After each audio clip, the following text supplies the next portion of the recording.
Hey, folks, listen up. Attention in the pits.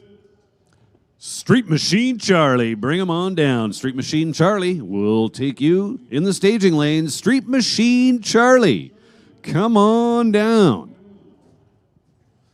With that, we'll put Street Machine Bob on standby.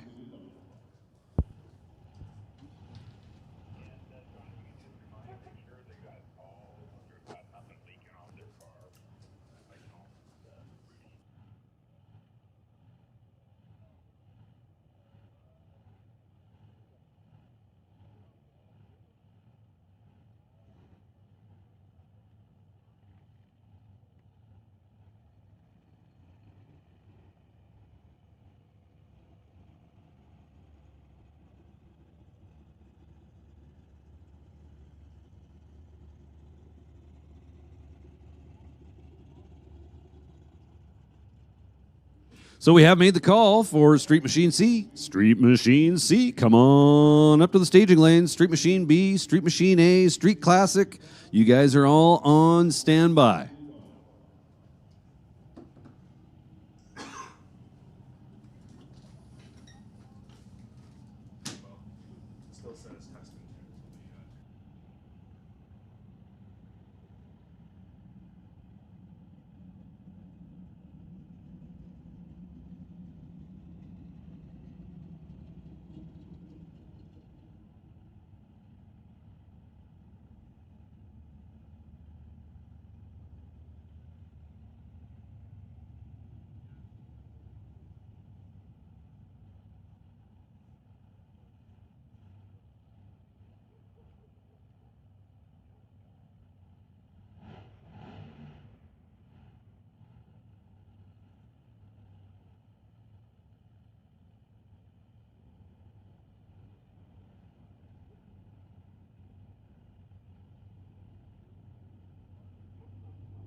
Lawrence Charnell and Colleen Davis make up our first pair. Colleen over in the right lane. Reaction time started with a 0. That's always a good thing. Colleen goes 13.16. Lawrence getting there first with a 12.91. That sets up our second pair of the day. Couple of pickup trucks. C10s. Carson Barlow, tower side. Jeff Homan, spectator side. Jeff with a 171 light. Lots of room for improvement there. Carson, a little too quick on the starting line with an 045 red. Finish line, Carson, 13.71. Jeff Homan getting there ahead with a 12.57.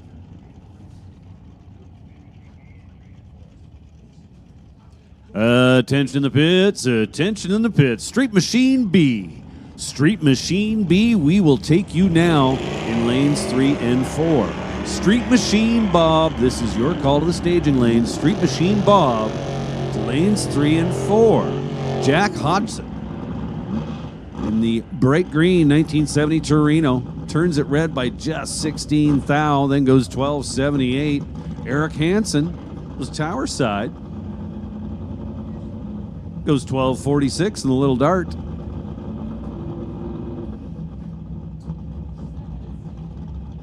Old Acre Garage, father and sons.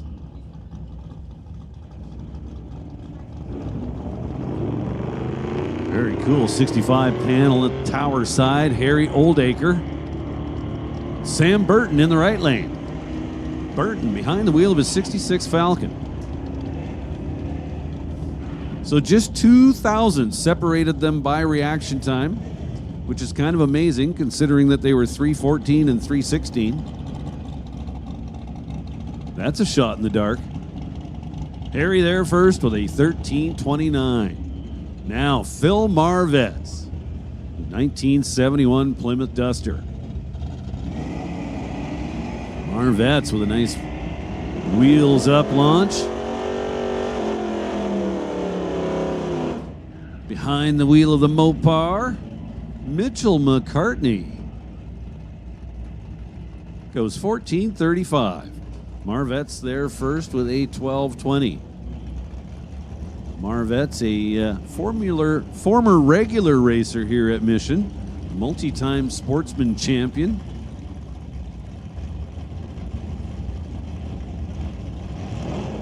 Ford and a Chevy now. SSL Camino. Spectator side. Brady Peterson running away. Tower side. Goes 11.58 at 117 miles an hour. Turned it a little bit red, but that's all right. Kevin McCauley in his new car. 1969 Dart. Over there in the right lane.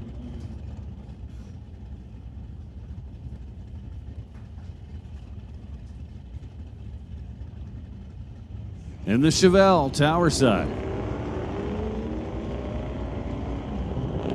Well, both drivers a little tardy.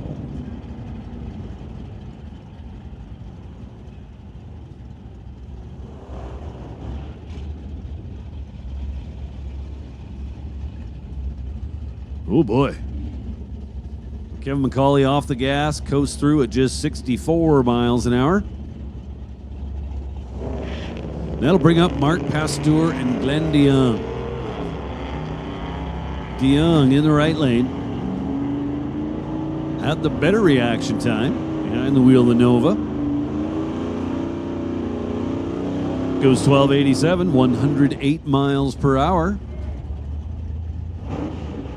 Pasteur left side, 17.95.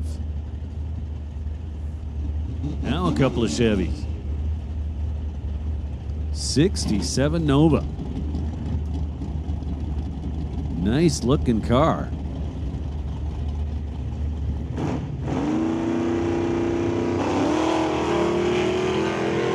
C10 pickup truck over there in the right lane.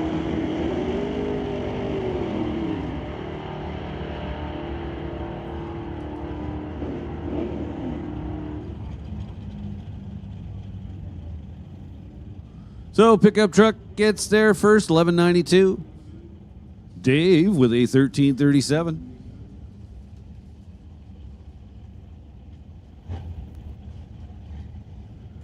Brad Friesian in the tower lane.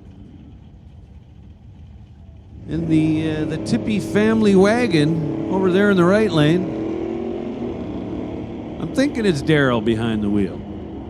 Brad Friesian kills the tree, 003. Nice job there. Once we get into eliminations tomorrow, reaction times will play a very big role in who gets the win light.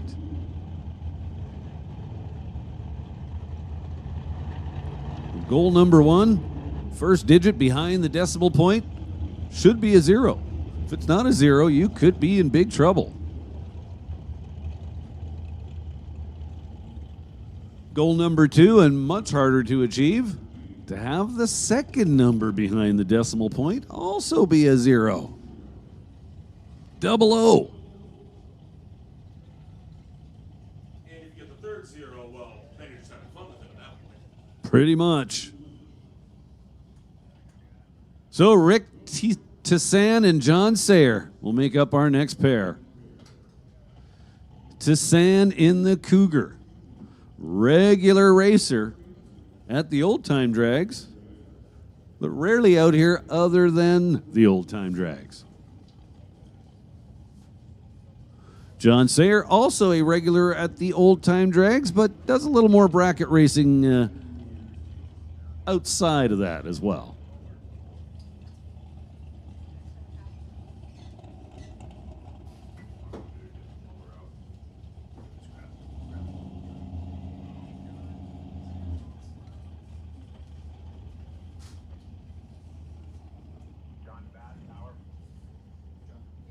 Yeah, go ahead.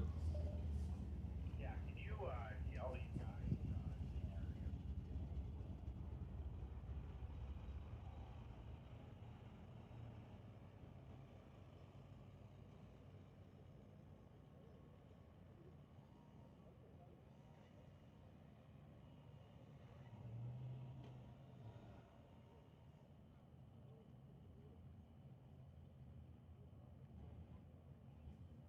So just a little bit of debris out there on the race surface.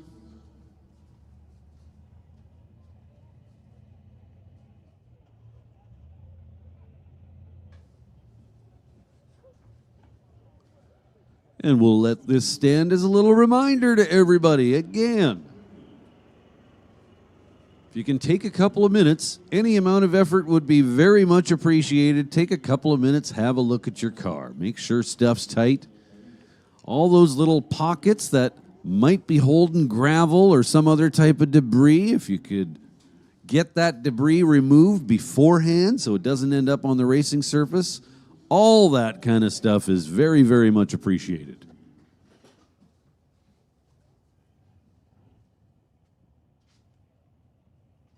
Hey, Daryl Tippy.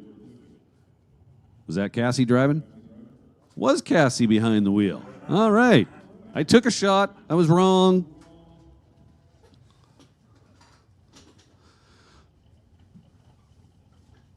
Now, Cassie was 084 on the tree. I'm sure Daryl would tell me he'd been much better than that, you know. So we got Larry Pfister on the property.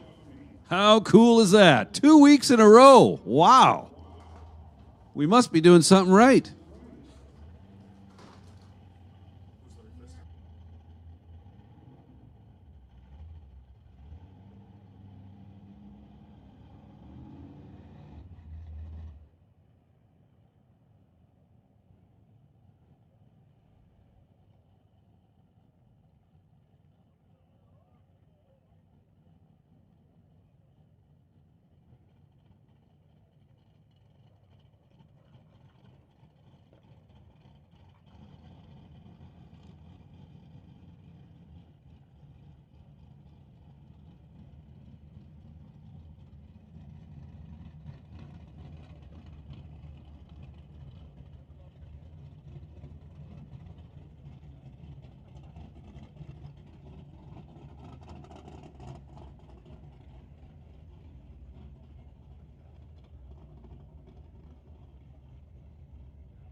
So it looks like everybody's on their way back here to the starting line, getting out of the way.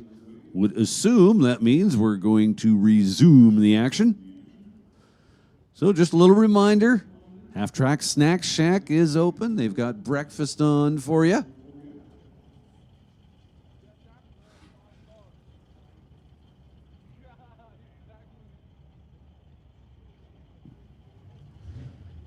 Just be a half moment or so till we get everybody back in place. We've got the cars in the burnout box, refired. Rick Tassan and John Sayer.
Kevin Ness, come on up.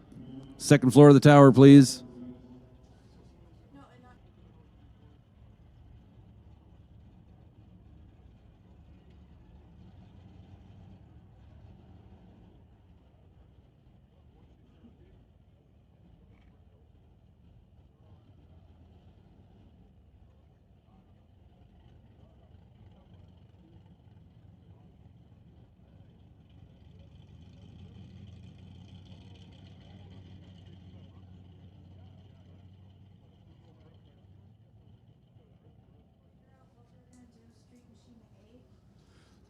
So very nice to see Phil Morris and Barbara Buchanan back to Mission Raceway Park. They are Gasser Wars Magazine. They'll be here doing some media work for the magazine throughout the weekend.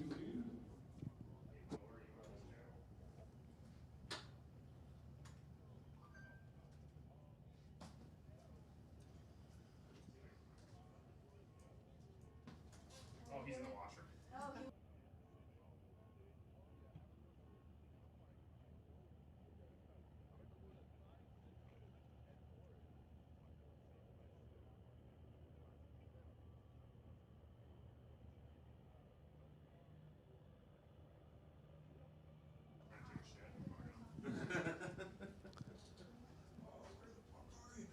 Well, sorry for misleading everybody. I thought we were ready to go, but obviously the sweeper out there putting the final touches on the little debris cleanup.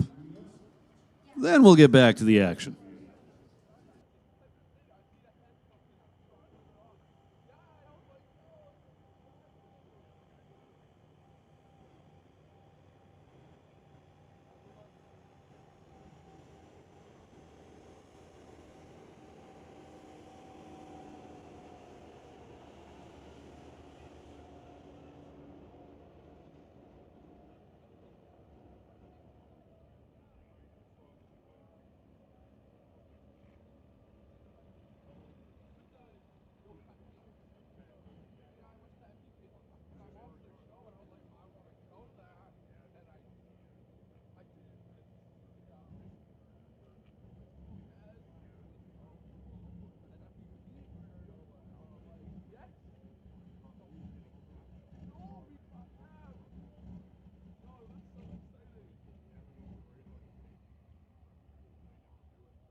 Well, all right. They pushed these guys back underneath the bridge so they could enjoy a little shade. Now they're pulling them forward back into the burnout box.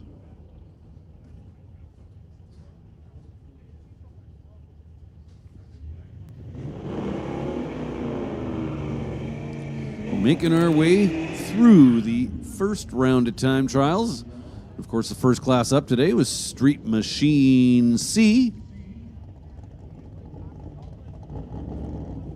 which is for cars 1150 and slower. 5/10 Sportsman Tree.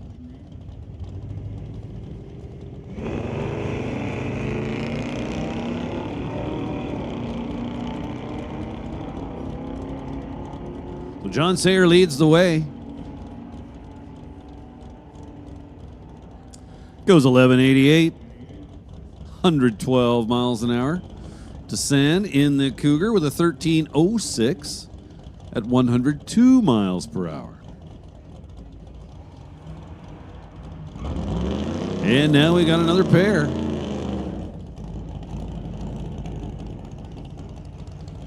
Christy Tippy.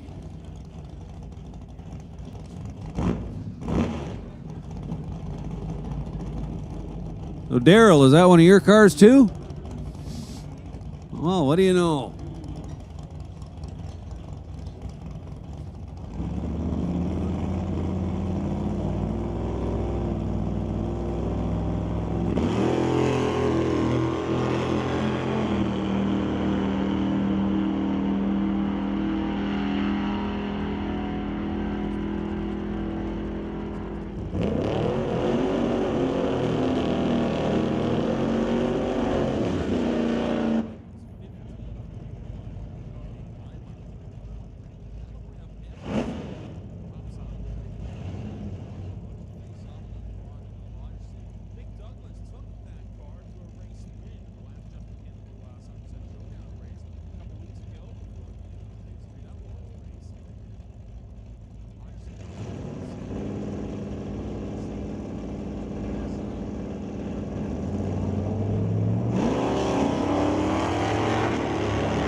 So now Gary Conto and Terry Hoogstens. Terry Hoogstens, last year's winner of this class.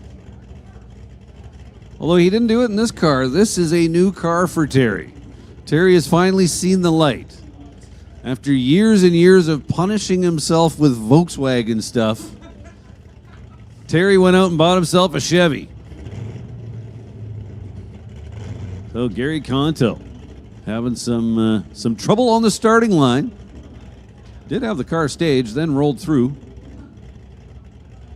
Now he's pre-staged again. He lights the third bulb. Terry's in. Here we go. Terry with a nice 13 thou reaction time. As I was saying before, goal number one is to have that first digit after the decimal point be a 0. Gary Conto with a rather tardy 314, so plenty of room for improvement there. 1193, 111 miles an hour for Terry Hoogstens.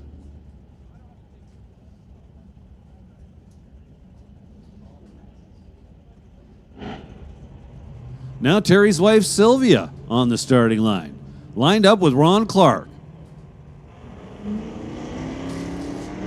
Ron Clark, a former regular racer here at Mission Raceway. Don't see too much of him these days, but still a regular at the old-time drags. Wow, they're side by side pretty much the whole way down the track.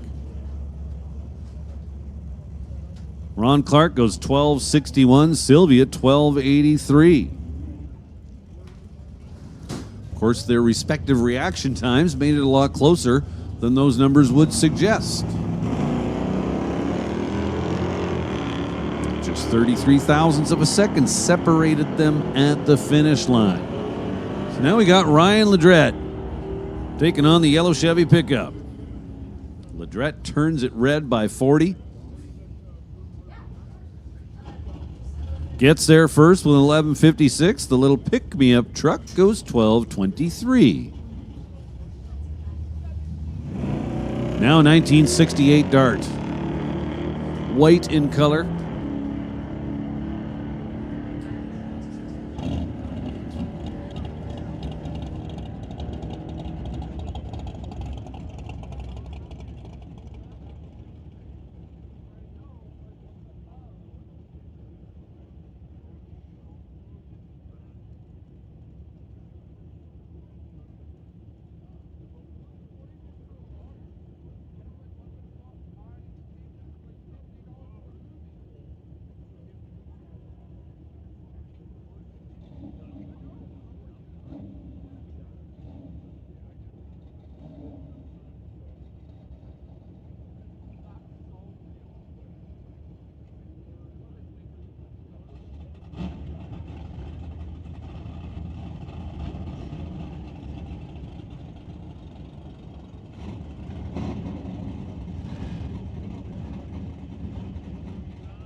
You see Bob just around the corner, so Street Machine B about to kick off once again for their first qualifying hit of the day. Oh, absolutely. I believe the game plan is to get through this rotation 3 times today.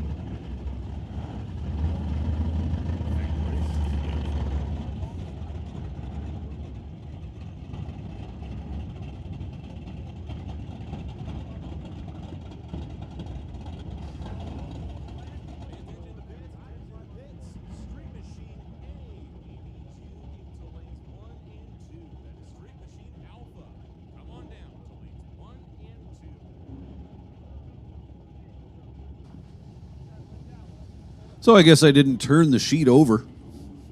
I guess the goal is to get through this rotation 4 times today. I can only assume that would require things going pretty well. That, of course, will all come down to the racers. And just how clean we can keep this surface and how well we can keep the program rolling.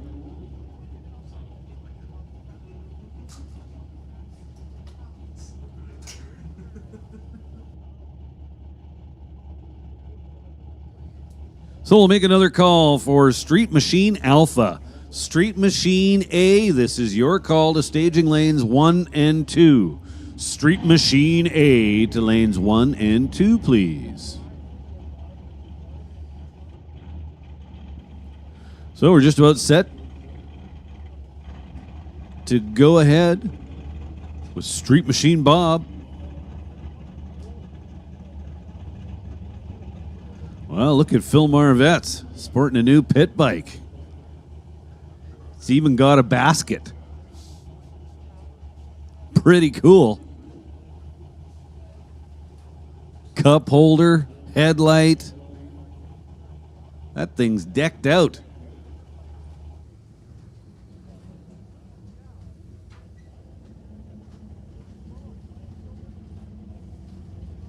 Here we go, Street Machine Bob. Got the Catch 22 Camaro rolling into the water. 1967.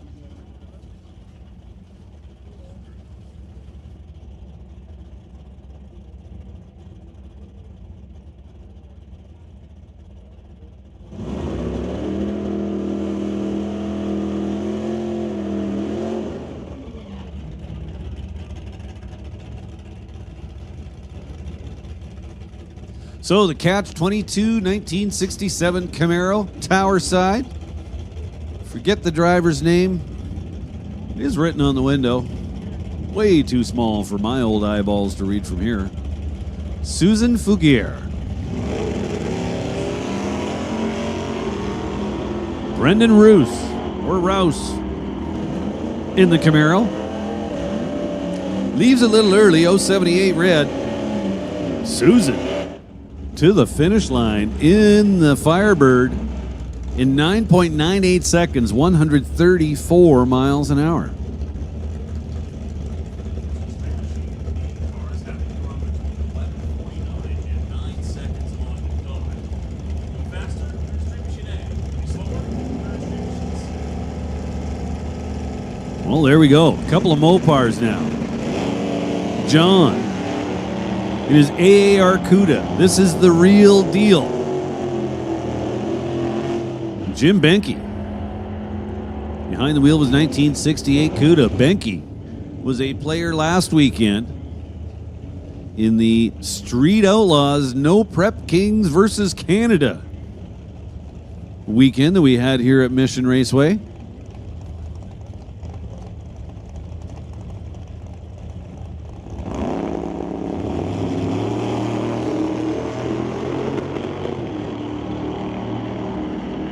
So the Duster in the right lane shooting ducks.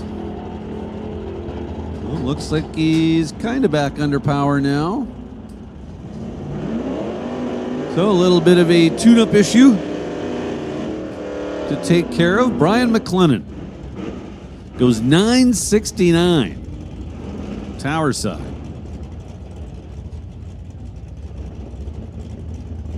Now Steve Sheffer. Behind the wheel of his Pontiac Firebird.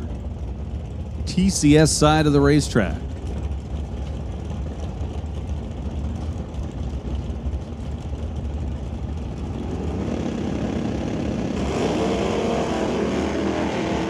Matt Warner in the right lane. Now with a nice 0.27 reaction time. Nice solid light. Matt to the finish line first, 10.67. Behind the wheel of that big launching 66 Mercury, Steve Sheffer with 11.75 at 109 miles an hour. Now a couple of Chevy 2 Novas. One black, one white. Cool looking pair. John Van Campbell in the right lane from Quinnell.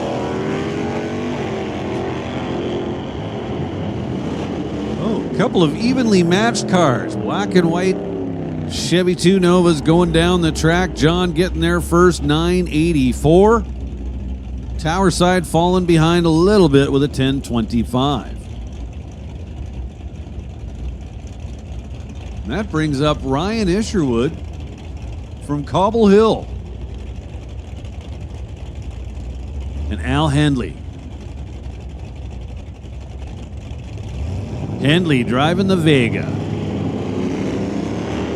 Turns it red by just 12 thousandths of a second.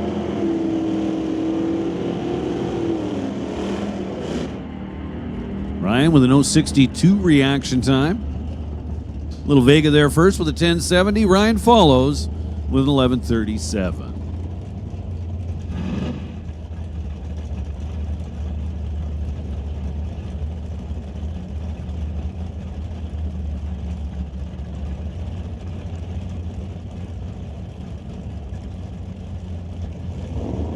Now Chevy versus Mopar. Luke Staber. The 1972 Nova that he built himself. Taking on Al Prock in the 1970 CUDA. Al gets there first. Lights up the scoreboard with a 986 at 135 miles an hour. Luke Staber goes 1087, 121 in the TCS lane. Now Glenn Fillingham in the AMC, sporting the AMC red, white, and blue paint job. And, well, look who he's lined up with. Dean Kallstrom in a 69 CUDA, also sporting the red, white, and blue.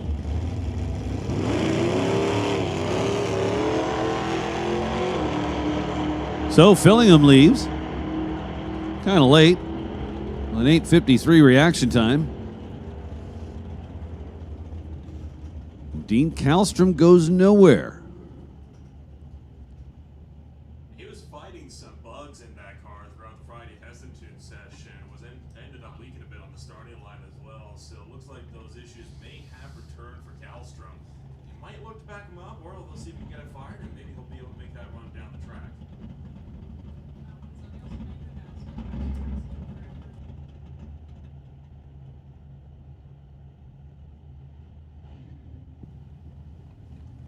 So a couple little reminders, and these are very important, so everyone please listen up. So all roads in the pits, other than the outside road that follows the river, are one way. They all lead from the finish line back towards the starting line. If you need to travel in the other direction, you are to use the outside pit lane road. So the lane that follows the river, that is the only way to travel in a westerly direction.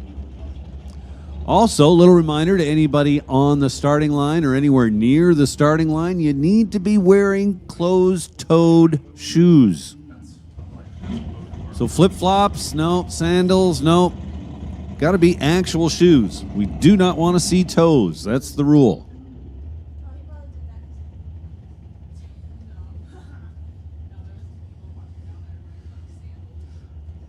So they've got Dean's CUDA pushed back out of the way.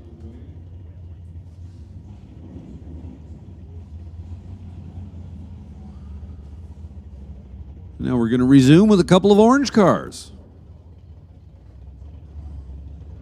Be an orange Camaro in the right lane, Carla Robinson.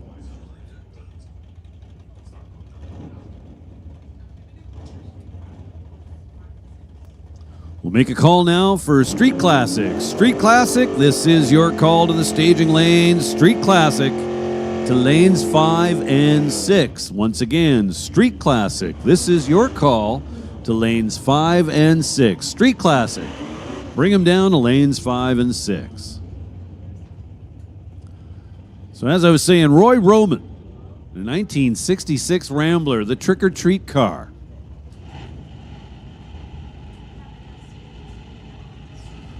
Car not really wanting to behave in the burnout box.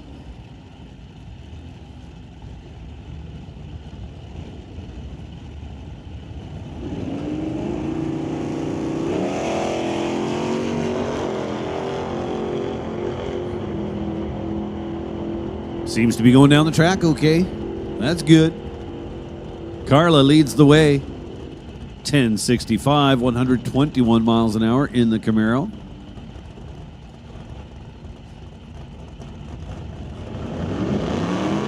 Now Len Stadnick and Patrick Hordos. Hordos.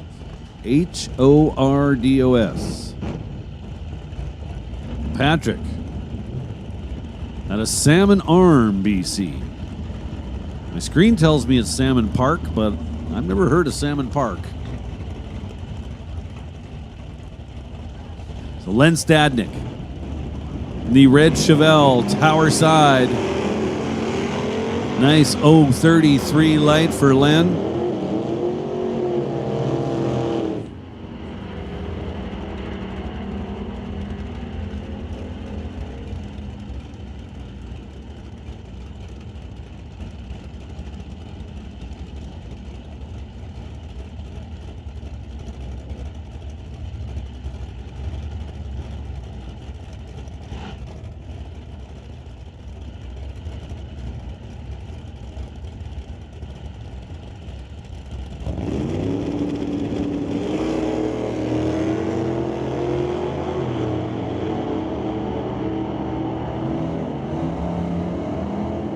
So Mal Patterson and Don Almus now. Don Almus leads the way, 986. Mal Patterson with a 1013. So not only do we have a super cool car show and an absolutely awesome drag race under absolutely gorgeous blue skies, But here's an extra little bonus. Who's looking for a French Bulldog puppy? Because we have those here this weekend too. Carson Barlow. I believe there are 4 of them left. They are 8 weeks old. And here's a little warning. Don't look at them unless you're ready to fall in love with these little things. So they are for sale. There's 4 of them available. They are on the grounds this weekend. So if you're serious, come see me. I'll get you hooked up. So that was Ron Carlson and Kerry Riedlinger.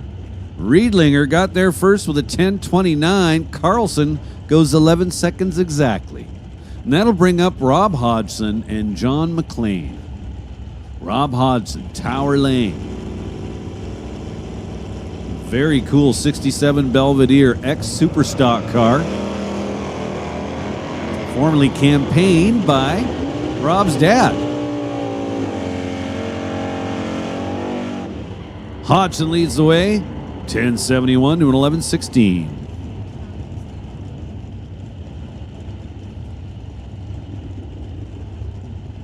Attention in the pits, attention in the pits. Clinton Kaufman. Clinton Kaufman. Come see us up here in the tower, please. Clinton Kaufman. I have something for you. You're going to need it. Trust me. The Tiger Tool Barracuda. Check out the reader board, folks. 006. Yeah, that's getting it done. 938, 145 miles an hour. The thing left wheels up. 134 to the 60-foot. Cool looking car. Jim McIsaac was in the the spectator lane. Went 10.1 seconds. Now Rob Monroe and TJ Stagg. TJ Stagg in the Firebird. Lordco side of the racetrack.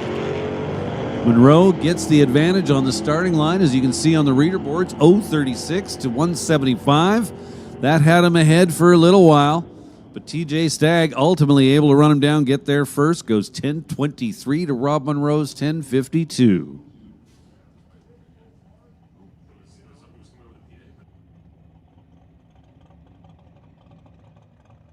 So looking like that'll do it then for Street Machine B. Street Machine A should be just around the corner for the next class up. $8.99 or quicker.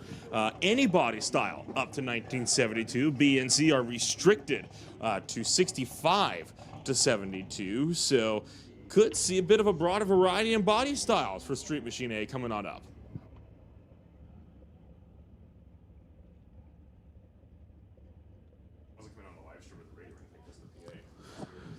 So once again, while it's nice and quiet, Clinton Kaufman. Clinton Kaufman, if you're on the property, come see me up here in the tower.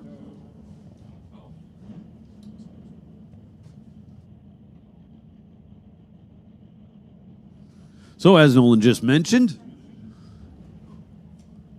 Street Machine Bob in the books. We're going to roll into Street Machine A.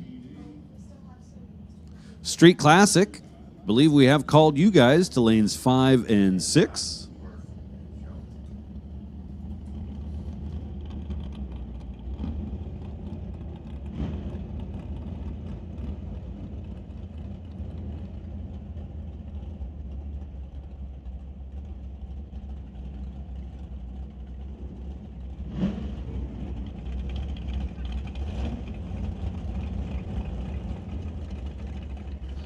Well, we thought we were done with Street Machine B. It appears there were a few more stragglers waiting in the wings. We got Dale Posnick and Terry Raitt up the party. 1967 Ford Mustang out of Maple Ridge going up against that 69 GMC pickup out of Pender Island.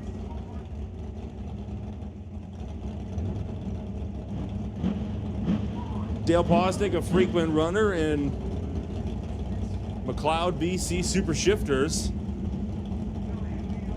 That car can absolutely slam through the transmission, so we'll be looking to see what kind of a run he'll put down in Street Machine B. Now spins the wheels up, something fierce right off the hitch. Still chasing down the pickup. Won't get around him though. Terry Ray goes 1077 with a 4, 122 miles an hour. Dale Posnick puts down a solid 1084 despite the wheel spin at 131.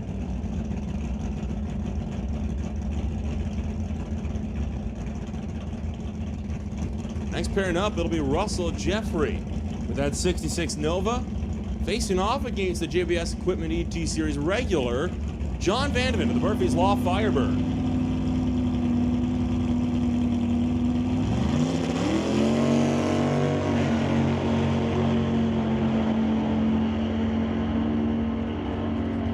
John Vandeman with a very solid light, double 09 on the tree. He'll follow it up with a 10.03 at 132. Russell Jeffrey goes 9.83 at 137. And that brings up Blair Jornopski with that 65 Ford Fairlane. Le Cecil will look to go up against James Dobson, the Dead Man Racing Ron's Engine Machine Camaro, bringing it up with that small block Chevy motor on the Lordco side.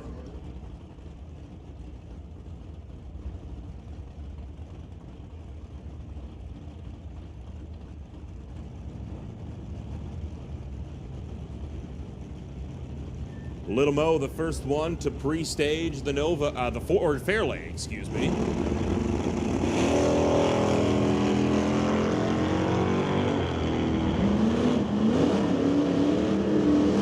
Dobson takes off. Out in front, 032 on the tree, goes 1058 at 126. Getting there a handy second ahead of Chornopsky, who went 1149 at 92. And that'll bring up Ron Tidbow with his 1967 Chevelle against Ross Walker, running, as always, that Preston Chevrolet Chevy 2.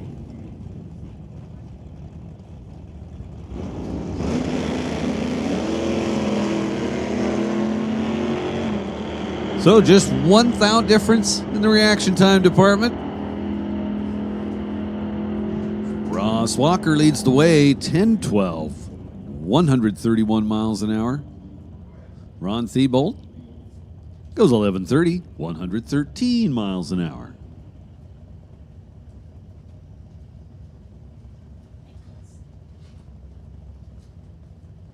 A couple of Fords sitting in the water. John McCartney and Dave Carman. Dave Carman in the right lane. From Lake Stevens, Washington. 69 Mustang, 532 cubic inches under the hood.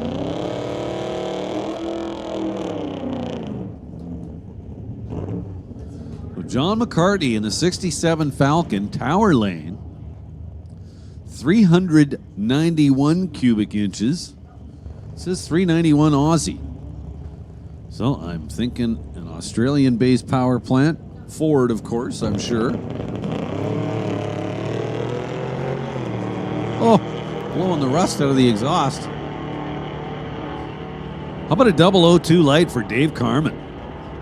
Nice. Then goes 999. That guy likes nice round numbers.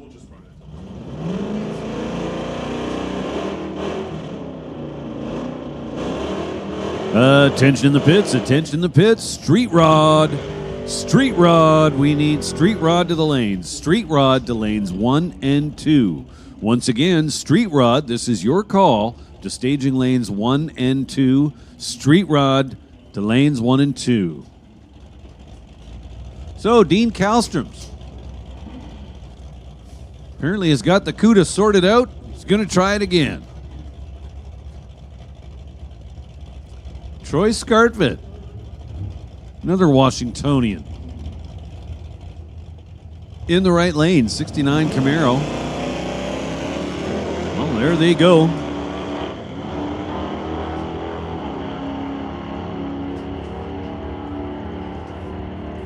Troy in the Chevrolet gets there first, 10:48, 123 miles an hour, 11:46 out of 117 for the CUDA.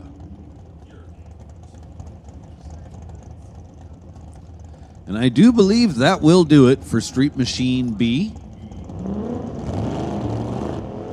Here we go with the first pair of Street Machine A cars.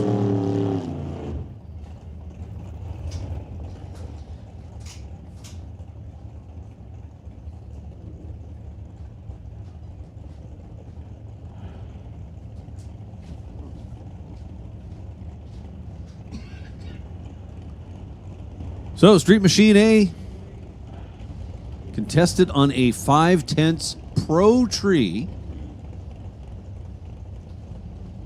For those going $8.99 and quicker, and we will build a ladder for those cars based off of ET. So it is a performance-based qualifying class.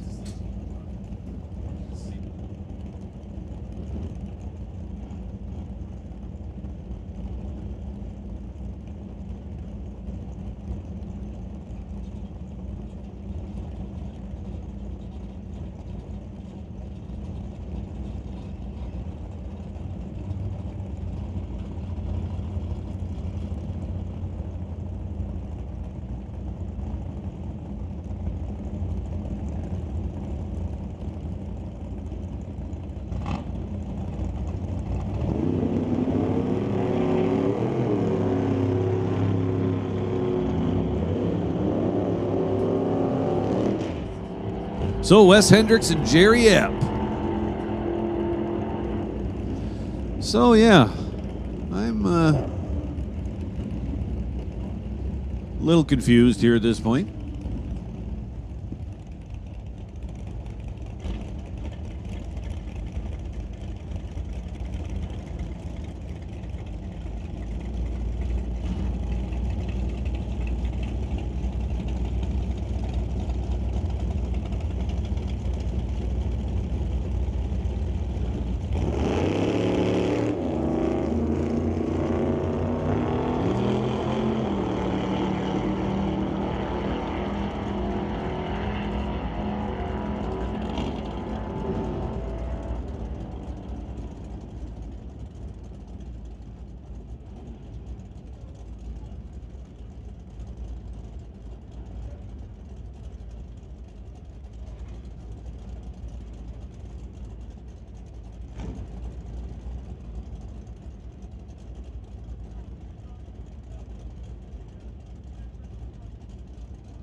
So John Konwalachuk, tower side, turns it pretty red, then goes 13.29. Randy Hermson was in the Lordco side of the track, Lordco lane rather.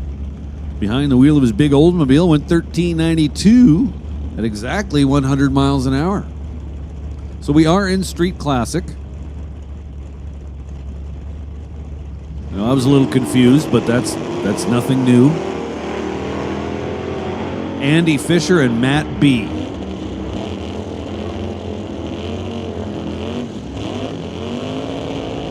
So Matt leads the way, 10:57, 125 miles an hour.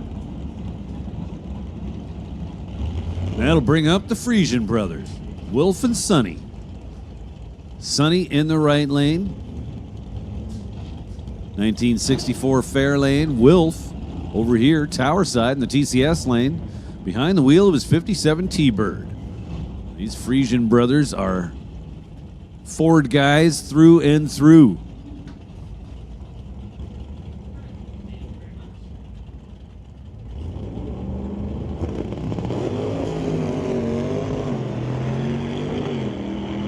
So Sonny with the initial jump, but he turned it pretty red to do so. Will Friesian overcame that very quickly, led the whole way down the track, puts a 979 up there on the reader board.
So Randy Kopp, Tower Lane. Very cool looking old Ford. Paul Carr in the right lane. Also in a Ford 63 Comet.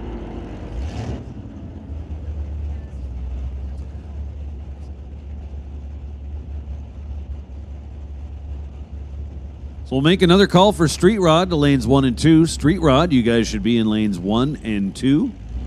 And we'll make a first call for Nostalgia Gas to lanes 3 and 4. Nostalgia Gas. This is your call to lanes 3 and 4. One more time. Nostalgia Gas. Please bring them down to lanes 3 and 4. Street Rod, you guys should be in lanes 1 and 2.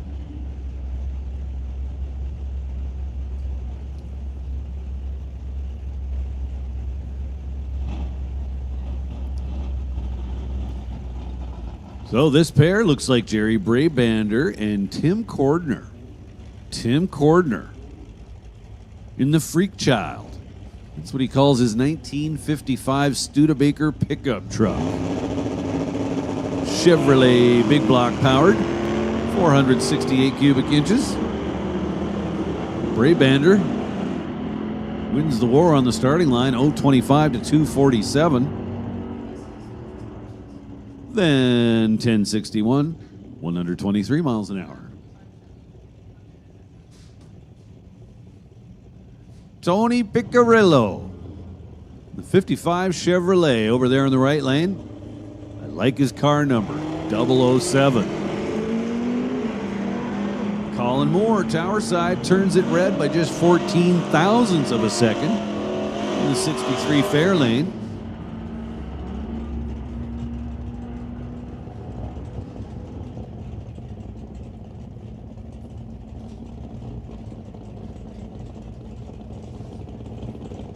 A couple of Tri-5 Chevrolets. What a cool pair.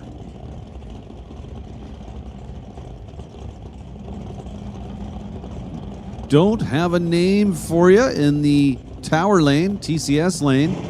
But over there in the Lordco lane or Spectator lane, that's Ralph Ehlers. Ehlers, pretending he's at Street Outlaws. Spinning his wheels for the first 60 feet, getting a little sideways.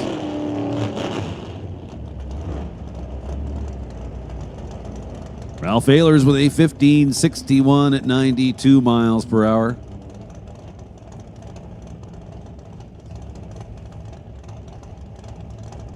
And now Dustin Hunter in the Little Falcon.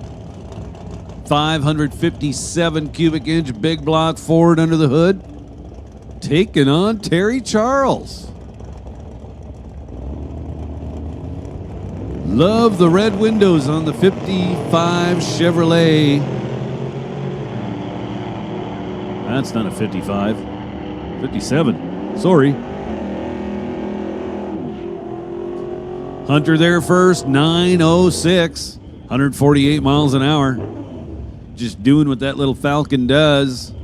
Hunter, 22 on the starting line. Terry Charles with an 070.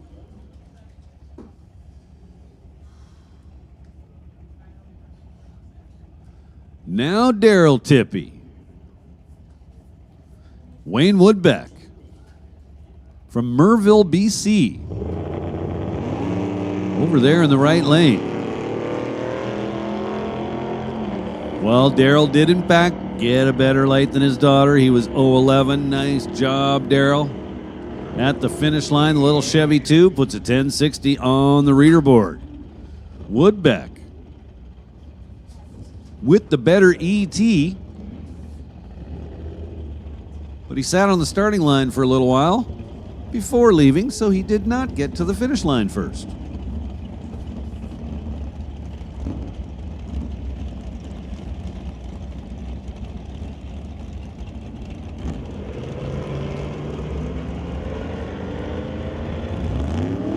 Very nice looking Chevrolet. Big tall wheels. Tower side. Turned it red by 194. Earl James with a green light. A 106. In the 1953 Henry J. Now Ryan Johnston and Scott Winterbottom. Johnston in the Corvette for Nasty Fish Racing. Scott Winterbottom, his little Chevy 2. Something this car rarely does is goes straight off the starting line. So keep an eye on the right lane.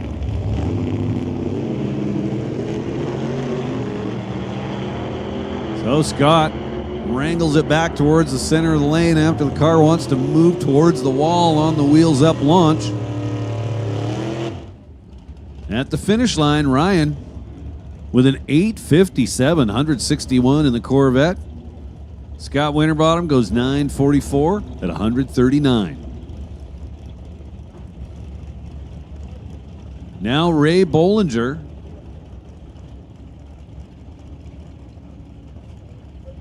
Lee Boulier.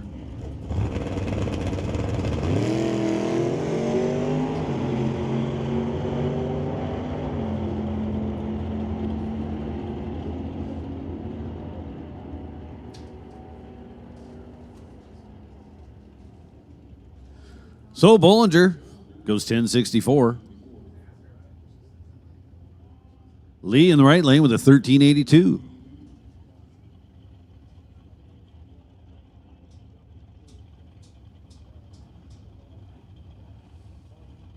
Got another pair in the water.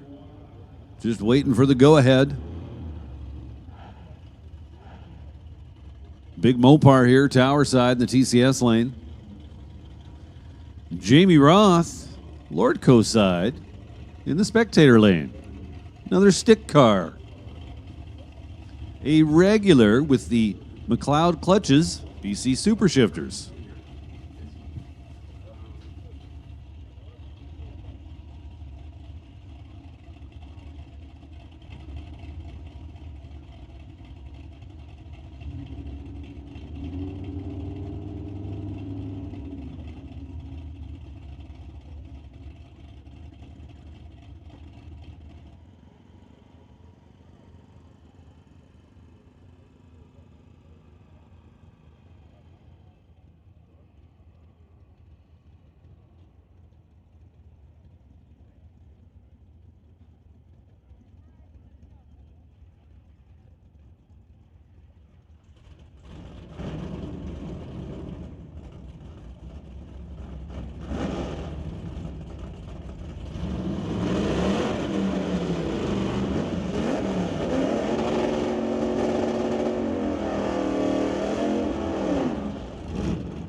So as mentioned earlier, I kind of thought that getting through this rotation 4 times today might be a little bit of a lofty goal. As I understand it, I do believe the 4th rotation has now been nixed. So Jamie Roth leads the way, goes 10:03, 134 miles an hour in the Little Comet.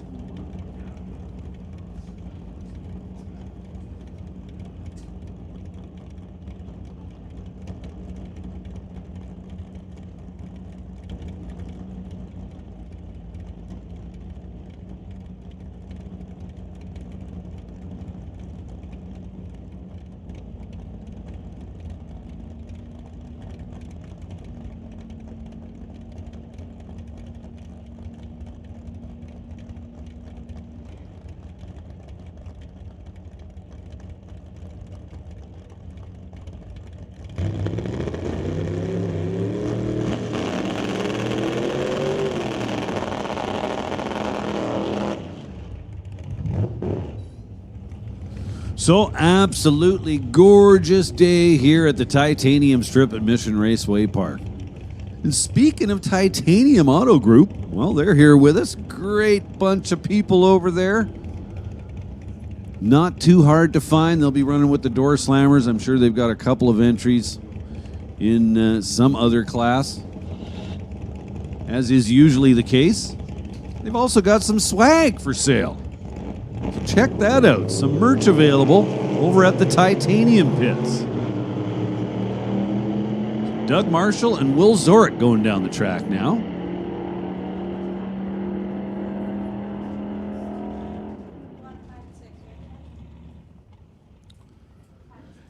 Hey, listen up out there in the pits. Outlaw Electronics. Outlaw E. Outlaw Electronics. This is your call to the staging lanes. We'll take Outlaw Electronics in lanes 5 and 6. So one more time. Outlaw Electronics. Bring them down to lanes 5 and 6, please. So once more, just a couple of general reminders for everybody today. Pit lanes, pit roads are one ways. Other than, the only exception is the road that follows the river, the very outside pit road. All other pit roads travel in an easterly direction, or from the finish line towards the starting line. So if you need to travel in a westerly direction, you must use the outside pit road, please.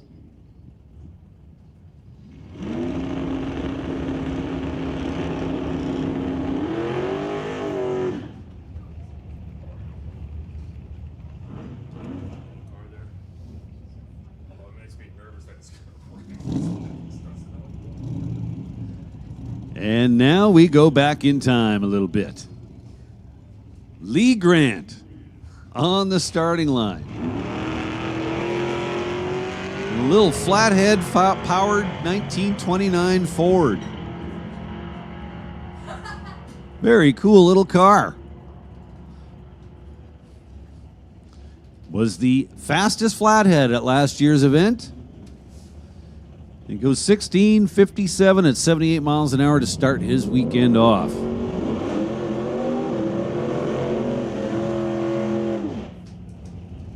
Check out the Chevrolet in the Tower Lane. Man, there is some gorgeous paintwork on that thing. Ray Murphy, local guy from right here in Mission. Brings the Chevy out for the old-time drags. Man, that thing is beautiful. Larry Rodenizer in the right lane. In a 1946 Ford, Old Yeller. Larry's a regular here at Mission, racing in the hot rod class. Larry with a nice 19 thou reaction time.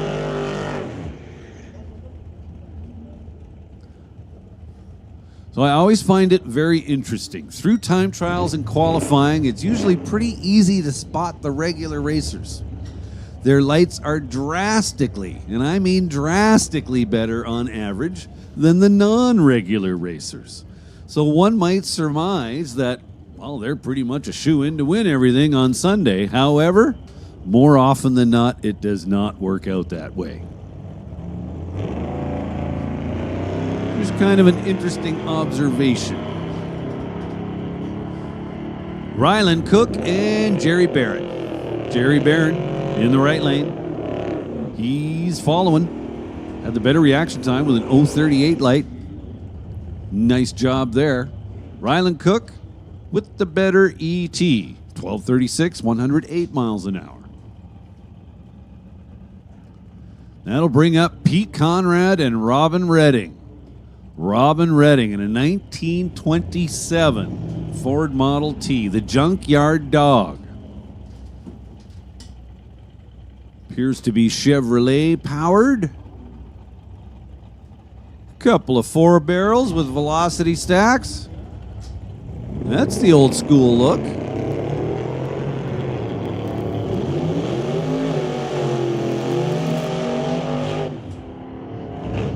So Pete Conrad leads the way, goes 11:07, 120 miles an hour in the 37 Chevrolet. Pete, a member of the Torchman Rod and Custom Club.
We continue on through Street Rod. Hawk Lee brings up his 1932 Ford Roadster facing off against Rob Monroe Sr.'s White Knuckle Racing Model A.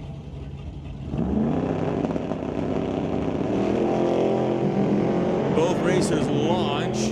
Monroe 022 on the tree to Lee's 095. And Senior goes 886, 149 miles an hour. Hawk Lee 1080 at a $125. I do believe that brings up Nostalgic Gas, an extremely unique category, running straight axles all throughout. It's one of the most unique looking classes I think you can see on the property this afternoon. Side note, look at all these people in the stands. Thank you, everybody, for coming out to join us on a beautiful qualifying Saturday at Mission Raceway Park. This has been a good afternoon so far, and it's only going to get better.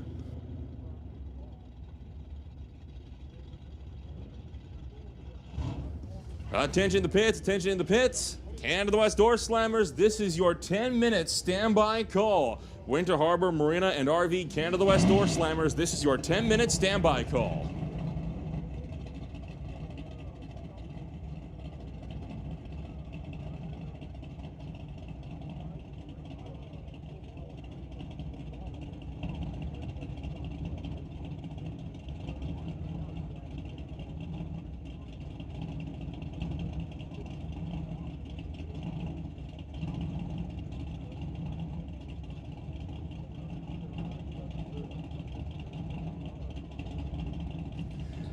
Attention in the pits, attention in the pits.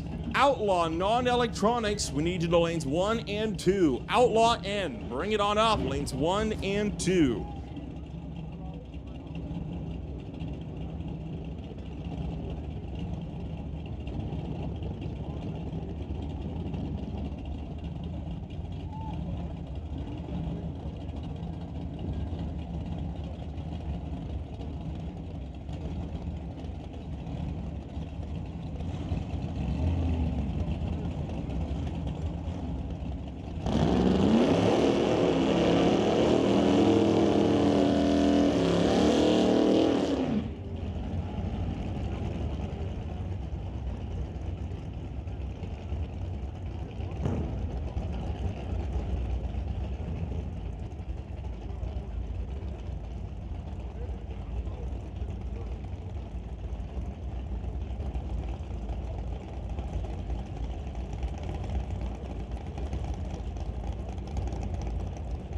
First pair up.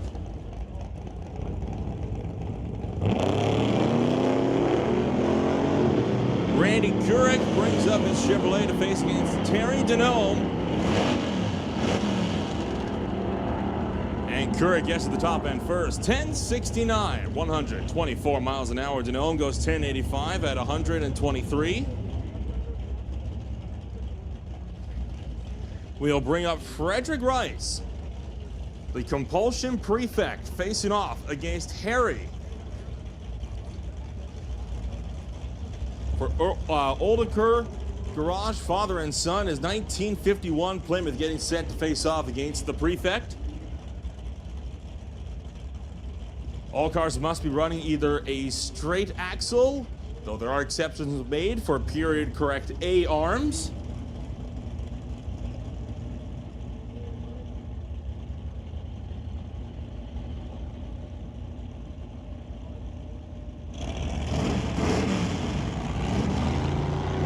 Frederick Rice not able to stage his car properly, so he won't get a time on this first qualifying hit. Harry will be running down track on a single as Frederick Rice slowing on the racetrack near half track. Harry goes 1479, 94 miles an hour. While Frederick Rice on a very slow cruise. Jody Wilson brings up the Chevy Bel Air from 1955, making the trip all the way out from Delta.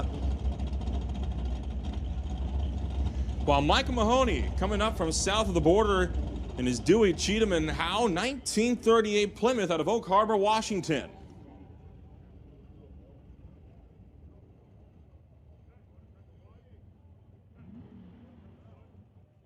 And with Frederick Rice still on a very slow roll, safety crews going out, making sure everything is in fine order in that tower lane.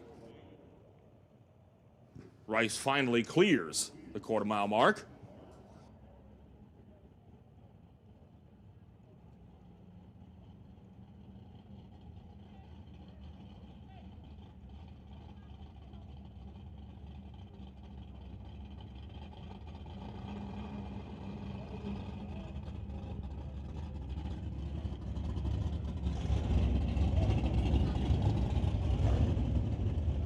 But with Frederick Rice clear of the top end, we'll fire up Jody Wilson and Michael Mahoney once again.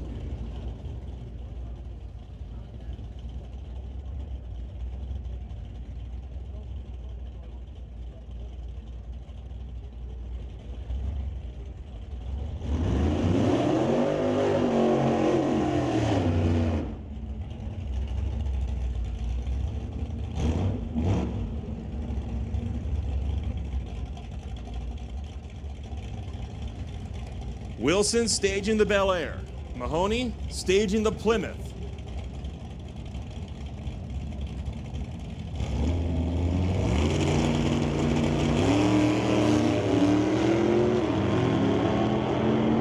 Both racers off and away. Mahoney turns on the red light by 9 1/1000ths of a second. Not a problem, though, in qualifying. Jody Wilson goes 10.77 at 123 miles an hour. Michael Mahoney, 11.37 at 116. And that brings up Carl Jamieson out of Langley. The Reform School Chevy Bel Air running under the colors of Abbotsford Maximum Collision, facing off against the flying Scotsman himself, Phil Stewart. Out of Blind Bay, bringing up the first Henry J we've seen on the day.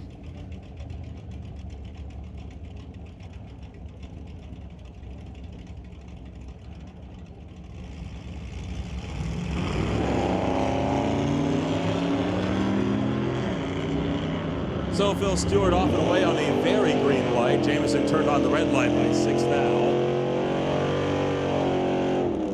Stewart, 11.22 with a 9, 107 miles an hour. Jamieson went 12.89 at 105. And looking like this will be a single pass here for Klaus Scherbeck. The Wild Turkey looking to make another hit.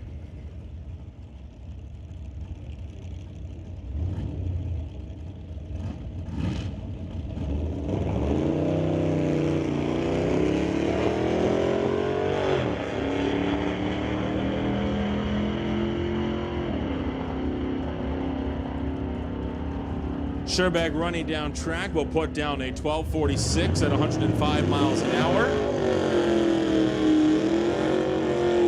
And bring up the next pair, Dave Gamble. Once again, racing his hellbound hayride. The Chevrolet facing off against the Steve Chase Mercury. So the shouty pickup out of New Westminster, ready to make a hit.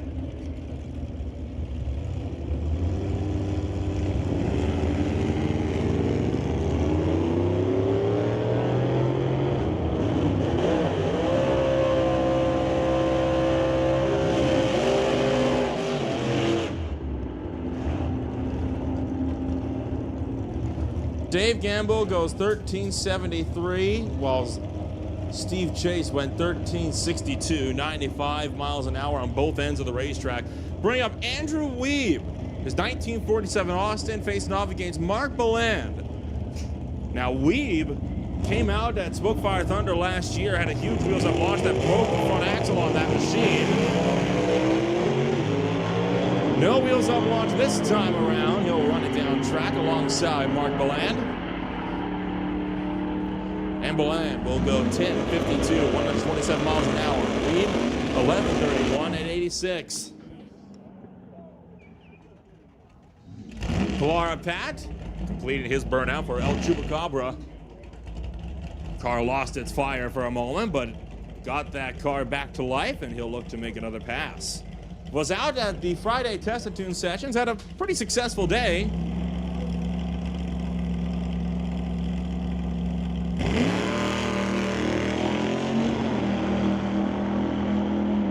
Though still with work to be done on the tree. 0.13 to the good. And top end, a 1065 at 123 miles an hour.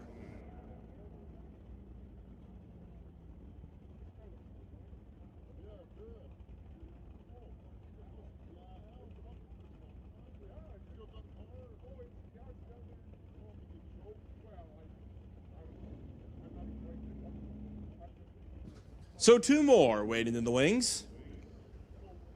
Norm Fleenor brings it up over here for Northwest Trailers, etc. Old Kentucky racing his Chevrolet, facing off against Wendy Fleenor, running the same colors.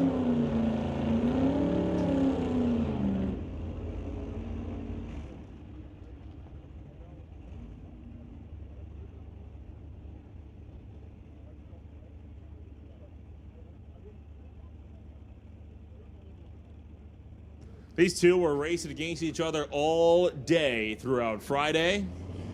And hey, why would it be any different for qualifying?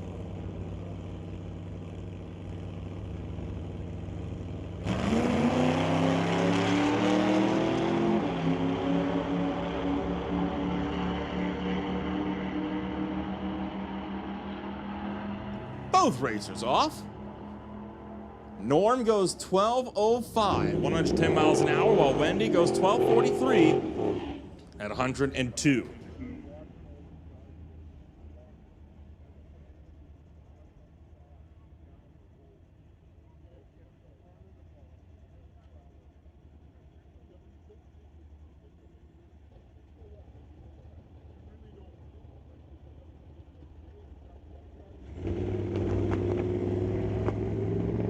Bit of a soft launch for this Henry Che as he gets off the line. Nothing yet on file for the driver himself.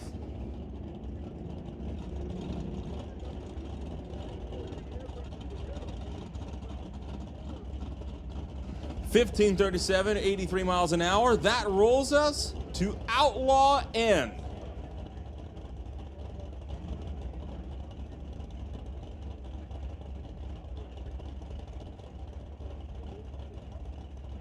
For the Outlaw classes, body styles up to 1972. And it can also include front engine dragsters, altereds, etc. $9.99 and quicker.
Attention the pits, attention in the pits. Door slammers, come on up. Lanes 3 and 4 with overflow to 5 and 6.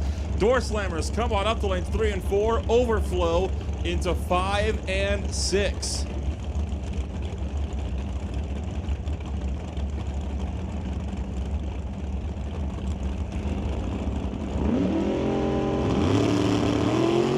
Whoa, boy, major wheel spin for the Alter right off the hitch, and that car just stalled all of its momentum out.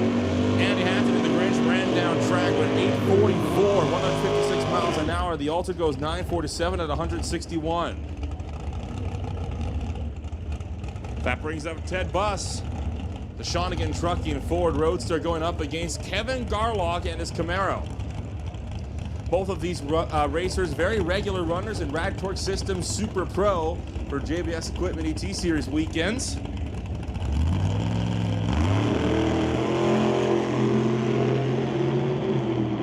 And Ted Buss goes to the number 1 qualifying spot with the 007 on the tree. 9:16, 141 miles an hour.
Graham Foster and David Foot.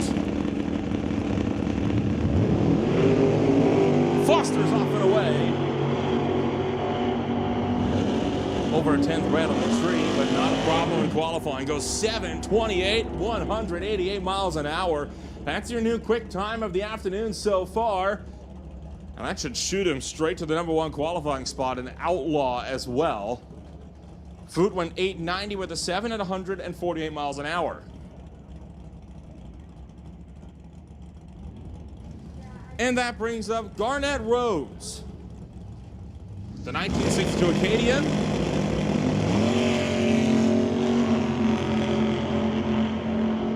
Running on a single pass down track. And Garnett Rose goes 983, 133 miles an hour.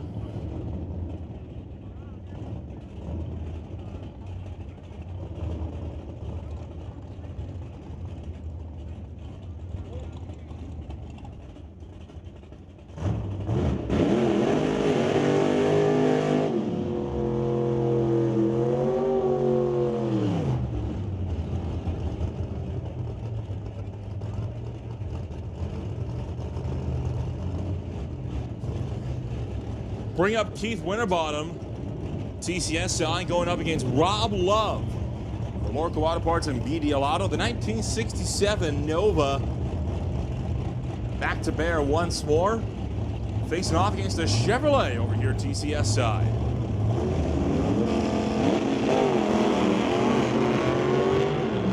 Winterbottom struggling to get off the line, trying to throw down a respectable time. Love goes 874, 151 miles an hour. Winterbottom, 991 at 101. And that brings up Brian Heffel. TCSI, nothing yet on file for the driver in the Lordco lane.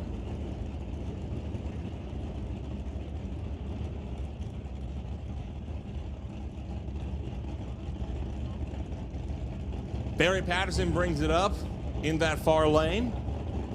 Heffel's Vega getting set to go back to it.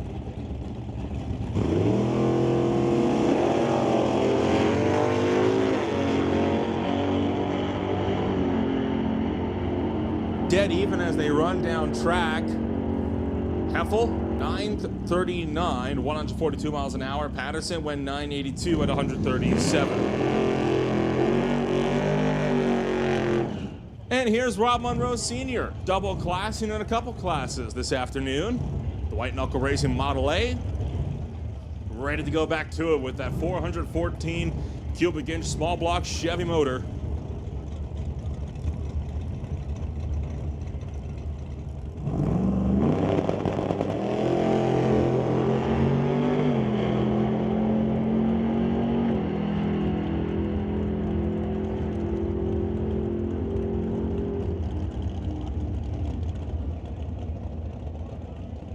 Senior goes 882, 150 miles an hour, and oh boy, a pair of alters. Oh boy, I do love passes like these. Jamie Wellwood and Lauren Dufour.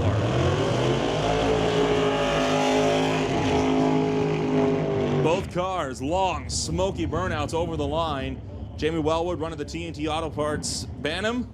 with Lauren Dufour in the Do For You Auto Body Done Right Performance Model T.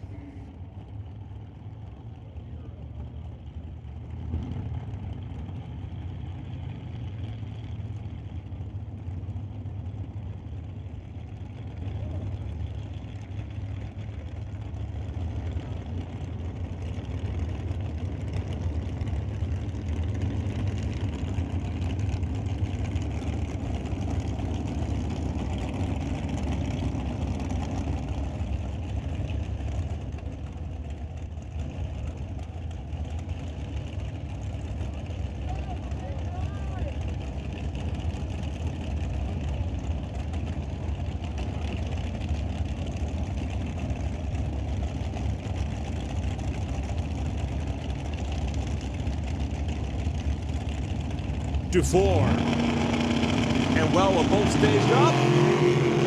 Wheels up for Jamie Wellwood. Touches back down at about 330 feet and down track by 8 thousandths. Jamie Wellwood, 8:04, 166 miles an hour. Lauren Dufour, 8:08 at 162.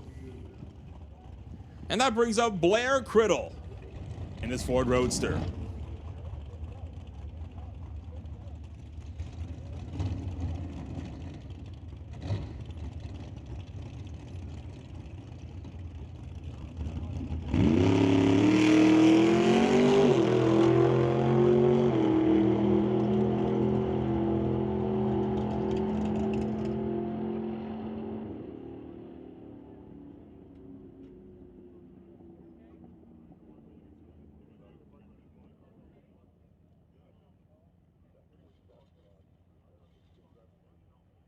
So that looks like that'll do it for Outlaw qualifying.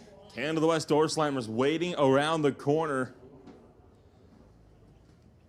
One of the quickest classes that we'll have on the property all day today and throughout tomorrow as well.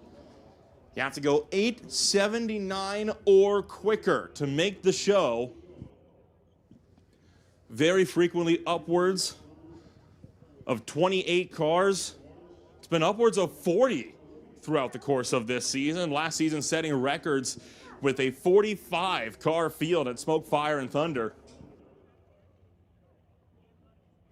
So if you want a good, exciting class to watch, well, look no further. Door Slammers right around the corner.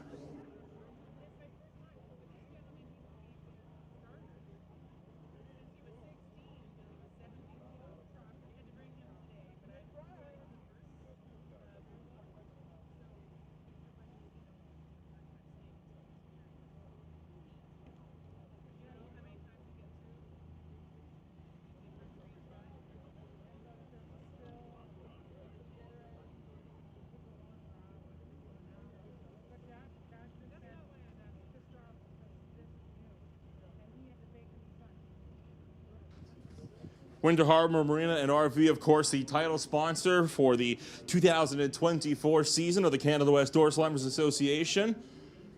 Other big class sponsors include Artex Racing, Greenlight Auto Sales and Financing, Paradise Homes Limited, Alpine Backhoe, Associated Tire and Auto, along with Comox Valley Excavating, TCS Performance Products, Titanium Auto Group, NC Engines, and Travelin RV.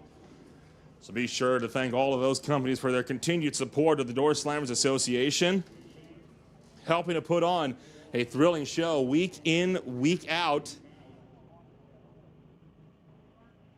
If you wanted to take a quick swing to the half-track snack shack to get lunch, now's the time to do it. Track prep currently underway for the first Door Slammers qualifying hit of the weekend. This is not a class you're going to want to miss.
So first pair of Canada West door slammers in the water box.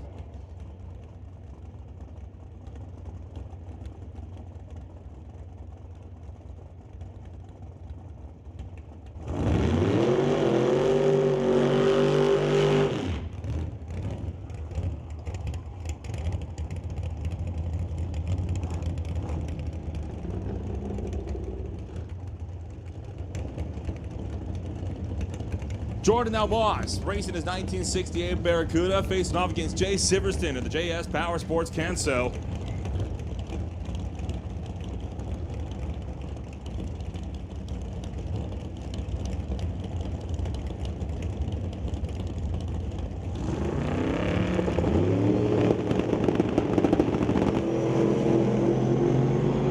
Both racers off and away.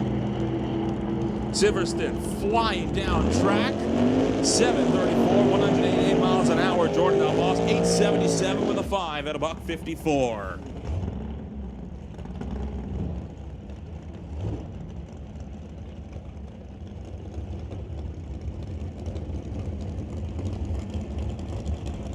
So that brings up our next pairing, Paul Debris Sr., running the straight line race cars and B&D lift trucks Plymouth. He races Adam DeYoung, the Artex Racing Camaro.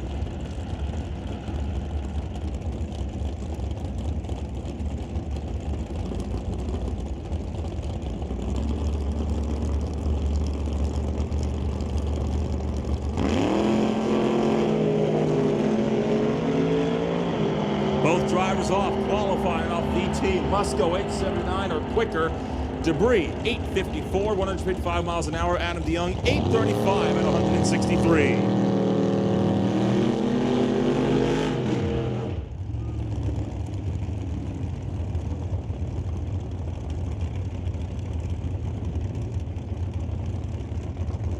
So that'll bump them both to number 3 and number 2 respectively. Bring up Dale Phillips, TCS side,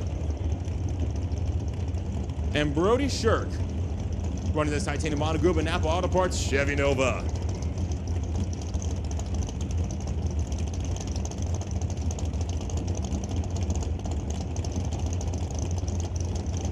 That Ford Mustang could be a threat for a high qualifying time.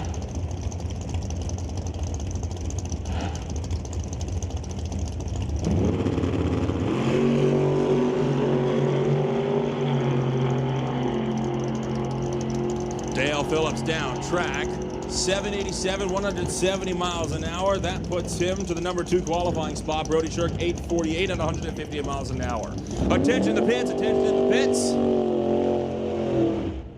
Garney Carter, please return to your car. Garney Carter, please return to your car immediately.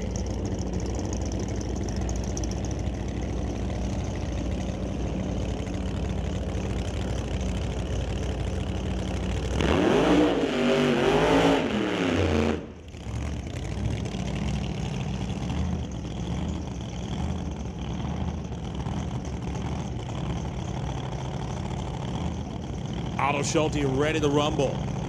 Still cruising in that 2005 Cavalier for next gen hearing. Georgia Straight Line Collision, Associated Tire and Quality Signs. Racing Mike Supine, the Stone Speed Shop and Brian's Glass. Plymouth, going to be a wild ride for that 2005 Cavalier. Haven't seen Otto Schulte out much this season. Great to see him back on the racetrack.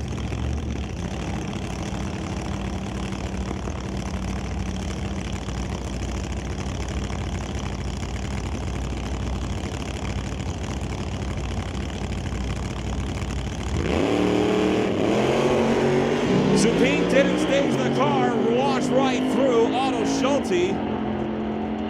Going to be running that one out to the back end, goes 756, 180 miles an hour.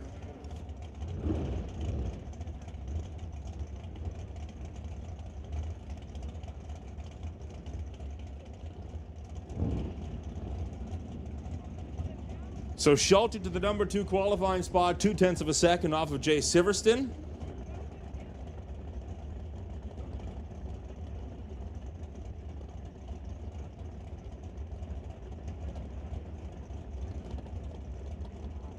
Hey, listen up. Attention to the pits. Attention to the pits. Once again, all pit roads are one way. All pit roads are running west to east with the exception of the one that is closest to the river. If you want to go from the tower side to the top end side, you have to use the pit road that is closest to the river. All other pit roads are to get you to the starting line. And also a reminder, 10 miles an hour is the speed limit. You have no reason to be going faster than 10 miles an hour in pit road.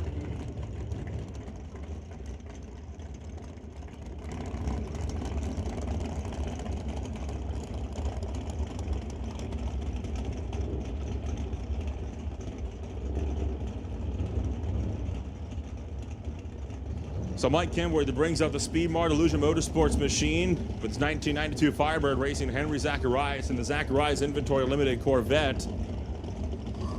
Kenworthy finished in the semifinal round at Door Wars this year. He was 10th of the points last season. So Kenworthy, a driver that can go rounds in that machine.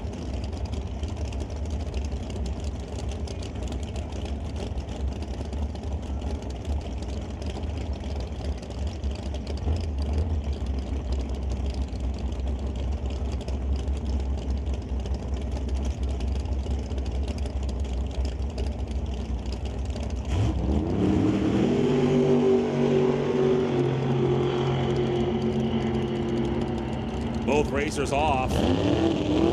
Zacharias 7.6 with a 4, 178 miles an hour. Kenworthy 8.16 at 165.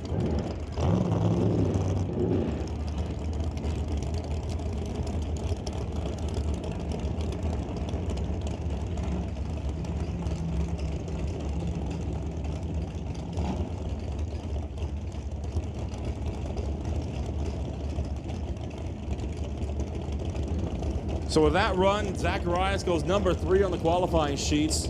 Howie Winkelhorst brings up his Bel Air.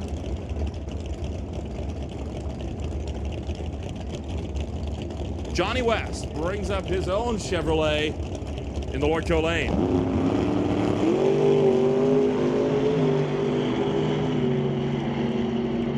West firing down track. 7:39, 138 miles an hour, number 2 qualifying spot by only 0.05 of a second. Winkelhorst 8:36 with a 7 at about 59.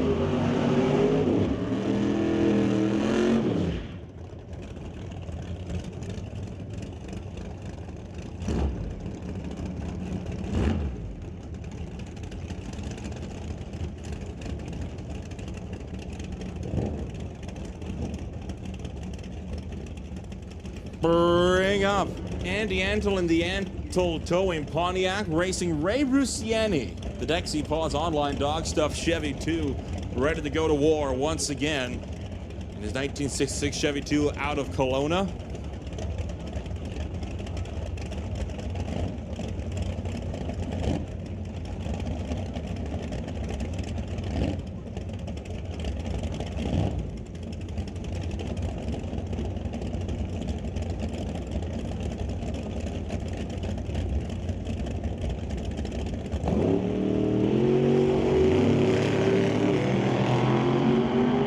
Andy Antle taking his time on the tree. Rusiani firing down Broadway. Goes 8:30 with a 1, 159 miles an hour. Antle 7:56 with a 0 at 182.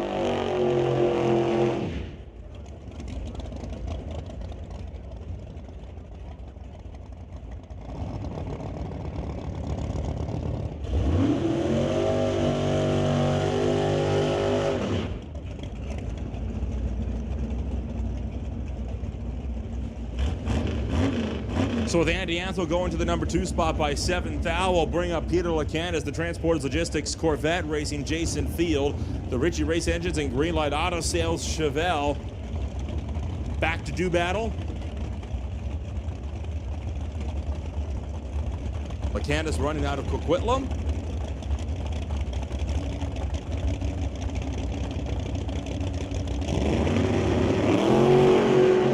Both drivers turn on the red line, but not a problem in qualifying. Field down track. 7:23, new number 1 qualifier, Jason Field at 181 miles an hour. Peter LeCan is 8:64 at about 55.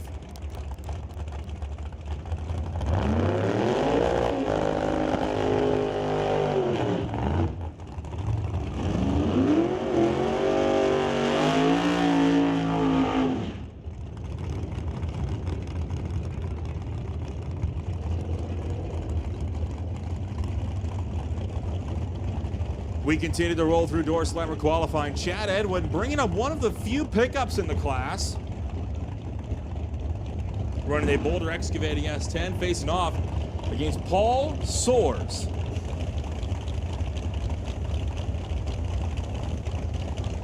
Currently, the top 7 drivers, all in the 7-second bracket. Field with the number 1 qualifier in that latest pass of 7:23. besting Jay Silverstone's 7:34.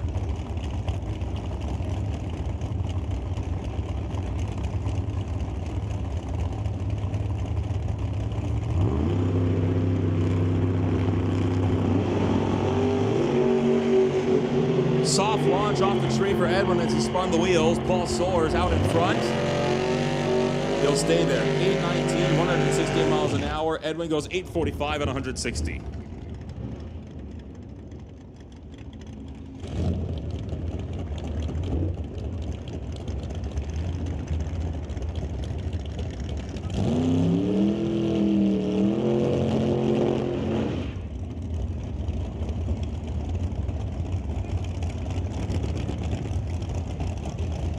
Next pairing up, it's Grant Howell, your past Canada West Door Slammers champion from way back when, running the 1937 Chevy Coupe, racing against Scott Robinson for Titanium Auto Group, Rad Torque Systems, Postma Farms, and JS Power Sports in his 1994 Beretta.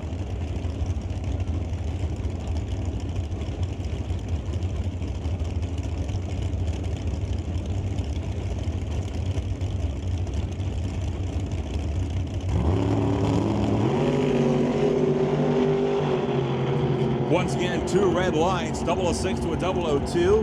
Down track, first driver, Robinson, 765. 178 miles an hour, Howell is 771.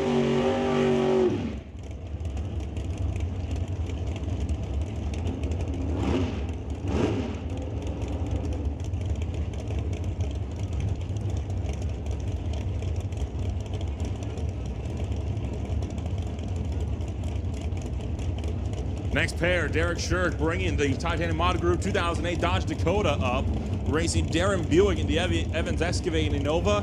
Shirk's Bel Air currently out of commission, so he brings the spare Dakota out to party. Don't discount that Dakota, though. It's got a lot of pep to its step, as evidenced by that launch off the tree.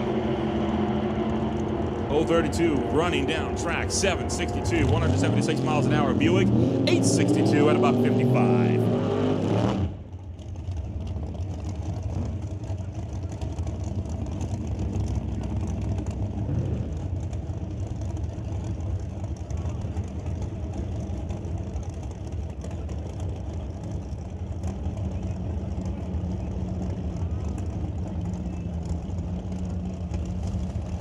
The next pair, Anthony Catney for TK Performance and Lorco Auto Parts, running the dart. Racing against Mark Thompson, Marvel Racing, Studebaker. Back out to party.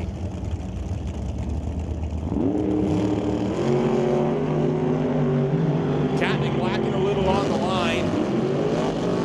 Thompson out the back door, 753. 182 miles an hour. Catney, 860 with the 6 at 158.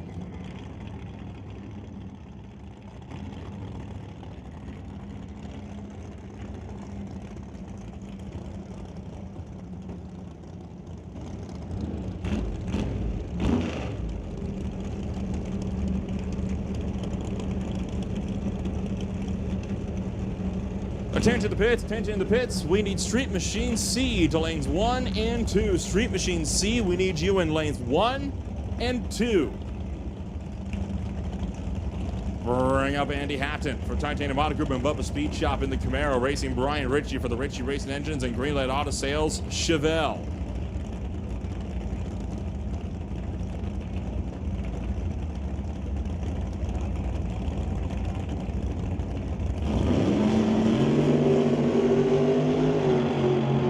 The Grinch turns on the red light by 11th thou.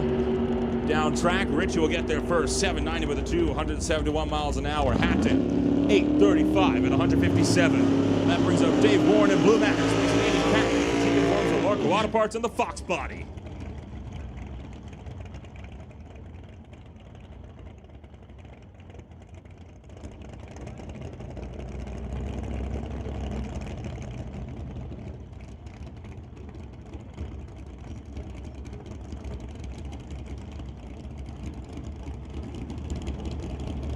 We continue to blaze our way through Door Slammers qualifying.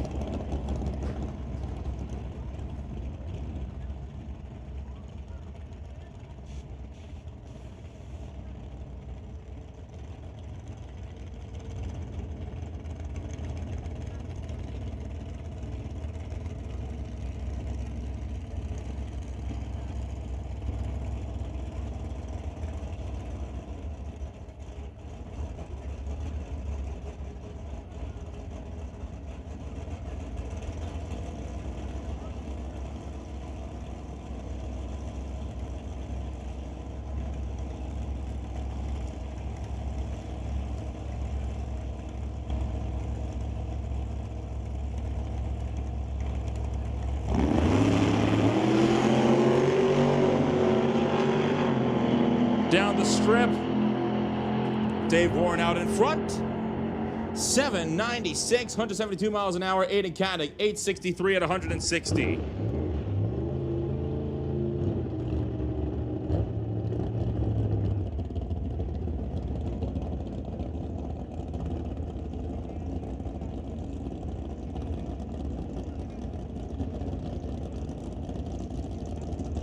Attention the pits, attention the pits. Street Machine C, Street Machine Charlie. Final call for second round of qualifying. Street Machine Charlie, this is your second and final call for qualifying.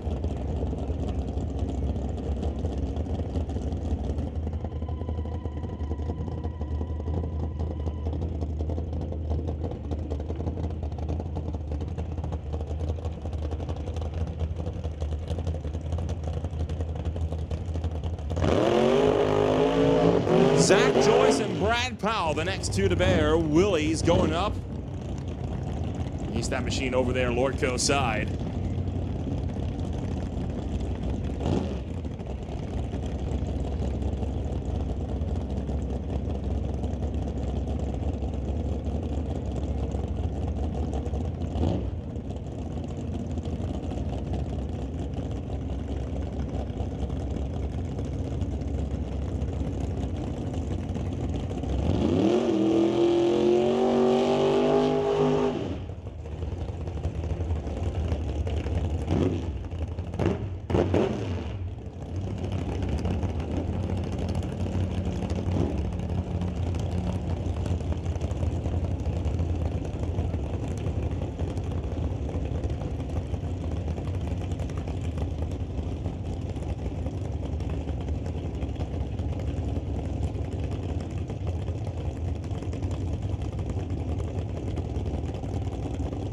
Zach Joyce staging up the Willies.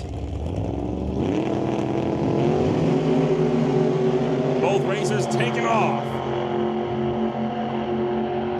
And out to the quarter, Zach Joyce goes 777 with an 873 miles an hour, while Brad Powell 841 at 157.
Terry Shaflita, looking like he might be one of the last runners in Door Slammers. There is still a few more waiting around the corner. I see about 4 left in the lanes.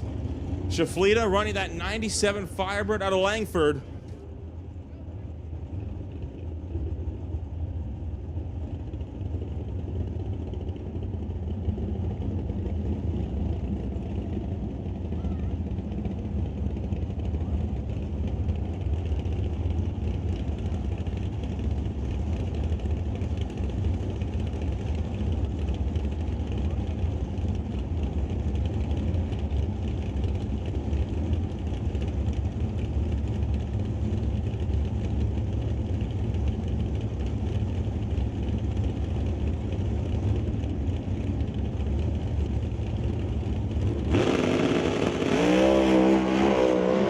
Shaflita climbing through the gears as he runs that one down track. 7:15, 183 miles an hour. New number 1 qualifier, Terry Shaflita.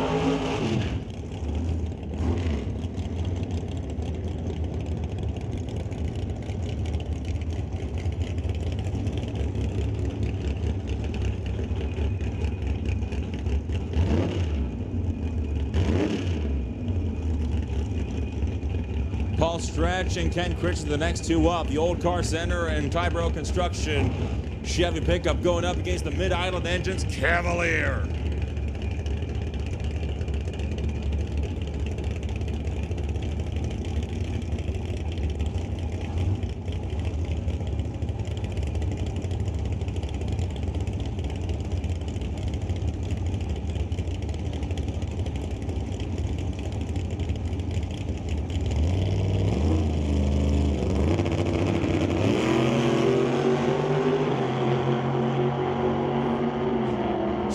Christensen down track to the top end, 7:30 with a 4, 190 miles an hour. Christensen 8:22 with a 7 at 161.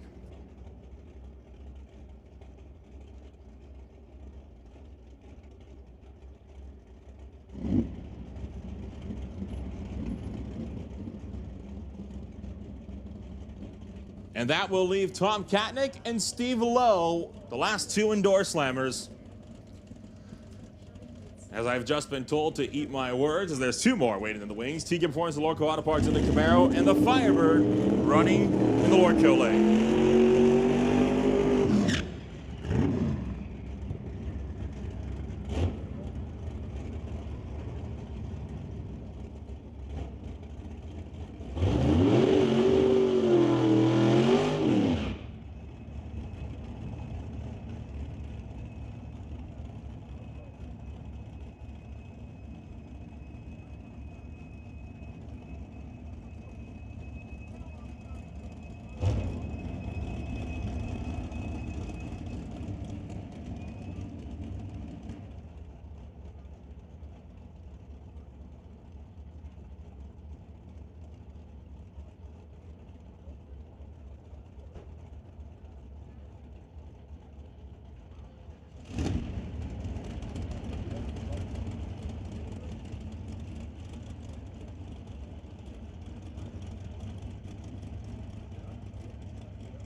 Tom Katnick, 661 at 217, the first 6-second pass of the day, and your new #1 qualifier. Steve Lowe in 786 at 174. Folks, your applause, please, for your new #1 qualifier, Tom Katnick, the first 6-second pass of the afternoon.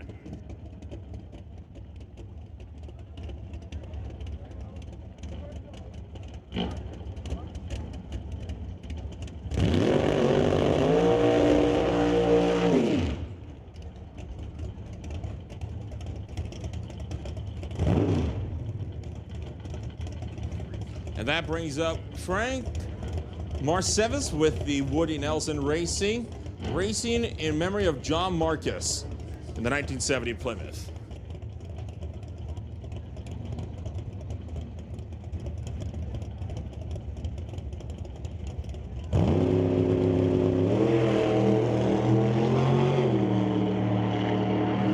So Frank Marcus out on track. And he will go 8 seconds with the 1 at the top end. So that does it. First round of qualifying for Door Slammers. Your #1 qualifier, Tom Katnick, ahead of Ken Christensen, Terry Shaflieta, Jason Field, and Paul Stretch. Round out the top 5. Siverston, West, Thompson, Antle, and Schulte for the top 10.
Attention to pits, attention in the pits. We have a lost set of GMC keys. That is, we have a lost set of GMC keys. If you have found a lost pair of GMC keys, please bring them to the second floor of the timing tower. Once again, if you find a set of lost GMC keys lying around, second floor of the timing tower.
So we'll make a call for Street Machine B. Street Machine Bob. This is your call to the staging lanes. Street Machine B. This is your call to the lanes.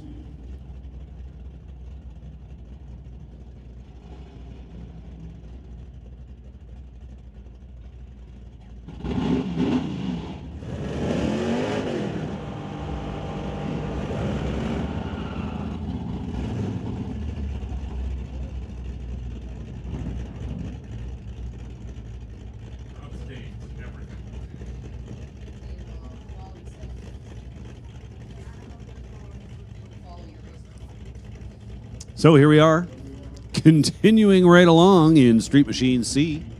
Gary Conto and Sylvia Hoogstens.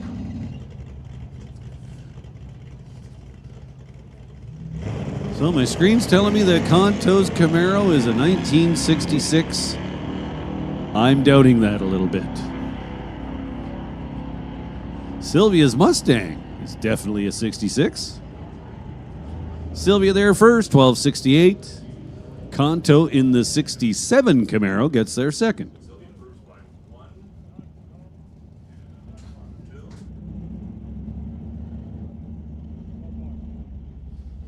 So now Kevin McCauley and Jeff Homan. Homan in the pickup truck. McCauley in the 1969 Dart. Had some issues on his first pass. Hoping for something a little better this time around. Homan. Check out the reader board. 003. Nice job. Homan, 1255, 105 miles an hour, and a 1668 for Kevin McCauley, 77.5 miles per hour. So now Veronica Hodgson, last year's runner-up.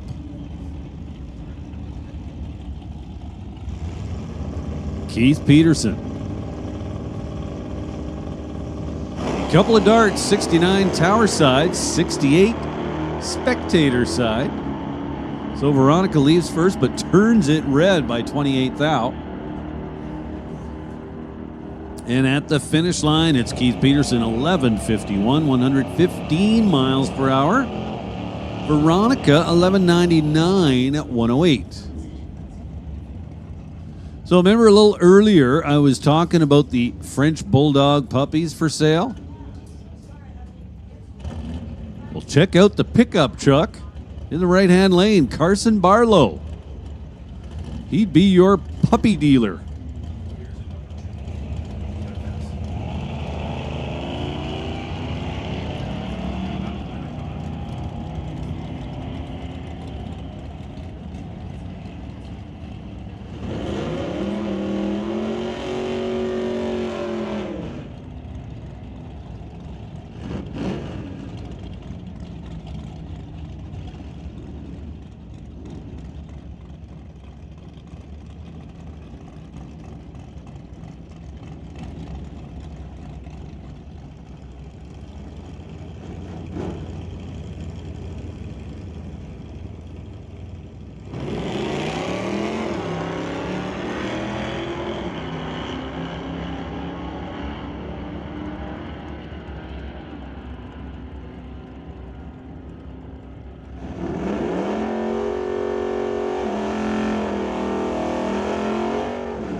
Gordon Majewski, Tower side, goes 12:41. Brady Peterson getting there first, 11:68. Now Christy Tippy and Matt Hall. Matt Hall, Tower side, TCS side of the racetrack in the Chevrolet C10 pickup. Christy Tippy, also in a Chevrolet, hers a 67 Camaro.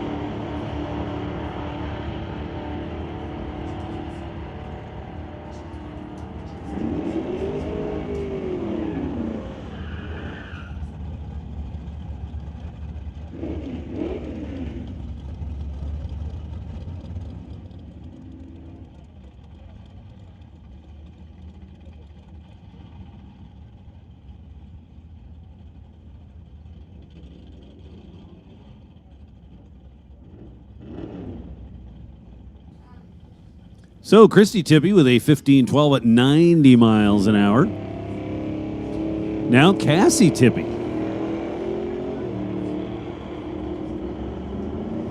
Behind the wheel of the wagon, Lord Coast side of the racetrack. There goes Cassie, 11:69, 113 miles per hour. 14:19 at 93, Tower side.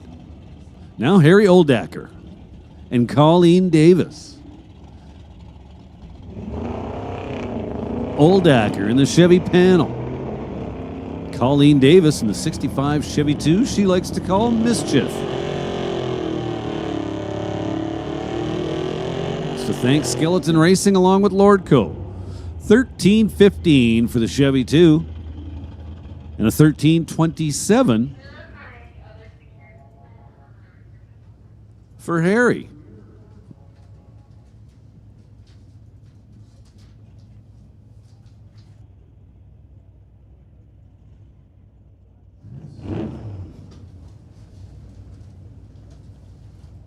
And I do believe that that is going to do it for Street Machine C. It should have us rolling into Street Machine B.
Mark Pasteur and Glenn DeYoung. One light red, one light green.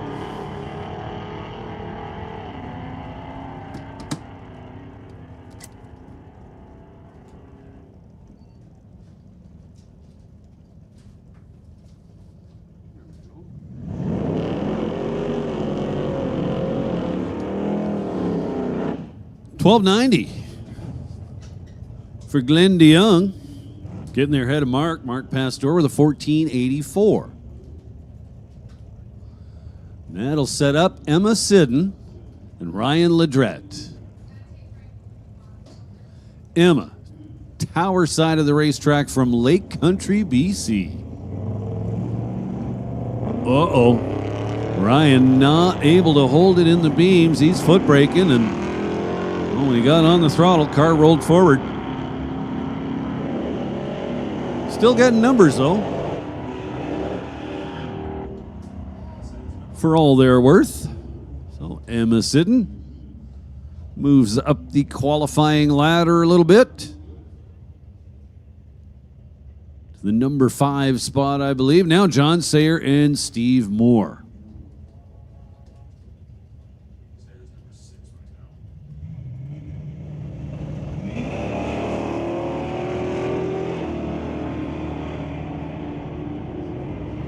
John Sayer.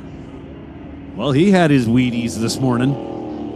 005. Man. Then $11.99. 111 miles an hour for John. Steve Moore.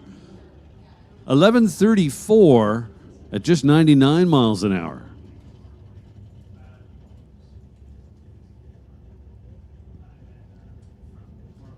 Check this out. Couple of Novas.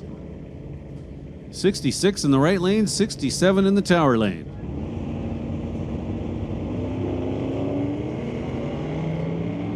So Terry gets away first. 0:41 his reaction time. Dave Levasseur. 13:15 at 104 miles an hour. Terry with 11:93, 111 miles per hour.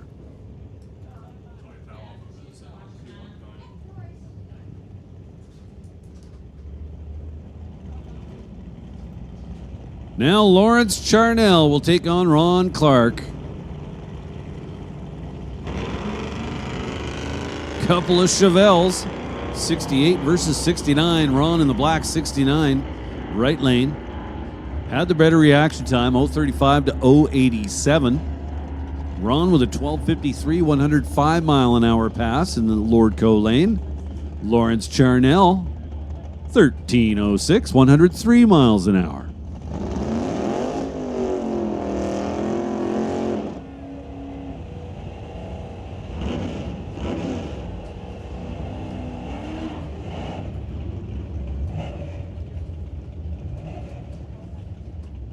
Kevin Noring, 1970 Duster, 511 cubic inches of big block Mopar underneath the hood. Ron Carlson over here in the TCS lane. Sporting 540 cubic inches, a big block Chevy underneath the hood of the 70 Nova. Mopar out in front and pulling away. How about 10:18 for Kevin Noring? 125 miles an hour. Ron Carlson doing a $1:22 at the finish line, crossing in exactly 11 seconds.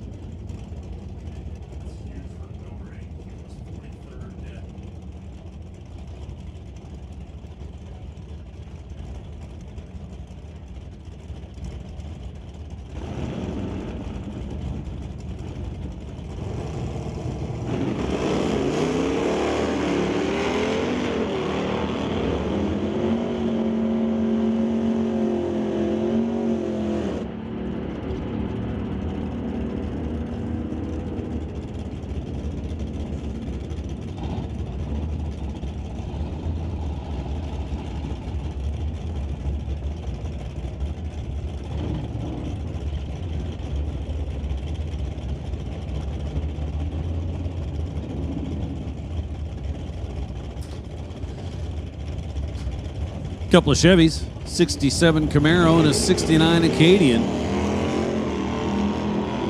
Guess it's not really a couple of Chevys, with the Acadian actually being a Pontiac.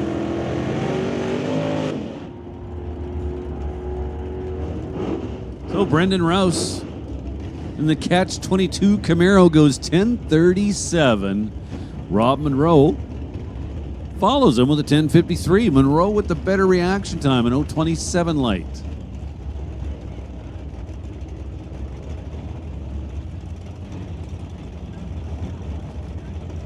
Now Camaro versus Firebird. Carlo Robinson in the Camaro, TJ Stagg in the Pontiac. TJ with a little pedal. Allowed Carla to get out in front, but he takes over the lead before the finish line, 10:39, 131. Carla with an 11:01 pass at 119.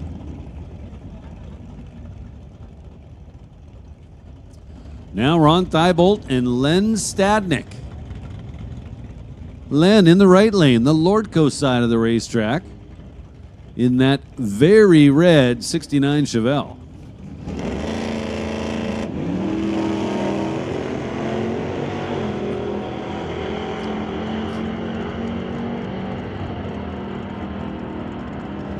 So Len leads the way, 10:13, 133 miles an hour.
So some interesting chatter on the radio right now. Spectator has made their way onto the racetrack surface, possibly in the sand trap at the end.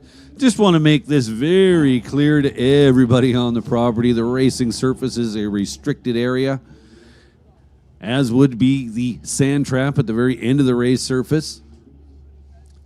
No spectators allowed in a restricted area. It's fairly simple.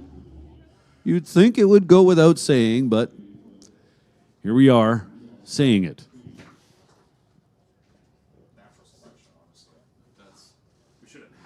So, can't imagine that this will take very long. We're actually, like I said, a little confused over the radio chatter.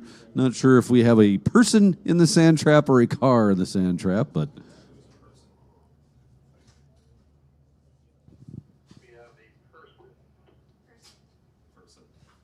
all right, just got a little confirmation. It is a person in the sand trap. Well, that shouldn't take very long to remove.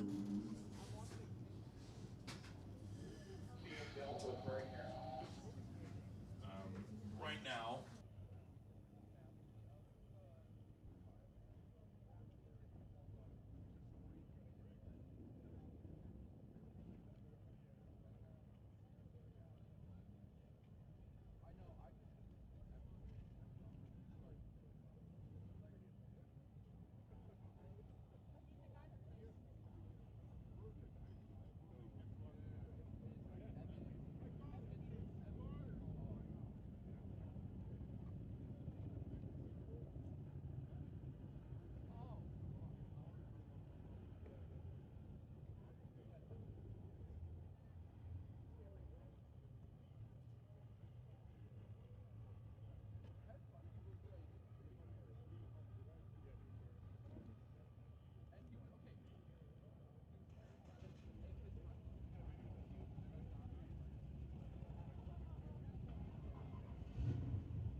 Attention in the pits, Street Machine A. Street Machine A, if you're out there, we need you in lanes 1 and 2. Street Machine A to lanes 1 and 2.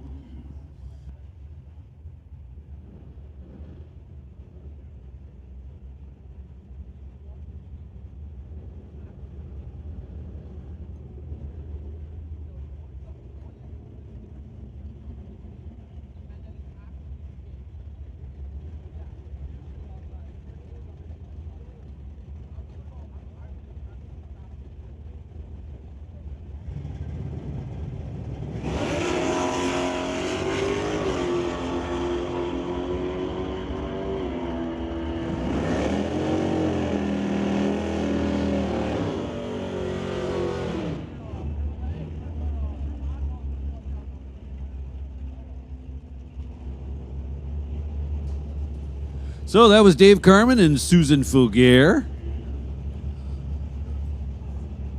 Dave Carman getting there first, even though he had a slower ET by way of his 006 reaction time.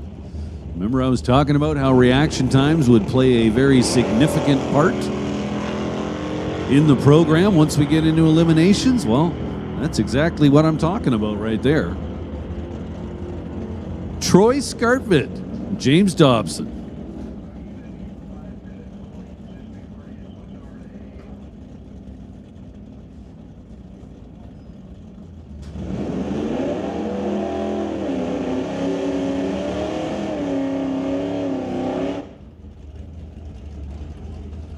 Now Luke Staber and John Buczynski. Buczynski over there in the right lane. A 1970 AAR CUDA. This is the real deal. This is not a regular decal or a regular CUDA that's been decaled to look like an AAR CUDA. John Buczynski, the one and only owner of this car, brought it brand new. Oddly enough, his brother also owns an AAR CUDA, and they are just 2 serial numbers apart.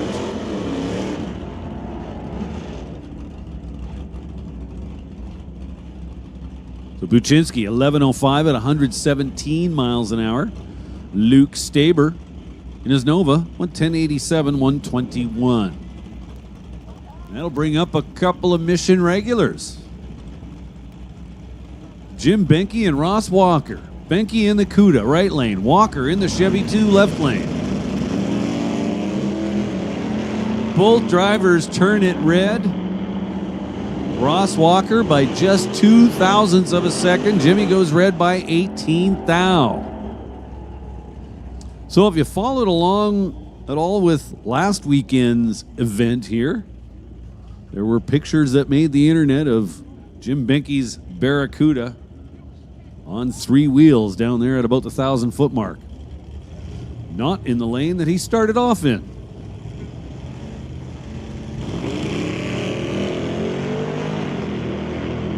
Terry Raitt and Roy Roman. Roman, the AMC Rambler.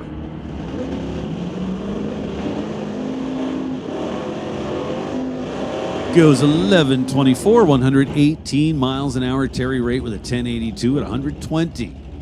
And that'll bring up Dean Kallstrom and Dale Posnick. Posnick, that gorgeous 67 Mustang. Riff Raff Racing. 428 with a clutch. That's right. You want to see some rear tires get murdered? Watch the Mustang.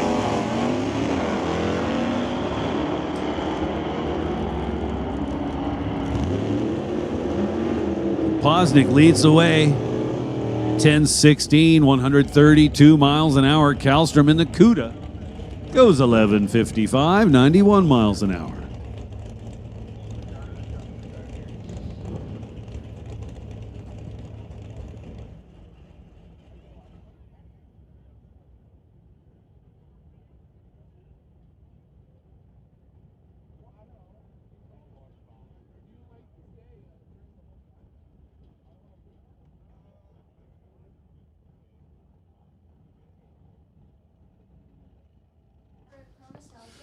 So I don't like what I'm hearing as far as chatter over the radio. Apparently we may have some fluid in the left lane further down the track, so we're going to have to do a more thorough track surface check, and then whatever cleanup will follow.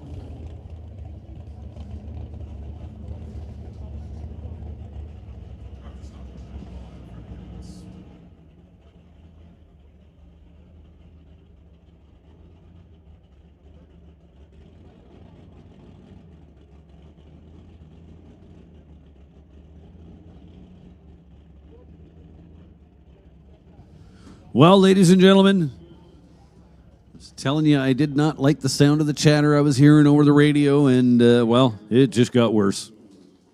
Apparently we do have some fluid down, and it is significant, so we are going to have to take a break as far as the racing action, but here's the cool thing about this event, is it is as much car show as it is drag race. So you don't really need to have a game plan as to how it is that you're going to take it all in. You can just kind of let the event dictate for you. And, well, what I'm getting at is right now would be an awesome time to check out the cool cars lining the track side over here on the pit side, basically from the grandstands all the way down to the finish line. It is nothing but show cars backed in over there. So also we're getting pretty close to lunchtime. Half Track Snack Shack is over there waiting for you. They've got lunch on. Nolan, you look like you got something to say. Well, I was going to mention, of course, you mentioned lunch being an option. Of course, the car show's an option. I think I'm going to hit two birds with one stones and I'll take a look at both of them. Well, there you go.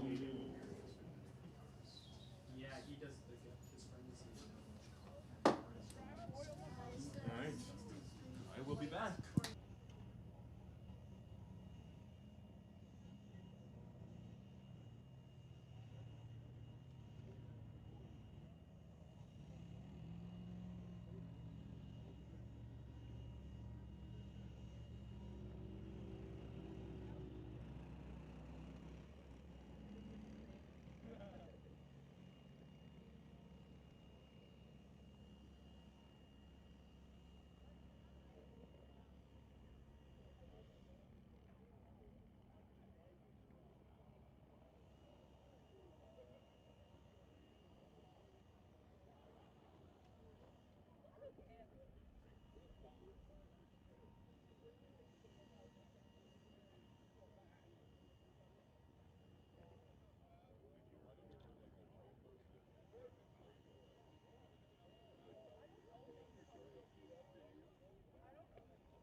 Well, what a beautiful day we have on our hands.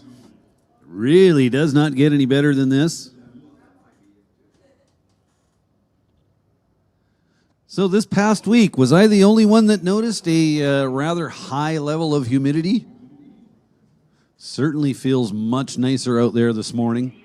Obviously, it will be a warm afternoon once we get to that part of the day, but with a little less humidity, it's a little easier to take.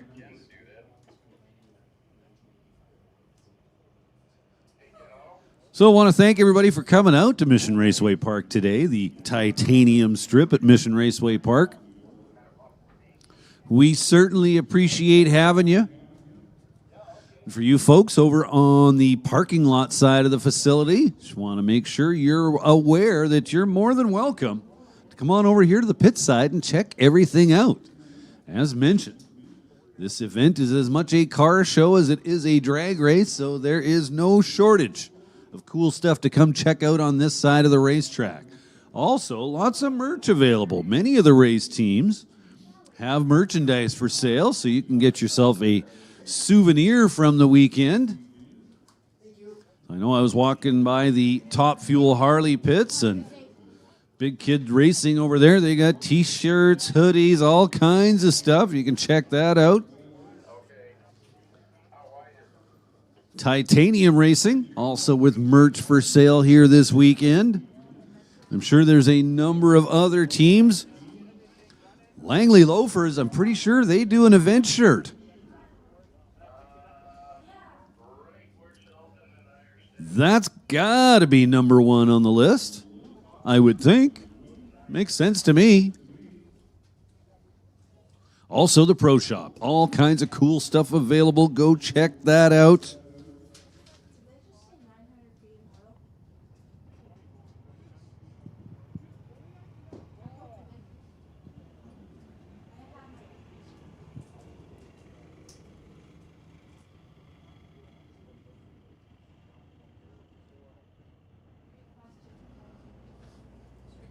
So I got to say the timing of this little break we're taking is fairly good. When I look up at the clock and see it's pretty much dead on lunchtime, it's like, okay, well, who planned this?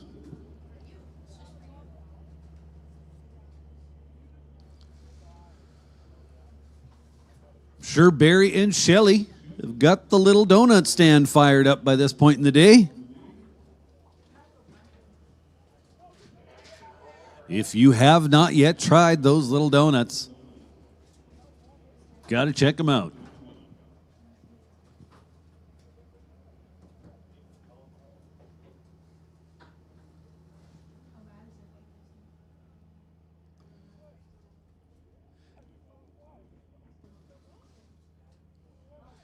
And the 50-50 ticket sales have been going on for, well, almost an hour now. Make sure you get in on that. Good sized crowd here, so that should make for a good sized pot. Again, the volunteers will be making their way around the facility. There's also a 50-50 sales station, so to speak, located by the Pro Shop right beside the Nitro Lube tent, I'm told.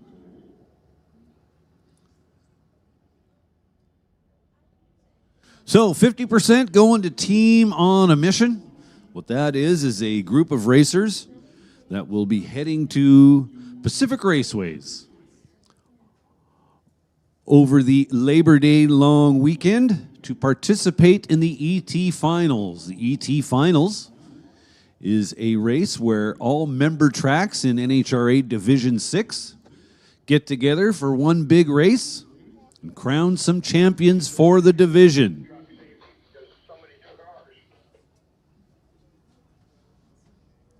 So make sure you get your 50-50 tickets.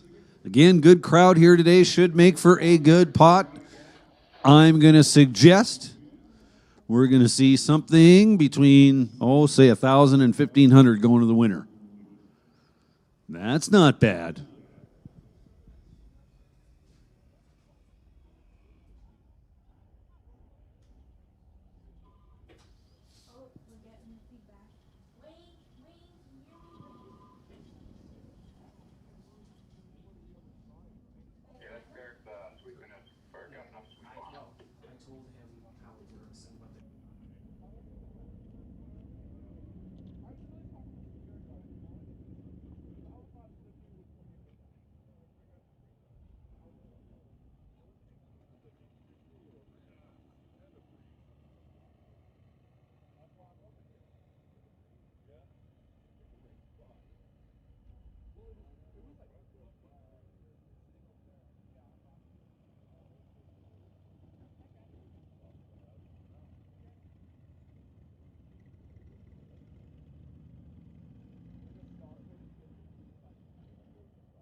So just one of the many cool things that make this old-time drags here at Mission Raceway kind of a standalone event.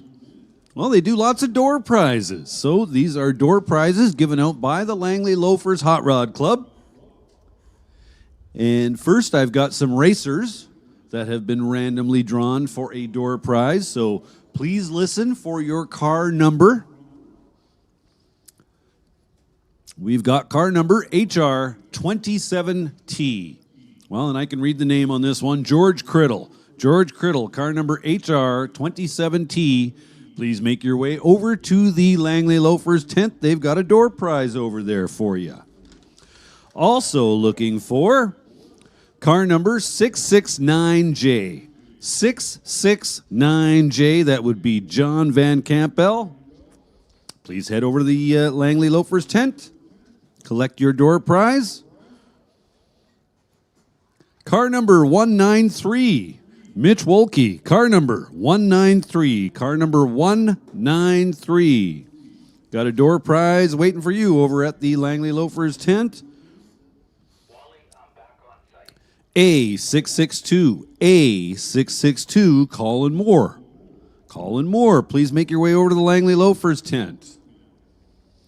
Now we've got a number of show and shine participants that have been randomly drawn for a door prize. So I'm going to call out some names. Please listen closely if you are a show and shine participant. Leanne Weeds. Leanne Weeds. Doug and Vic Snitchchuck. Snitchuck. Doug and Vivian, I'm guessing. Snitchchuck. Please make your way over to the Langley Loafers tent. Les Berm. Les Berm. Got a 1965 Ford Galaxy. Please make your way over to the Loafers tent. Oh boy. I'm going to have trouble with this one. Frank. Well, BA, not sure about the third letter, followed by ICH. So, Bayich, something like that. Owner of a 1936 Ford three-window coupe. Frank, please make your way over to the Loafers tent. Tom Whiffen. Tom Whiffen. You've got a door prize waiting for you over at the Loafers tent. Blaine Bertram. Blaine Bertram. Door prize waiting for you over at the Loafers tent. Dan Huffsmith. Dan Huffsmith. Please make your way over to the Loafers tent. Jim Grant. Jim Grant. You're a winner of a door prize. Jim Grant. And finally, Jason Dahl. Jason Dahl. Owner of a 1926 Chrysler. Jason Dahl. So I'm going to go through all those names one more time real quick. Jason Dahl, Jim Grant, Dan Huffsmith, Blaine Bertram, Tom Whiffen, Frank Bayich, Les Berm, Doug and Viv Snitchchuck, Leanne Weeds. And those racers who we're looking for, Colin Moore, car number A662, Mitch Wolke, car number 193, John Van Campbell, car 669J, and George Criddle, car number 27T. So we need all those names to the Langley Loafers tent. They've got door prizes waiting for you.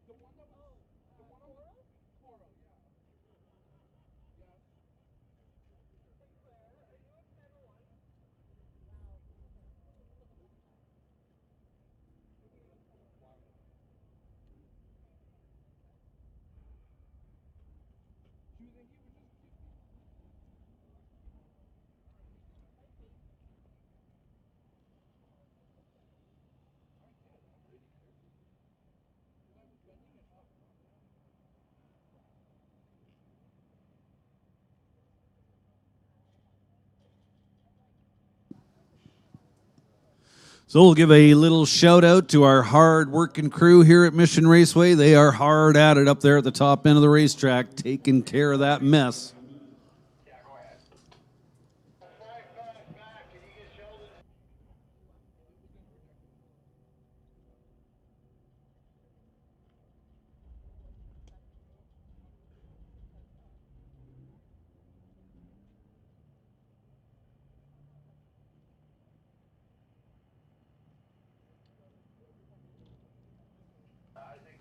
So you may be looking up there at the top end. You see that little orange machine?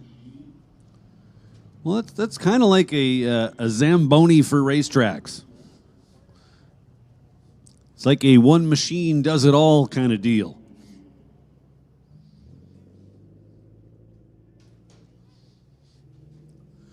We'll spread out detergent, scrub the race surface. Suck up said water and detergent, and then dry the surface off. Pretty cool little machine.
So I'll make another reminder to everybody. We all want to have a nice, safe day. So for anybody on anything with wheels, really, whether it's a race car, golf cart, we need you to adhere to a safe speed. Please watch your speed in the pits. It's not going to kill you to get to where you're going 30, 60, or 90 seconds later. We could avoid an ugly incident. So please, everybody, be careful out there in the pits. Let's keep the speed down to something very reasonable, and that goes for all wheeled vehicles.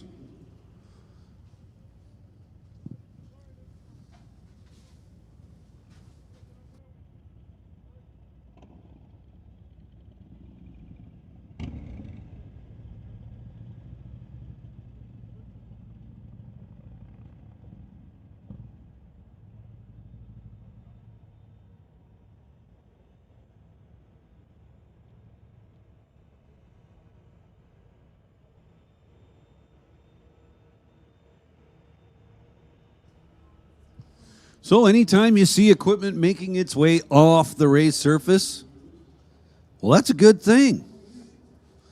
That means we're getting closer to getting back to the action.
So 50-50 tickets, sellers should be out there. I was told they were going to have a station set up at the Pro Shop, but apparently people are having trouble finding it. So, yeah, it appears though you're just going to have to hunt down one of the volunteers. And I know they do a pretty good job of covering the grounds. They want you to buy in, so.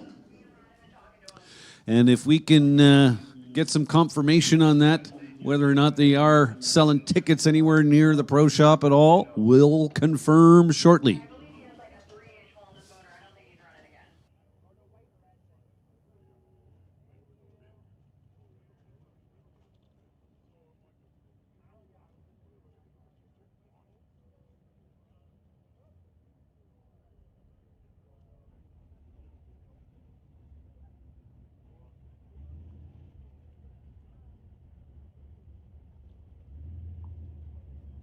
All right, I told you I'd get you some confirmation. There is a ticket station. It is near the Pro Shop.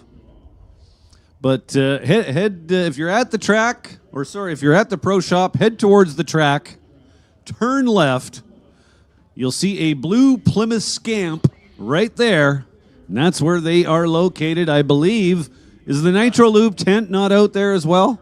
Tent right beside Yes, so they're right beside the Nitro Loop tent. That's what I've been saying all morning, and it is true. They are there. Go get your 50-50 tickets. Except when they leave the race. And they hang a little sign. Now, it is worth noting that most of the volunteer crew are also racers. So it may not be operational 60 minutes of each hour, but if you go there and there's nobody there, just go back a little while later. They're going to be selling tickets up until 3 p.m.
So it looks like we are just about done with this cleanup, which means we'll be getting back to the action. Got our next pair patiently waiting underneath the bridge. Hey, so did that guy come claim his driver's license? Yes, he did. Good job.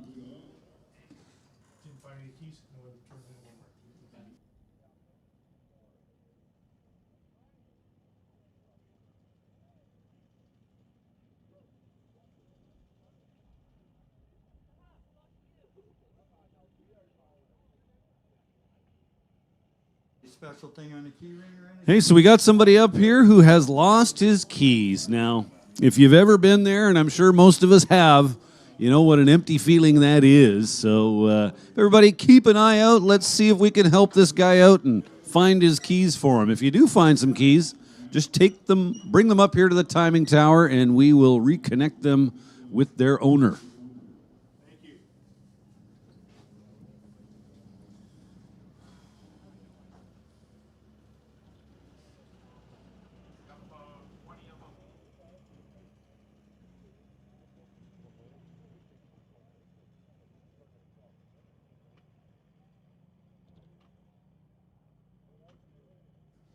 So sprayer's out on the racetrack, and that's usually a good sign. Usually means we're not too far away from getting this show back on the road.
Well, good-looking crowd we've got here today. Parking lot's looking pretty full. Fence line's definitely full down there on the spectator side. Of course, over here on the pit side, fence line is pretty much all about the car show. And these pits are absolutely jam-packed. So thanks, everybody, for coming out today. Give yourselves a little pat on the back. Race fans, you are truly the star of the show.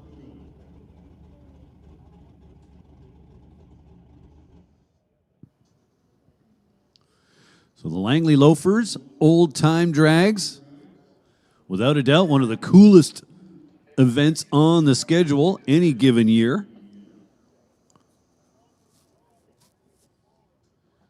As is the case today. As I was saying, pit's absolutely jam-packed with all kinds of cool stuff.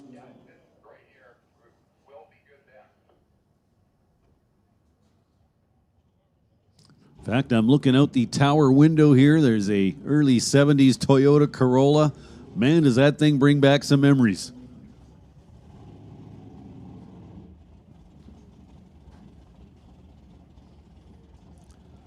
So 50-50 ticket sales.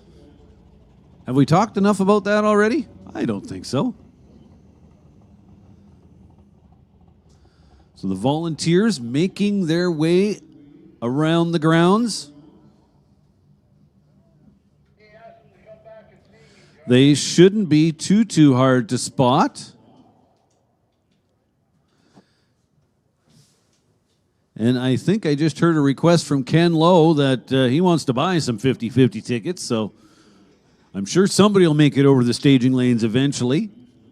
And we actually do have a fixed ticket selling station. It is located very near the Pro Shop. In fact, if you're at the Pro Shop, start walking towards the track and turn left just as soon as you clear the building. Right about there is going to be the Nitro Lube tent, and apparently just off the side of that is the 50-50 ticket sales station. So you can check out the Nitro Lube display while picking up your 50-50 tickets. Maybe after having had checked out the Pro Shop, pick yourself up a Mission Raceway Park or NHRA souvenir. Don't forget to swing by the Loafers tent. Langley Loafers have a tent set up just, behind the pit side grandstands. They have event t-shirts for sale. Great bunch of people. Give away a lot of prizes and money throughout the weekend. So we read off just shortly ago a long list of door prize winners, both for racers as well as show and shine participants.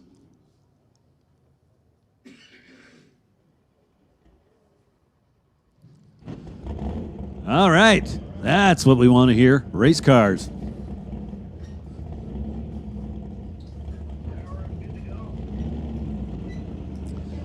So we are going to get back to sending cars down the racetrack in Street Machine B.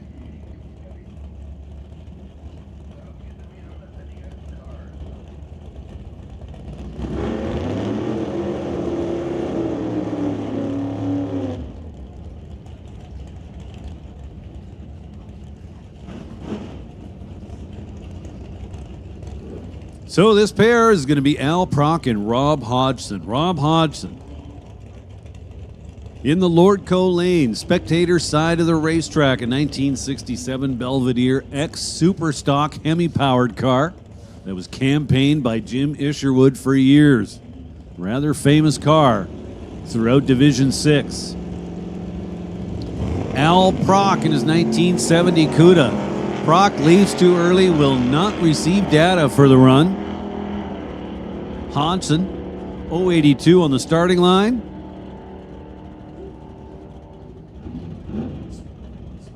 And at the finish line, he's 1067 at 123.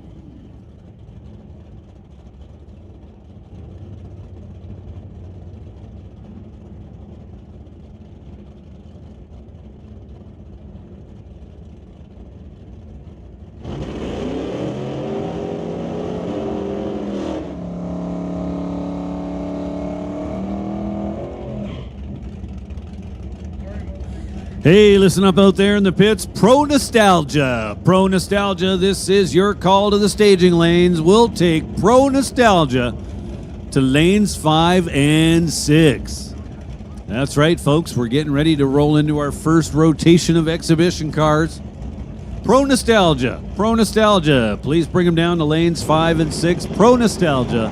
Lanes 5 and 6. And with that, we'll give a standby call to the Canada West Door Slammers. Canada West Door Slammers, this is your standby call. Mal Patterson and Carrie Riedlinger. Patterson, Tower Side. The 68 Acadian, the malfunction car, goes 1040 at 131 miles an hour. Carrie in the GTO, 1090 with a 0. Kills the Super Street Index, 127 miles an hour. Now side-by-side Novas. Russell Jeffrey and Rebecca Powell. Rebecca Powell from Lyndon, Washington. 67 Nova, white. Over there in the Lordco lane, 406 Chevy small block under the hood. Russell Jeffrey, Tower lane. Sporting 555 inches of big block Chevy, goes 966. Rebecca follows with a 1017.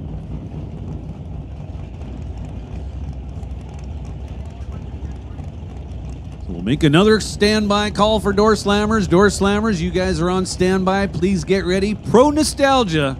We need Pro Nostalgia to lanes 5 and 6. So Dennis Winton in the Lost in Time 1966 Bel Air.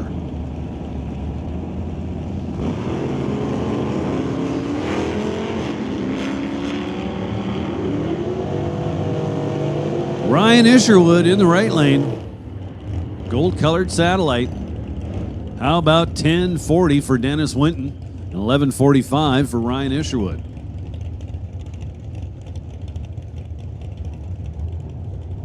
Brian McLennan rolls up in the right lane. 1965 Ford Falcon. Wants to thank Mainland Hard Chrome and Hydraulics. Brian McLennan with a nice 0:11 reaction time. Don Almus in the big block powered Dodge Dart follows with a 993. Brian McLennan gets there first with a 963. And another Ford Falcon. This one a little newer, 69 vintage.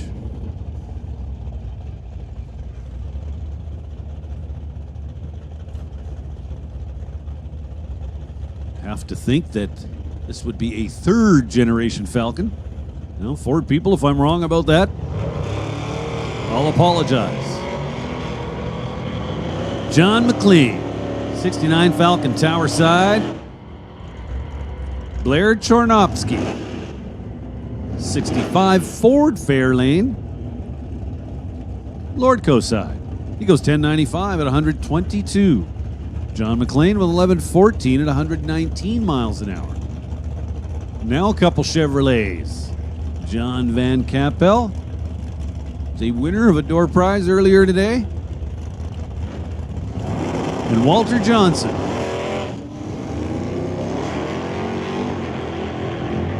So Van Campbell might be making use of a throttle stop. At least that's what it sounded like. He was 17 on the tree. Walter Johnson is 13 on the tree. Street Machine B. Yeah, I don't... I'll take back what I said, because it's pretty much a... Well, it says no crosstalk. Doesn't mean it's not electronics.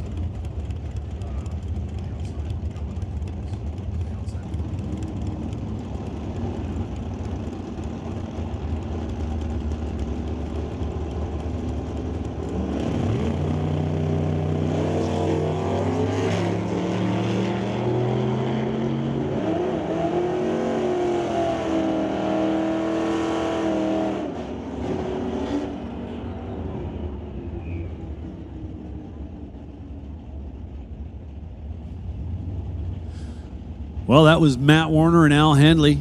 Warner with a 1054, Handley with a 1074. Both lights started with a 0. That's good news. Now John Vandeven. Vandeven was 00 last time up, I believe. Glenn Fillingham over there in the right lane. Fillingham wins the battle on the starting line. 18 to 85.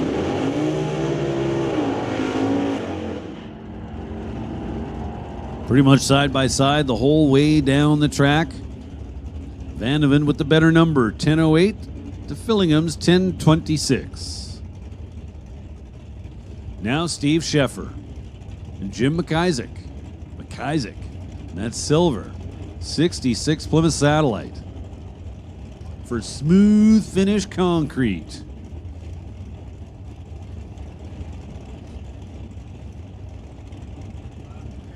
So Steve Sheffer, well, now he just kind of sat there until he got timed out. There were 3 bulbs lit. I was waiting for him to roll forward, and he just failed to do so.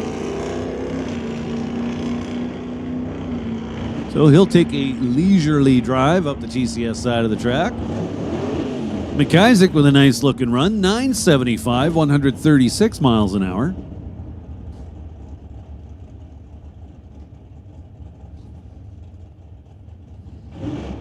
Now Rick Tassan.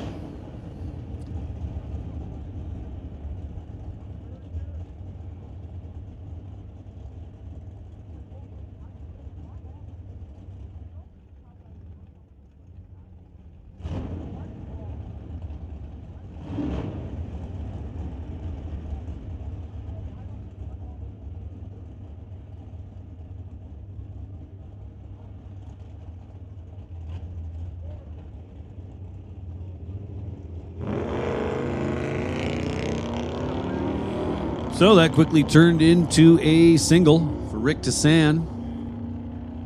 Ken Jansen got backed out of the water, but now it looks like they're maybe pulling him forward. Maybe there's a car issue there. It's like he's trying to pull it forward, but he's got something locked up there, maybe.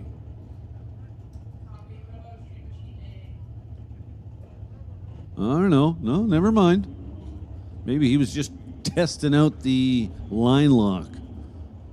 So the Tiger Tool Barracuda.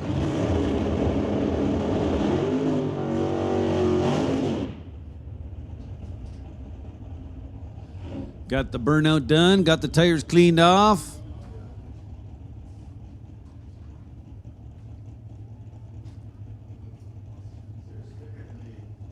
Rolls into the pre-stage. Now into the stage light.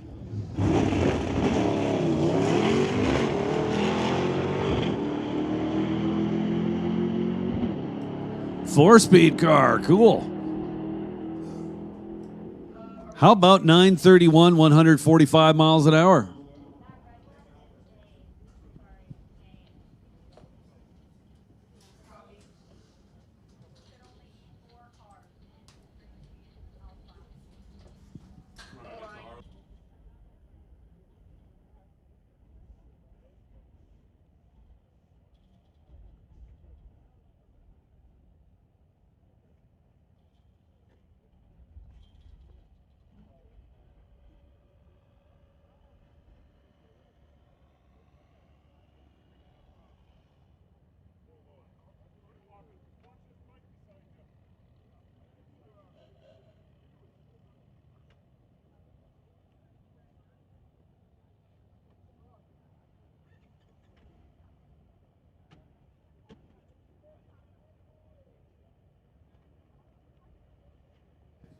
So we have made the call for Pro Nostalgia to lanes 5 and 6. We've got the Canada West Door Slammers on standby. My understanding is Nitro Harley is going to follow the Door Slammers, so you guys can be on standby as well.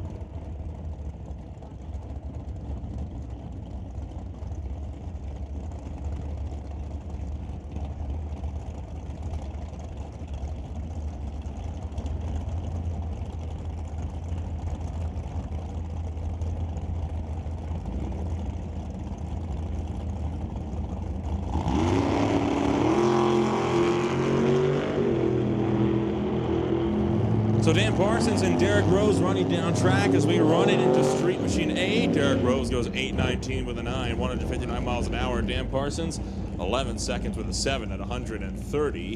And that'll bring up Warren Jacobson and Jerry Epp. The next pairing up, both of these drivers, frequent runners in Lord Kawada Parts Super Combo. In that category, they usually run dead on the 1090 Super Street Index. Chevy 2 going up against the 1966 Mustang on the Lordco side of the racetrack.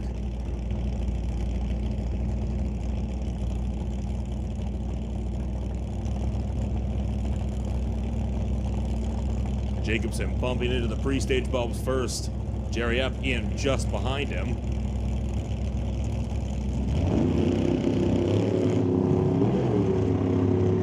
And throttle stops engaged for both drivers before they turn them loose to the top end of the racetrack. Jerry Epp, double 05 on the tree, goes 1098, 139 miles an hour. Jacobson goes 1118 at 132. And that'll leave Wes Hendricks with his 1968 Ford Falcon out of Heffley Creek.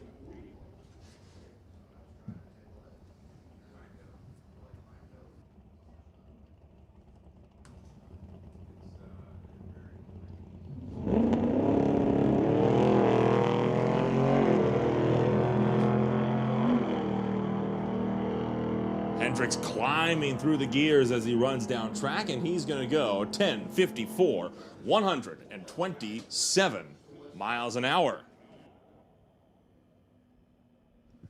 Well, John, I'm seeing a whole lot of Pro Nostalgia cars back in the staging lanes. Very, very cool. I did hear a rumor earlier that Bellingham Burt was on the property and he was going to be coming up here to do the Pro Nostalgia stuff, but I don't see him. So maybe that's not the case.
Hey, listen up out there in the pits. Canada West Door Slammers. Canada West Door Slammers. This is your call to the staging lanes. Canada West Door Slammers, you can start making your way to lanes 3 and 4.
So a few touch-ups being made on the starting line as we prepare for the Pro Nostalgia and Door Slammer runners that are currently all pulling up into the staging lanes.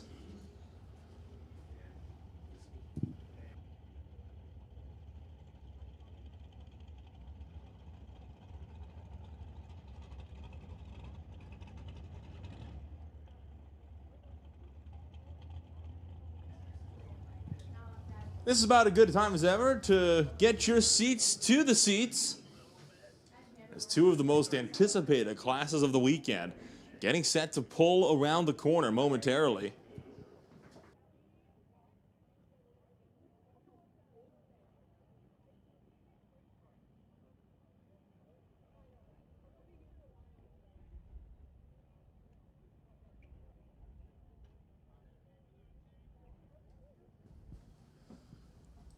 So we've got our Pro Nostalgia cars in the staging lanes. They are going to be the next class going down the track. We've also made the call for Canada West Door Slammers. Once we get those guys all situated in the lanes, we'll be making the call for nitromethane. That's right. We've got nitro Harleys on the property here this weekend for what will be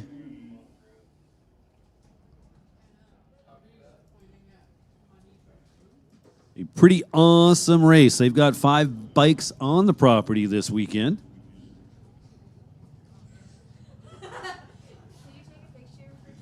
these front engine dragsters, they have been considered top alcohol, top fuel back in the day, or something of their own? Either or. And they're definitely nowhere near the speeds that they can hit nowadays. No. Revolutionary for the time. So as I was saying, we've got 5 Nitro Harleys with us this weekend, and well, we'll talk about them in a little bit. We just got our first Pro Nostalgia car fired up on the starting line. Pretty cool looking first pair.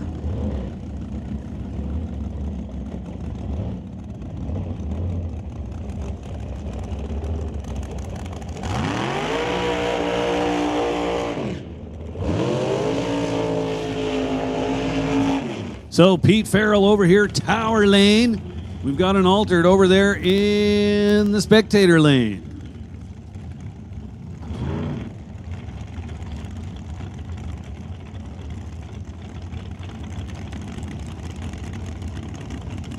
Pete Farrell out of Oregon.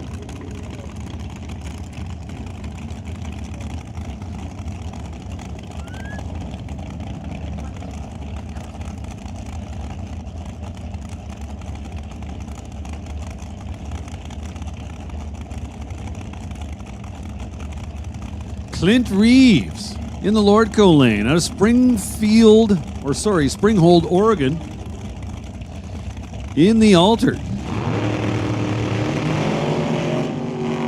580 cubic inch big block Chevy. He's getting to the finish line first.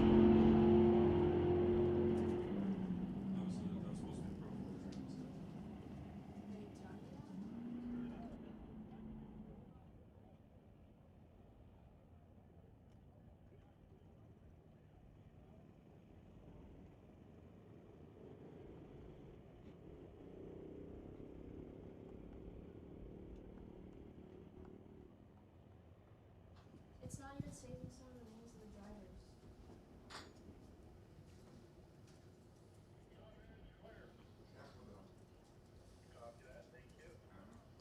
Yeah, about the Pro 4? Yeah, just to confirm. So Nick Pruitt and Jay Kinney will make up the next pairing. A couple of cars out of Oregon. Front engine dragsters, both sides.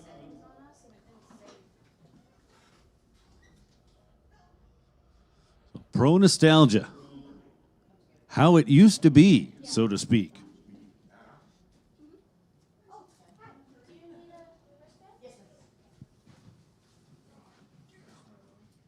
A couple of blown alcohol combinations.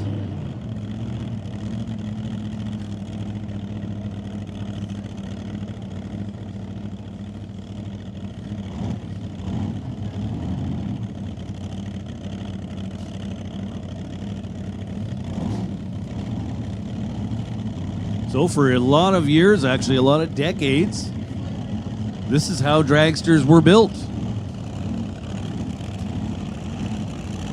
And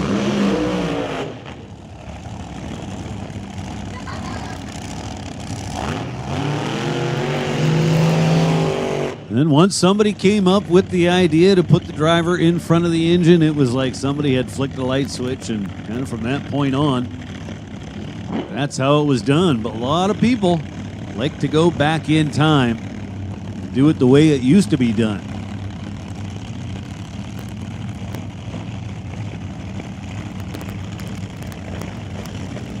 Now, if you get an opportunity to, and I'm sure you will later on as the day goes on, check these cars out in the pits.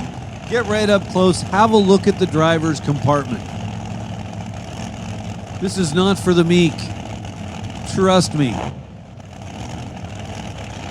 They've got their legs straddled over the rear end housing.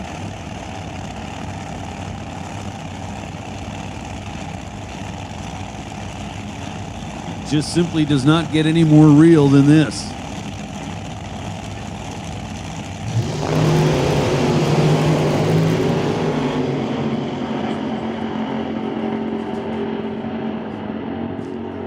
So Jay Kinney with a 729 at 187 miles an hour. Nick Pruitt with the better run, 697, 196 miles an hour.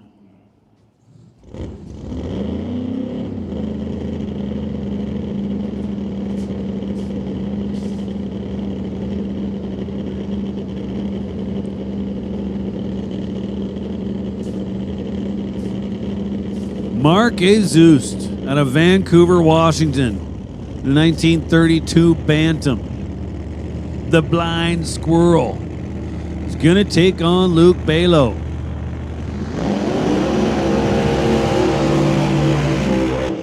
How's that for a nice burnout? Put your hands together for Luke Balo, tower side of the racetrack. That 1934 Ford, the 5.5 car. 554 car. Very cool looking machine, and this thing is absolutely violent leaving the starting line. Yesterday we had a little test day here, and Nolan was witness to his attempted pass in which, there is footage of that car with all four wheels up in the air.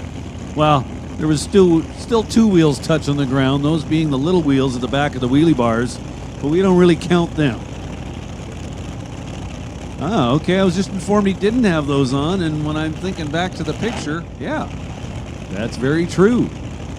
They put brand new Hoosiers on those cars just for this weekend, he was saying yesterday during that tested tune. So if this can make a full pull, it'll be a wild one.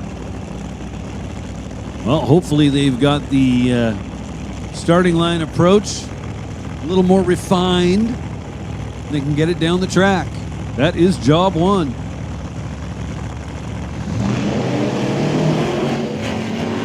Well, Balo with more violence on the starting line.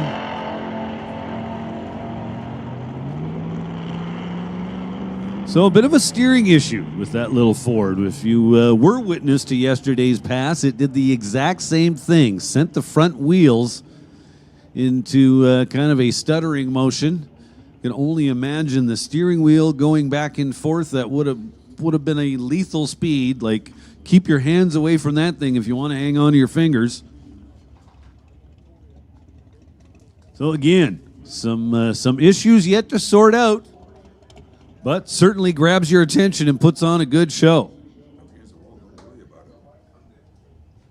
So Mark Azust with a much more trouble-free performance over there in the Lordco lane, went 742 at 180 miles per hour.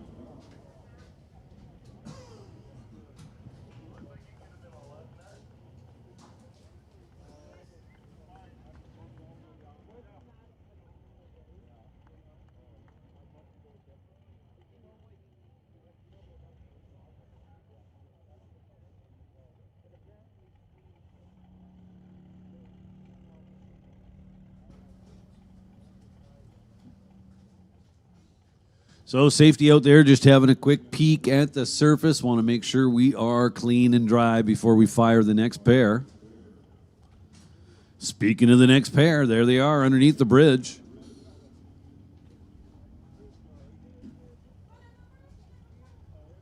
It's going to be Steve Henry and Mark Talbert. A couple more runners from Oregon. Steve Henry, The 1923 Ford Model T Altered. The Tasman. Man, I gotta say, for all the Altereds I've seen, that one has got the meatiest front tires I've ever seen on an Altered. I don't know if he's running them for extra weight. Mark Talbert, Tower Side, front engine dragster.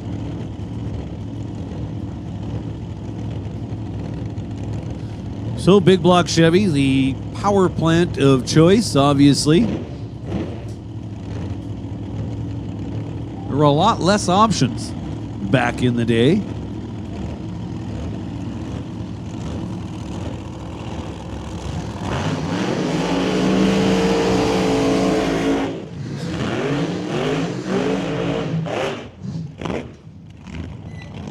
Steve Talbert, nice steady burnout, good smoke coming off the tires.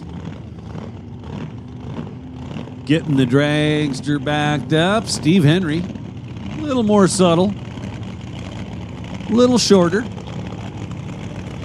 Nevertheless, put a little heat in the Hoosiers.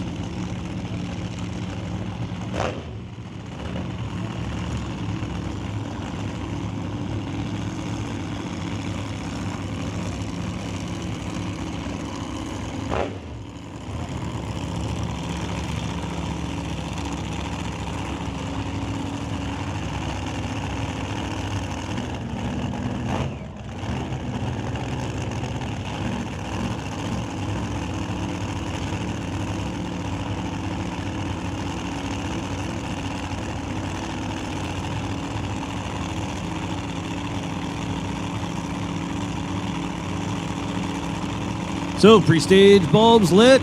Altered goes in. Now we got 4.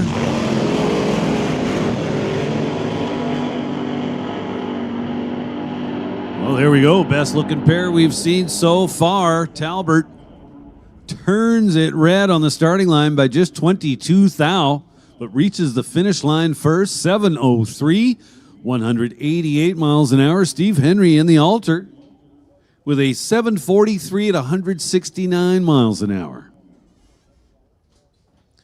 2 more dragsters underneath the bridge, about to fire up.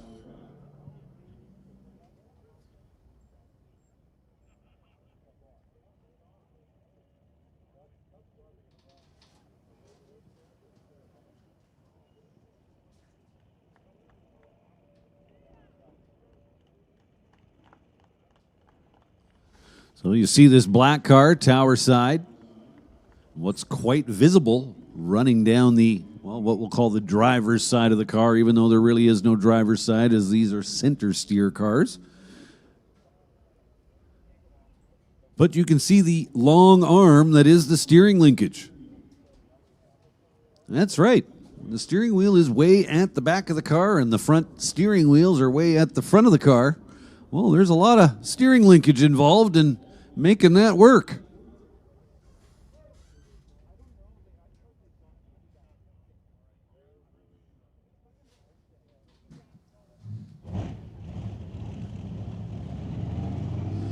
Round 1 of qualifying for Pro Nostalgia.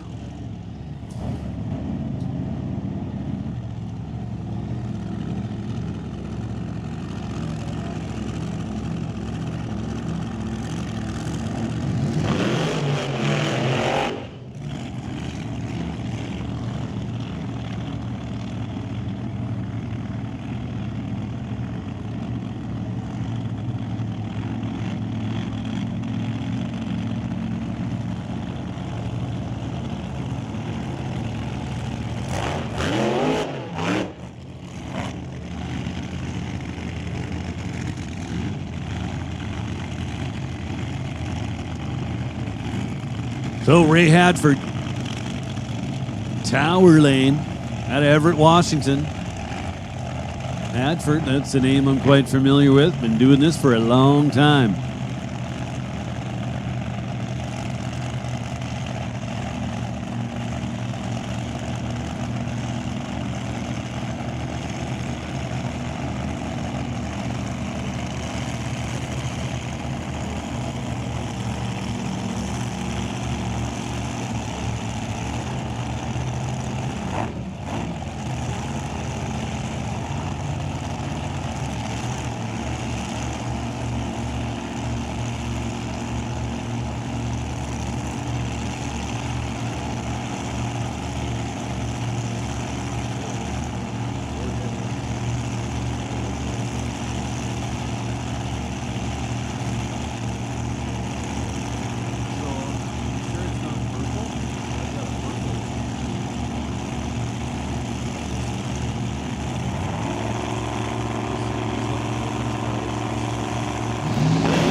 Hadford with his hands full does a great job keeping that in the lane. 667, 200.89 miles an hour in the right lane. Check this out, 729, 206. So there's our mile per hour king so far today. Sorry, I don't have a name for you, but we'll get that sorted out. Still a little bit of information has not yet made its way into the computer.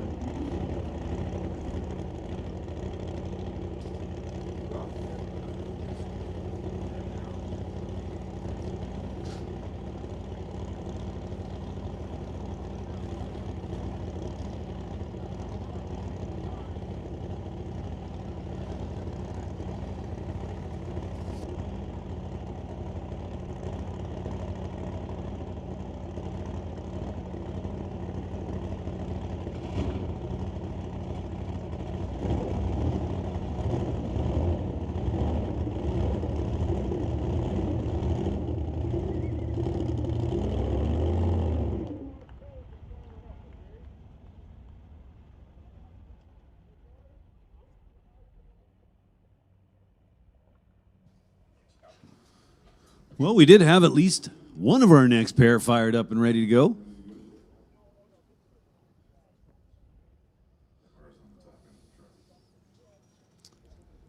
However, we've still got a car on the racing surface up at the top end. Should be clear momentarily. So Miles Butts and Dave Wooten going to make up this next pairing. Dave Wooten will be in the tower lane. 1941 Willies would look right at home, running with the AA Supercharged boys, but he's here running Pro Nostalgia here this weekend from Foothills, Alberta. And in the right lane, the green 32 Ford Altered, that'll be Miles Butts out of Enderby, BC. He's just happy to be on the track. I like that attitude.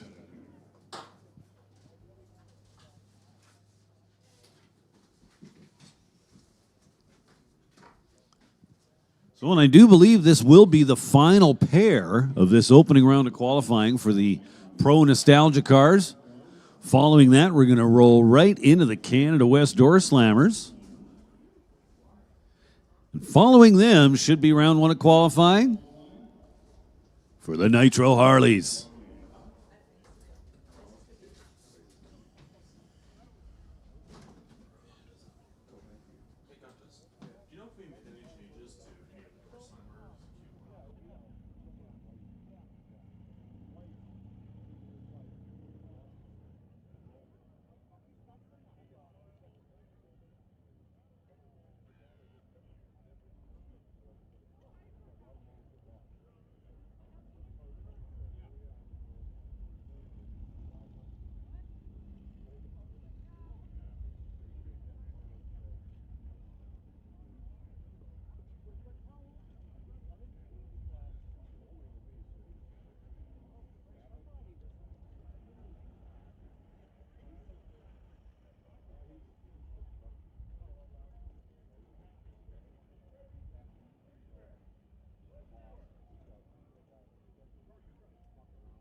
We have fire.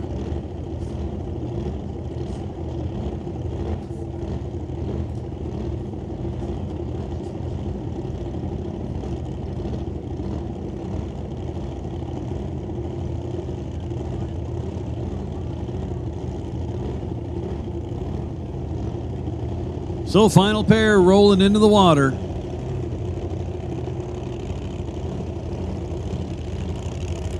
Again, Dave Wooten, tower side, Miles Butts, spectator side.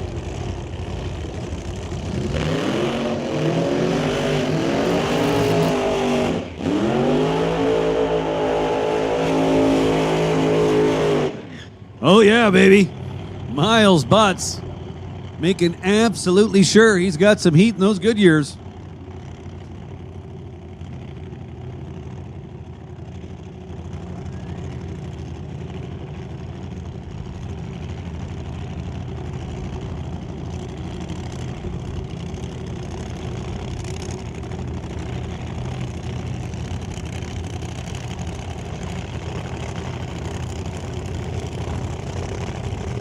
So back in the day, what used to be a part of this event was they'd get a full field, these AA supercharged cars.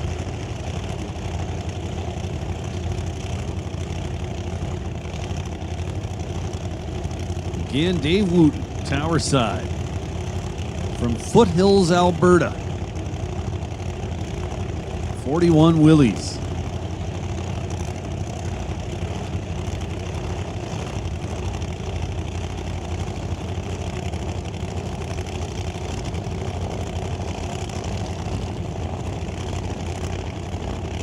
Miles Butts. Oh, both drivers on and off the gas a whole bunch back here at the starting line. Miles Butts is, well, not under full power crossing the finish line, but not coasting either. 8:37, 156 miles an hour. Dave Wooten gives up on the run, coasts across the finish line. That's 70 miles an hour, which is not very fast for anything here at Mission Raceway Park, but would get you a speeding ticket out on Low Heat Highway. Especially by the old.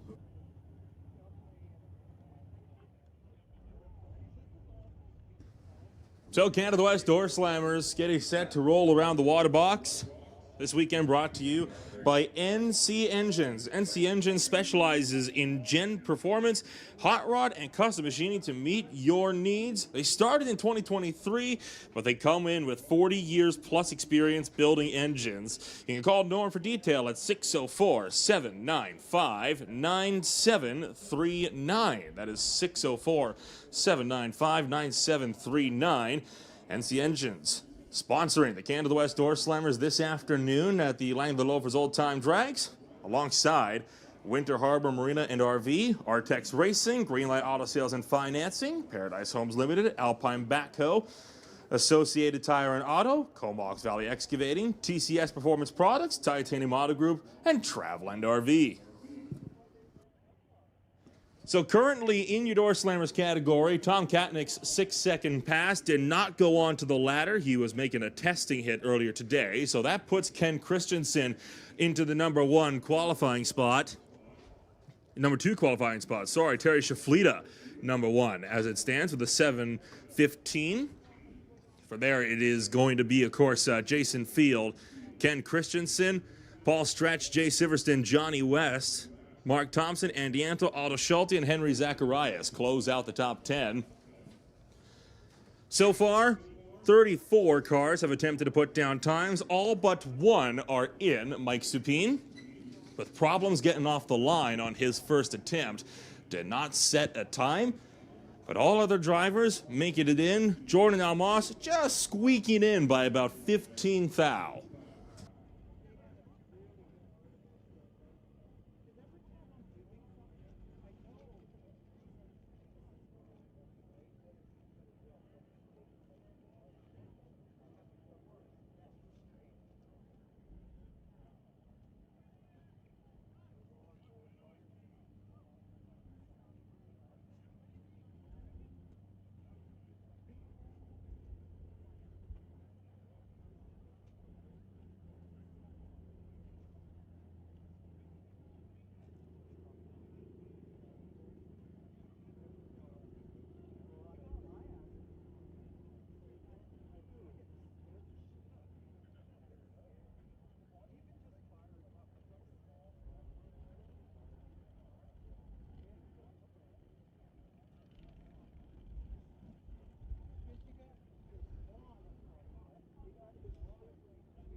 So, as mentioned, coming up next, round number 2 of qualifying for the Canada West Door Slammers.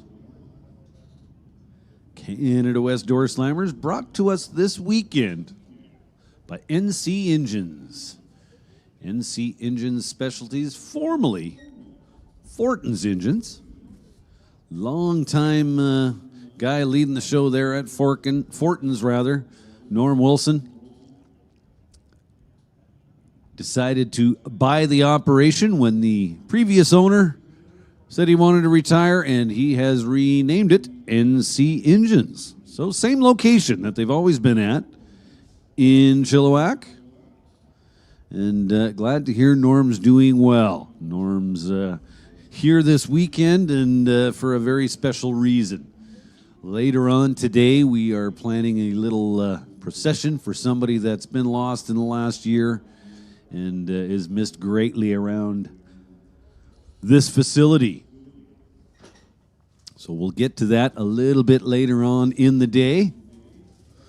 So as Nolan was mentioning, healthy field of door slammers on the property here this weekend.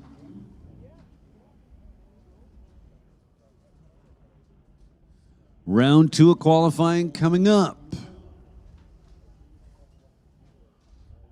Safety was just out there having a little look-see at the surface. And from what I'm hearing, as far as radio chatter, we are good to go.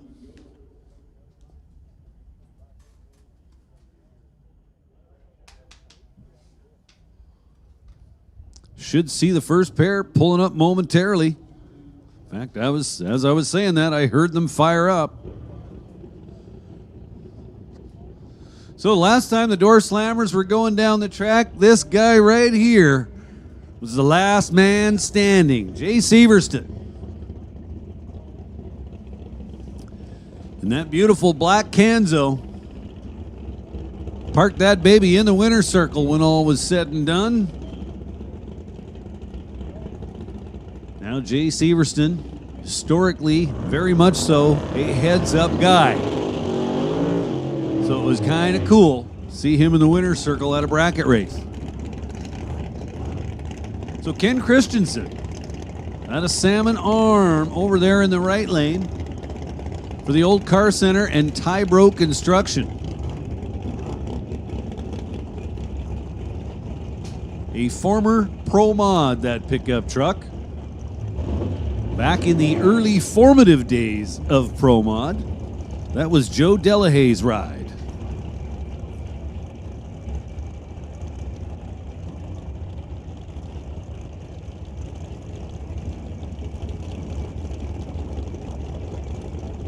So far, these guys are pretty much right beside each other on the qualifying ladder.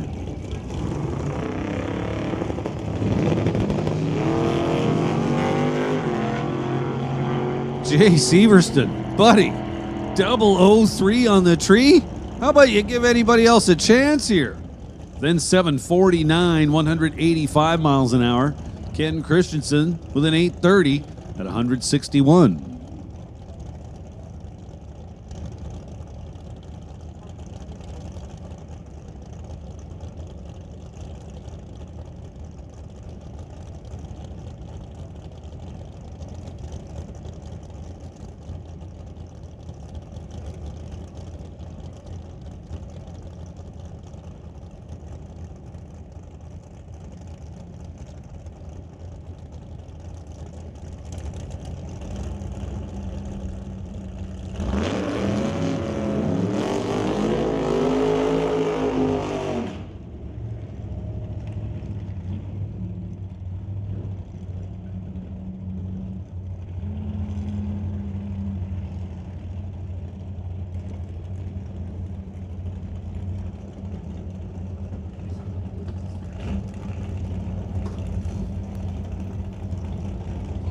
So now Andy Hatton and Dale Phillips. Dale Phillips right lane out of Chetwynd, BC.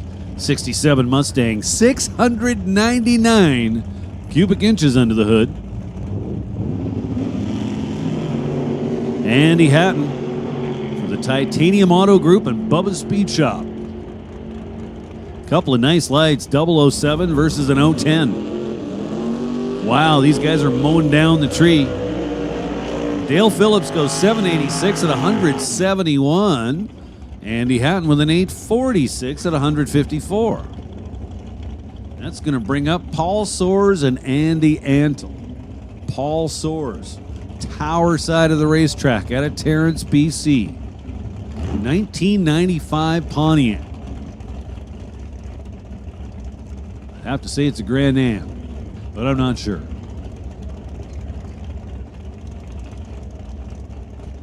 Andy Antle, 2011 Chevrolet Cobalt. From Langley, BC.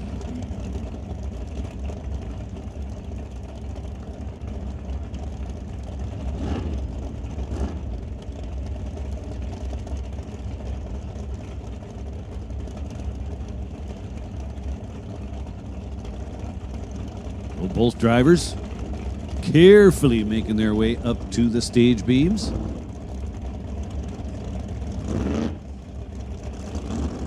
Well, Andy Antle kind of dumps it in there in a bit of a hurry. Red by 11 thou for Paul Soares. Andy Antle leads the way. Goes 747, 185 miles per hour.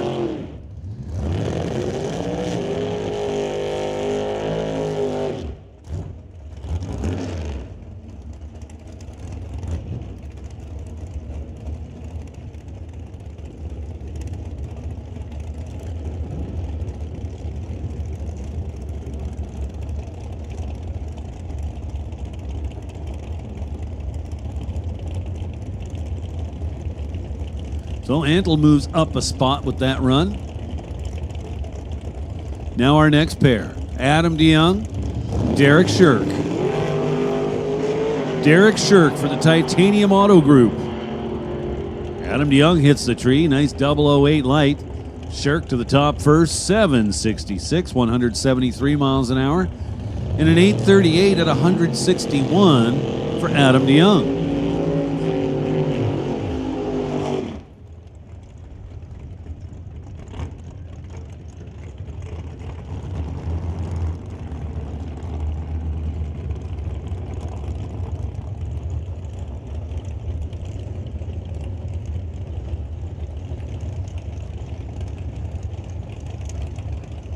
Brody Shirk, tower side. Howie Winklehorst, spectator side. Brody Shirk for Titanium Auto in Napa. 67 Chevrolet Nova. I'm really not sure what you call that color. It's like red, but it's got some orange to it. Not enough orange that you'd call it orange. But it's like you can't call it red without mentioning it. Winklehorst with an 0:30 reaction time. At the finish line, he's 8:39 at 161. Brody Shirk goes 8:58 at 157.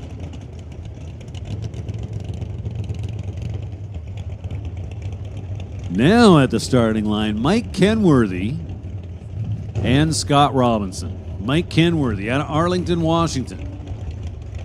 92 Firebird. Wants to thank Speedmart Illusion Motorsports, or Speedmart Illusion Motorsports.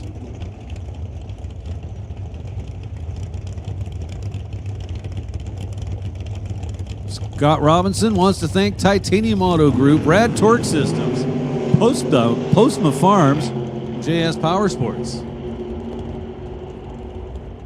So both drivers turn it red. Scott Robinson by just a little bit, 005.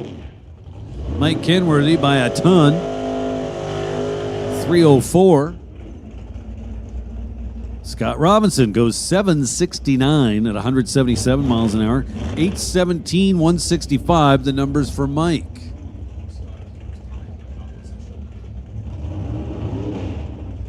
So Robinson runs a little quicker, remains in the same ladder position. Now Peter Lacanis and Jordan Almas. Jordan Almas, 1968 Barracuda, part of the Detonators Car Club out of Enderby.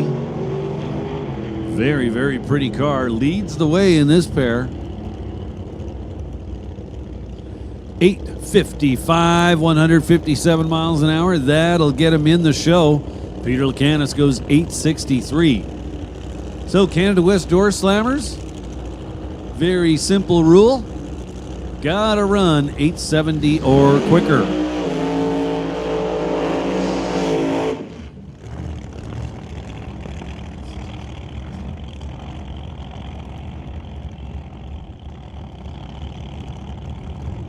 So Mike Supine trying to get on the ladder is not there yet. Round one did not go Mike's way.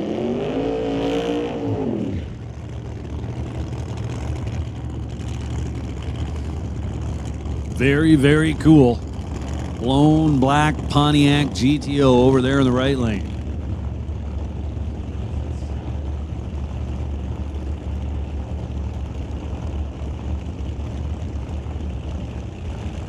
When you're speaking of very cool cars, you absolutely got to make mention of Mark Thompson's 54 Studebaker.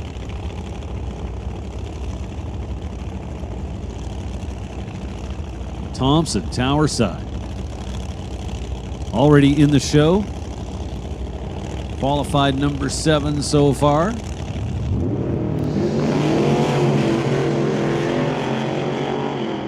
Well, this is looking good for Mike Supine.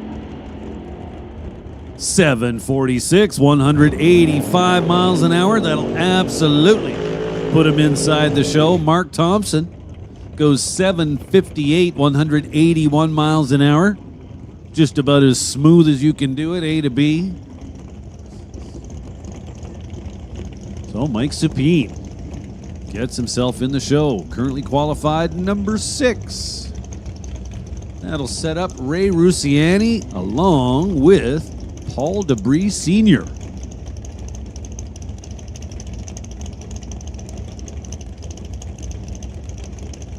Debris Sr. in a 1966 Plymouth Valiant.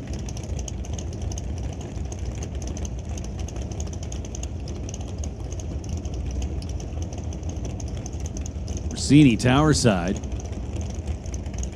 The 66 Chevy 2. Debris Sr. leaves on absolutely nothing. That may have been what got Ray Rusiani leaving early. Draws the big red light, but at least he's getting data. Goes 830, 162. Paul Debris Sr. does not receive numbers.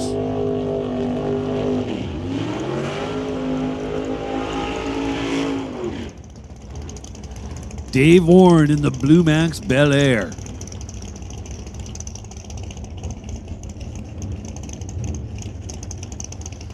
Dave Warren in the Lordco lane.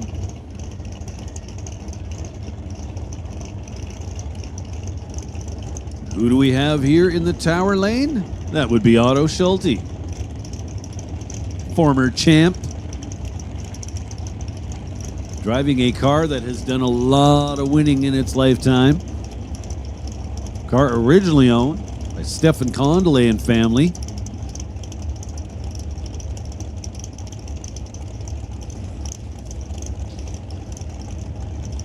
Was a very, very feared ride in NHRA Supergas category for quite a number of years. Currently doing damage with the Canada West Door Slammers.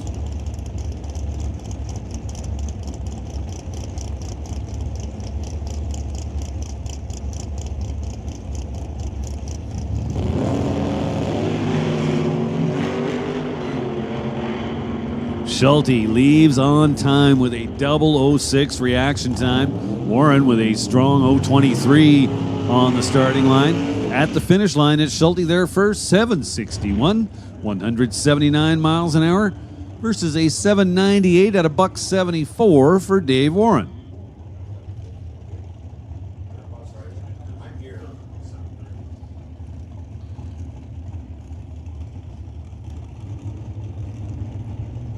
Now Paul Stretch and Anthony Katnick.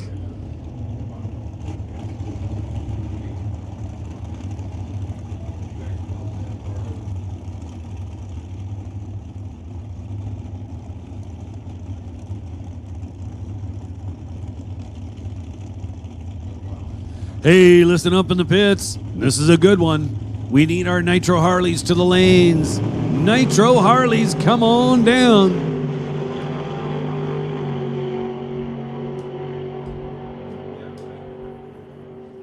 How about 7:32 at 189 miles an hour for Paul Stretch? He was sitting third coming into this second round of qualifying. And he does not improve. So Anthony Katnick goes 880 on this run. Was he already in the field? So the 880 would not have gotten the job done, but on his first qualifier, he did make himself. He ran 860 to get himself on the ladder. Okay, yeah, okay. Okay, bye.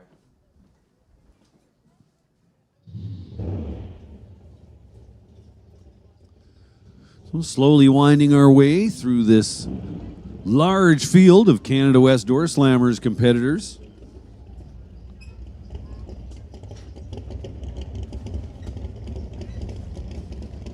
Next pair. Rolling into the water, Johnny West, tower side. For Kingsley Trucking. Lordco in the J&H Drive-In in Port Alberni.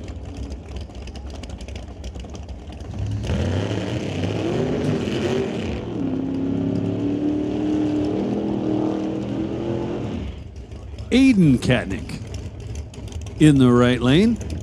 Tom Katnick Performance and Lordco Auto Parts.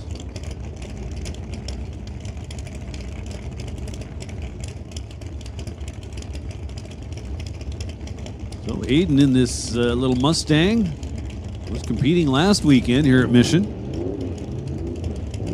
when the Street Outlaws No Prep King All-Stars made their way to Mission Raceway Park.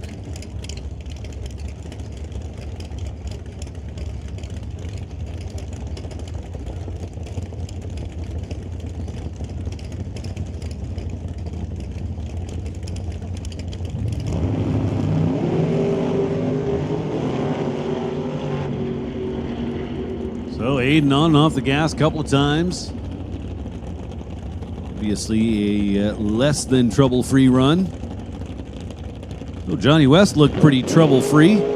7:58. Well, at just 1:54, I'm kind of thinking he was off the gas before the finish line.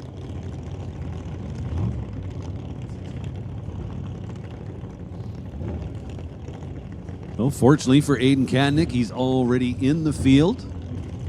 Qualified in the 860 neighborhood.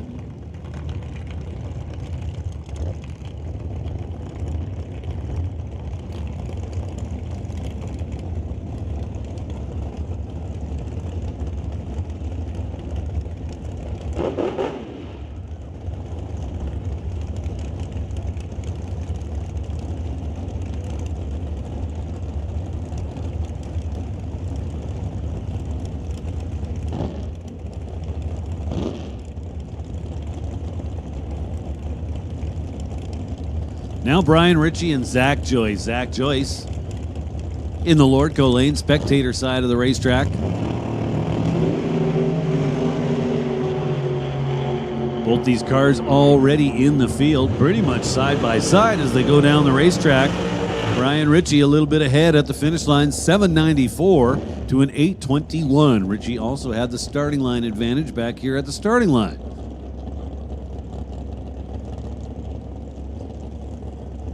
So we're not seeing a whole ton in the way of improvement here in round two, which is not surprising. These cars typically are going to go quicker in the quicker morning air.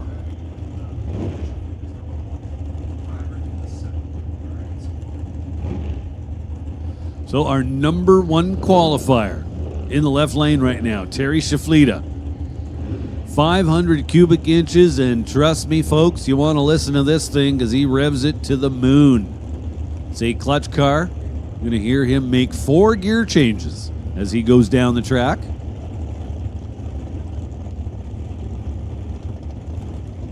Somewhat of a slightly outdated Pro Stock combination between the frame rails of this car.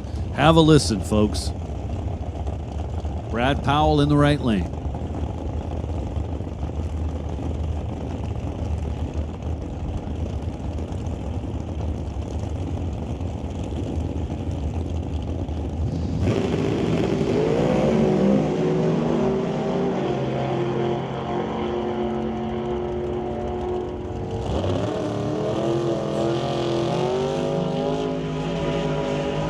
So Terry Shaflita was already the number one qualifier with a run in the 7:10, 17 range, somewhere around there. Improves to a 7:06. Further solidify the number one spot so far.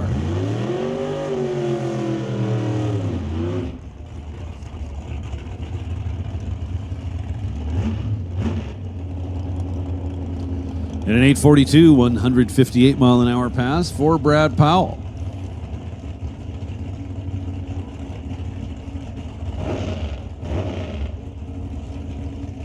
Hey folks, man, have I got good news for you. The beer gardens are open. Yes, that's right. Now you can sit trackside and enjoy a nice ice-cold beer. How cool is that? What more could you ask for, really? Come on. So, beer garden located over here on the tower side of the racetrack, just beyond the grandstands. So Darren Buick does not receive numbers for the run, left too early before the tree was activated. Grant Howell, with a pretty trouble-free looking pass over there in the Lordco lane, started off with an 0:31 reaction time. At the finish line, his numbers look like this: 774, 175 miles an hour.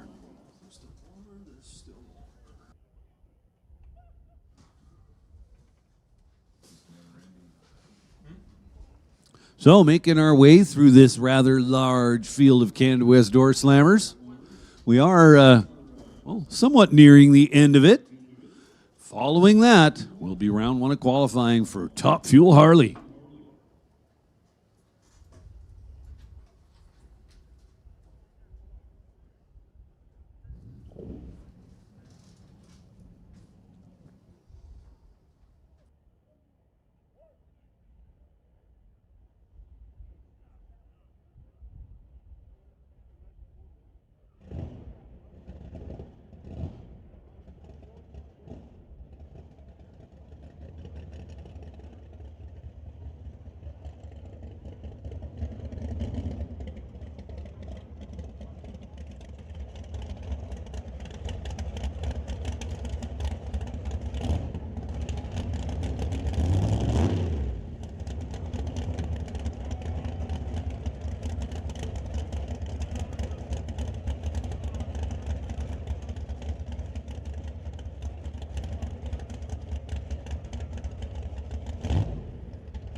Jason Field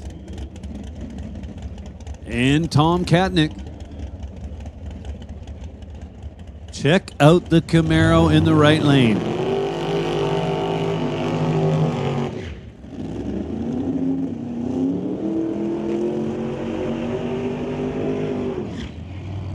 Man, does the sun ever bounce nicely off that thing. Yes, folks, in case you're wondering, that is paint. That is not a wrap.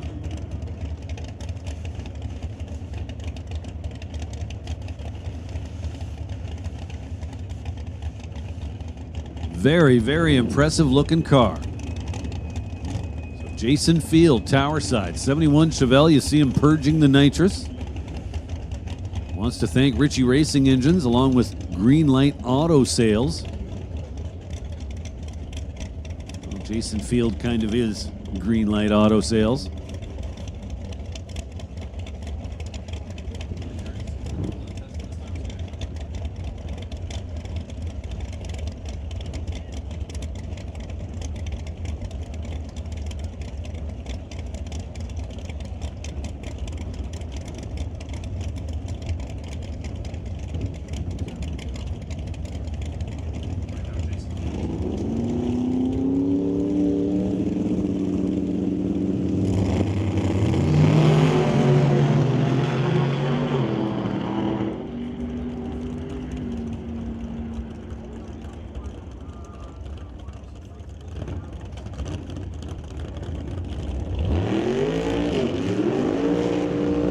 So Tom Katnick puts himself in the show, made a test pass earlier that did not count. I believe this run was to count, and he went 7:10, 212 miles an hour.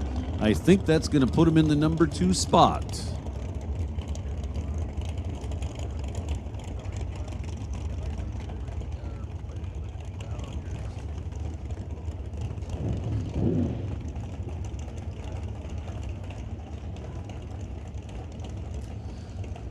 Henry Zacharias along with Chad Edwin.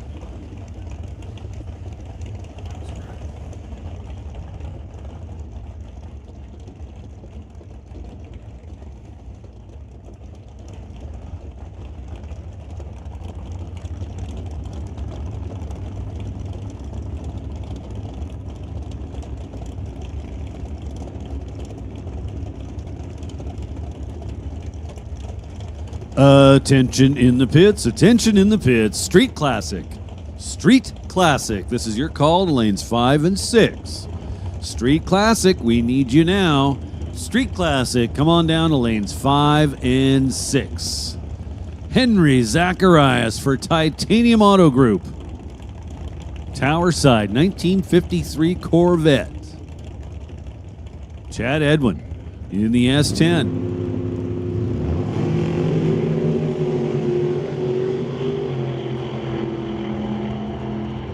Zacharias leads the way at the finish line. How about 766, 177 miles an hour?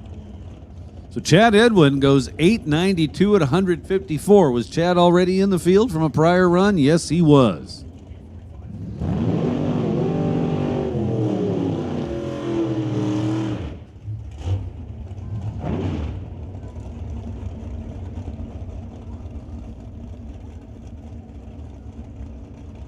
I was just going to say, I like Chad Edwin's truck. Kind of got a little bit of a thing for black S10s. Steve Lowe and Frank Marcus make up our next pairing. Frank Marcus. Huh. Well, I was going to say I would have thought it would have been Lane Woolley, but I see Lane standing behind the car, so that makes sense.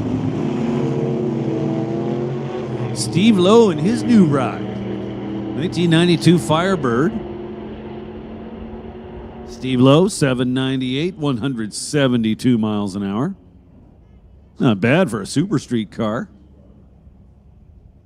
Frank Marcus, 796, 175 miles an hour.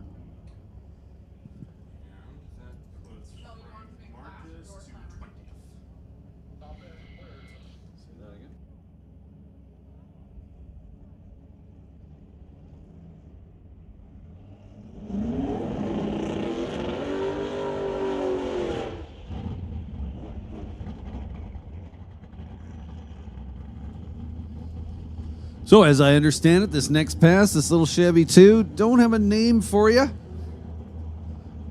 Still in the licensing process, so this will not count. I'm not sure at what point he's at, whether we're going to see a full pull out of the little Chevy 2 or possibly a half track or less pass.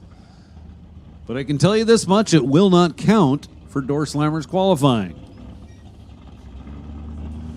So the NHRA licensing process, the way this works is basically the faster you want to go, the higher class of license you're going to require. And there is a process to receive said license.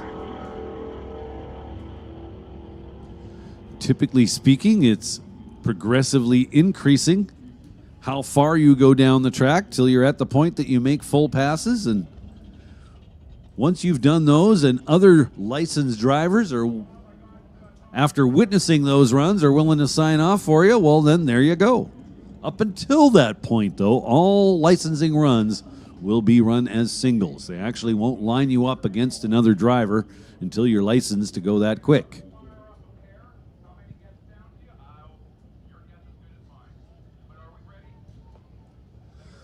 Well, ladies and gentlemen, guess what time it is? It is time to burn some nitro. That's always a good time.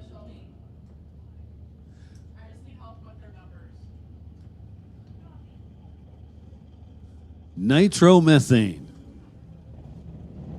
The absolute most violent fuel known to man.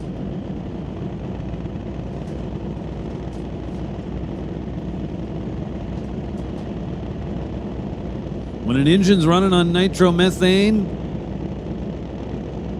its sound is very distinct. So these things will sound a little bit like regular Harley Davidsons, but not a whole lot.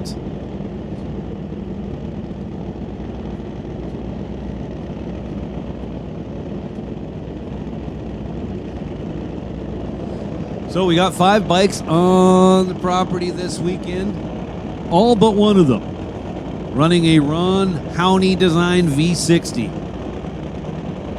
Meaning the 2 cylinders are offset by 60 degrees and in a V configuration. 45 degrees would be the norm.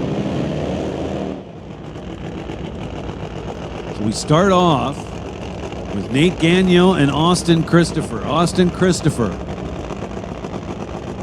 on Ron Howney's bike. Ron Howney, a legend in this sport, an absolute legend from right here in Mission.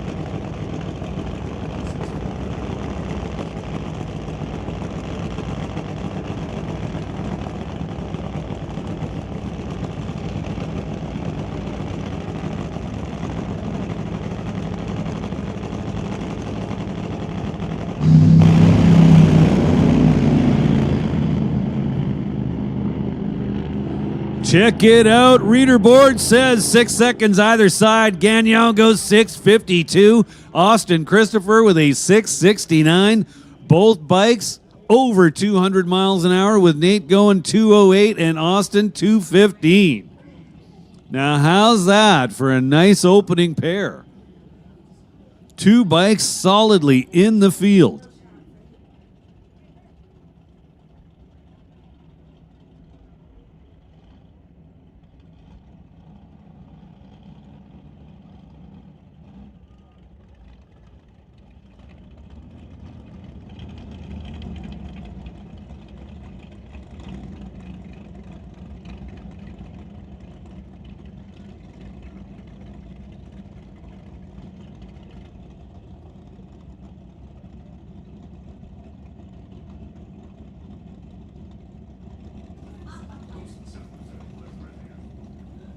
So how was that for an opening pair of Nitro Harleys? Man, I got to tell you, it's not everybody's cup of tea. The average person, if given the opportunity to lay down on top of one of these nitromethane burning Harley Davidson styled engines, would say, no thanks. I got to tell you, I'm not afraid to admit I'm in that group. You know, I'd happily pay to ride on or in a lot of racing vehicles. This is in the list of about 5 or so. No, you couldn't pay me to take a ride on these things.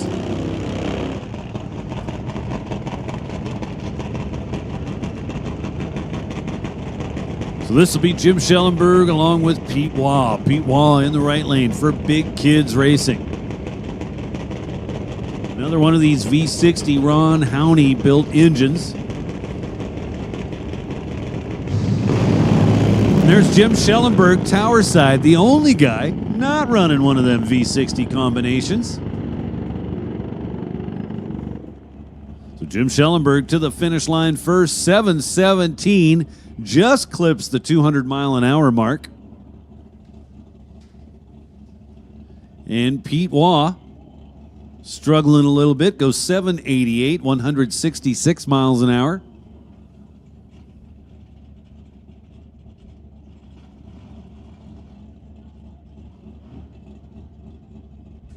So that's 4 bikes down the track. We are down to just one, Tony Froling.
So this should be Damian Cowden.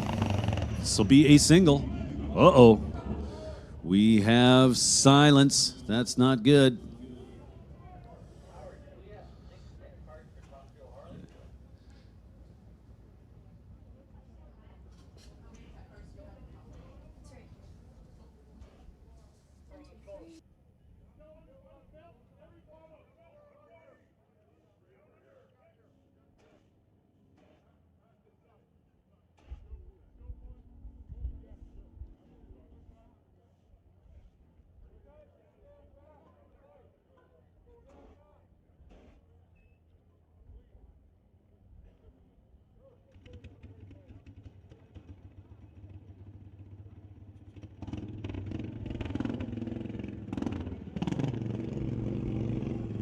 Tension in the pits, tension in the pits. We need Street Rod, lanes 1 and 2. Street Rod, come on up to lanes 1 and 2. Street Rod, we need you in 1 and 2. We have 6 cards. No, I know it's because I have it. Sorry, it's under here. Okay, Tony, disregard. I have 6 cards. It was hiding. Okay, now you're making sense.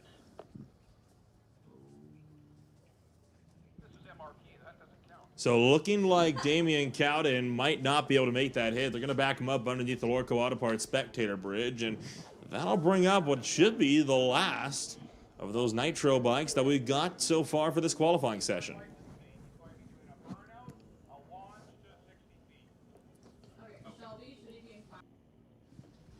So this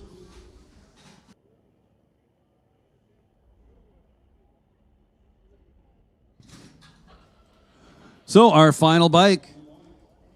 They're just about ready to fire it up. This will be Tony Froling out of Washington, and he's, well, I believe he was formerly licensed. Now he's relicensing. I do believe this is going to be a burnout, a stage, and just a quick squirt off the 60 foot or up to the 60-foot line or so.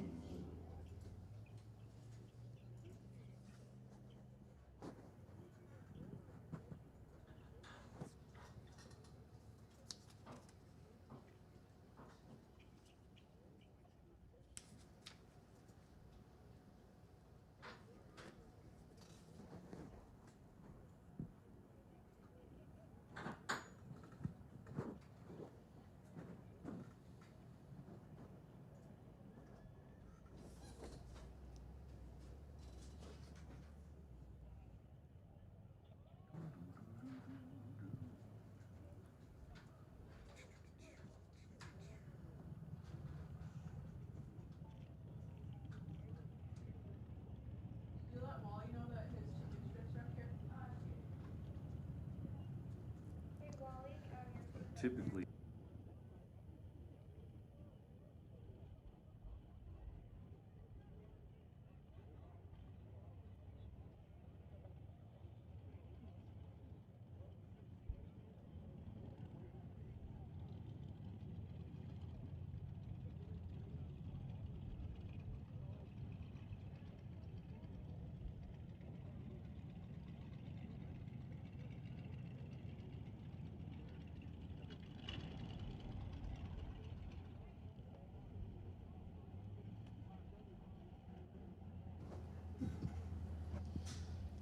So fantastic day so far here at the Titanium Strip at Mission Raceway Park.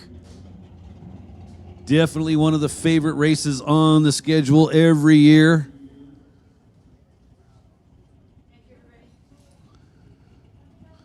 Again, we want to welcome back Phil Morris along with Barbara Buchanan from Gasser Wars Magazine. Very happy to have them here on the property with us. Larry Pfister, also on the property. Wow, we're throwing some big names around here.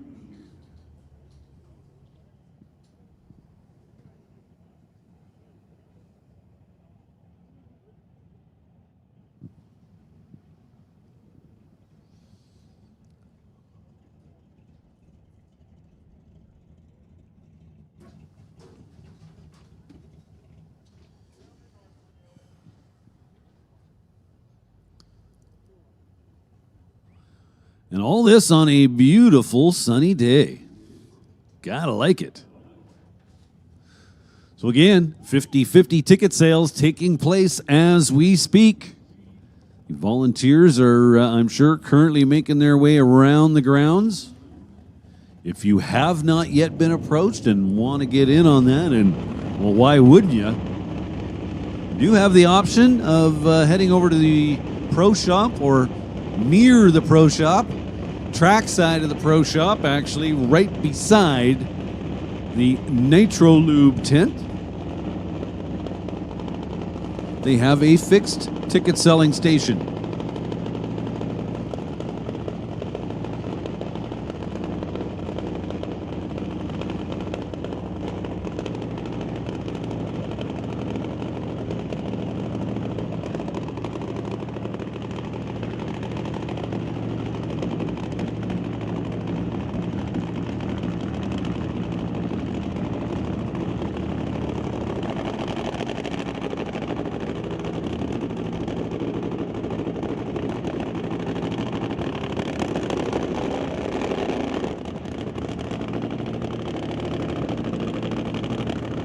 Well, there we go. Burnout complete. Now stage the bike. Make a short little squirt out to about the 60-foot mark or so. That'll be one run down.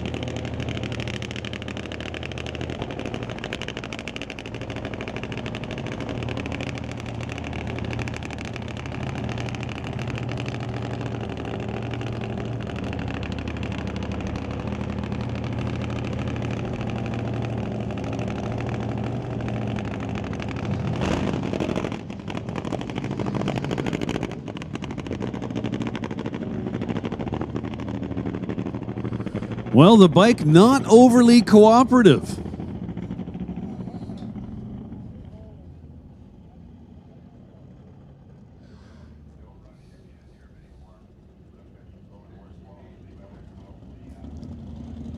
So it looks like Tony has rolled to a stop.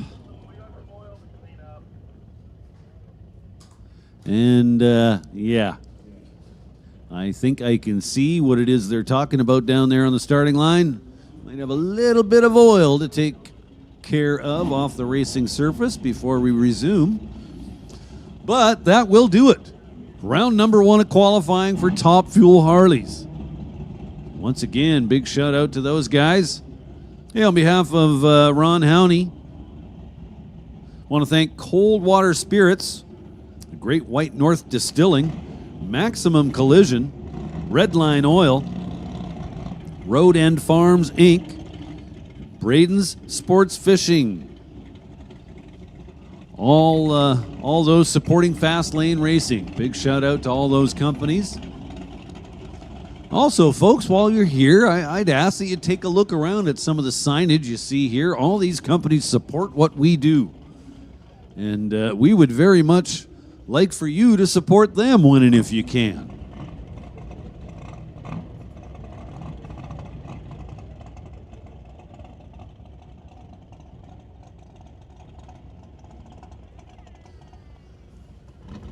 So, street classic cars, ready to go.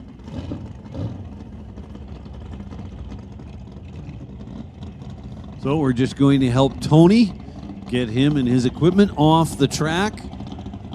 Little bit of oil down here on the starting line area. We'll get that taken care of as well, and then we will roll in to what'll be round number 2 of qualifying for Street Classic. Well, Nolan, what do you think?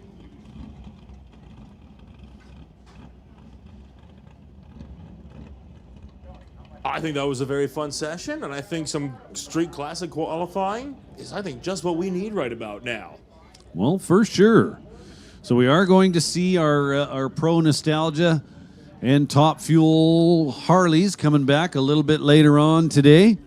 We'll also see the door slammers back up, but for right now, we're going to resume the run order where we interrupted it. And as Nolan mentioned, that'll be in Street Classic. On the first qualifying hit, 29 cars made up and made hits for Street Classic to try to get themselves into the show. Ryan Johnston currently stands with the #1 time on that one, with Dustin Hunter second, then Scott Winterbottom, Will Friesen, Doug Marshall, Jamie Roth, Terry Charles, Reese Picariello, Wayne Woodbeck, and Matt B round out the top 10 so far. But of course, most likely that this is going to end up being random eliminations when we go racing tomorrow.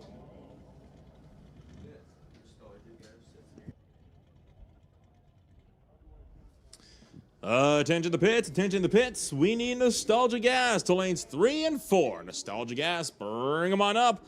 Lanes 3 and 4.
So cleanup process still underway with the licensing Harley at about just shy of the 8th mile mark. Now would be a great time to swing on down to the half-track snack shack. Pick yourself up some late lunch if you haven't done so already. And don't forget to check out that beautiful car show all along the pit side fence line.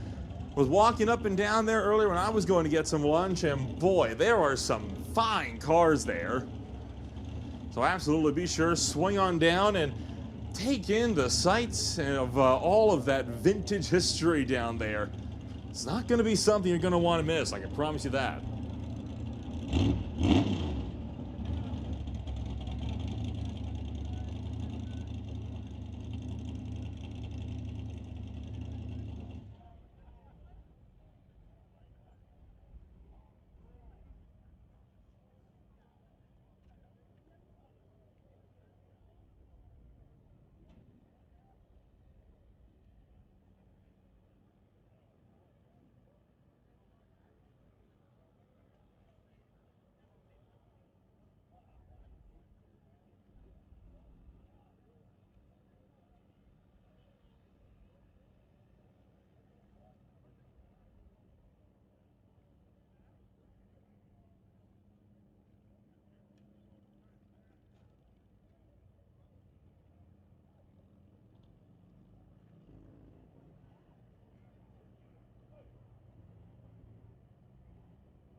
So you see the bike being pushed off at the top end, but unfortunately there is still quite a bit of work that is yet to be done on the starting line there and down the racetrack as well, with a bit of that oil being put up. So we're going to look to potentially be breaking out the scrubber here, but work will continue, and we will continue to check in on how things are looking with every passing moment.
Progress continuing smoothly with track cleanup at about that half-track mark. You've seen the scrubber hard at work out there, making sure that they can get all of that oil mopped up, and we'll be good to go, hopefully before too long here.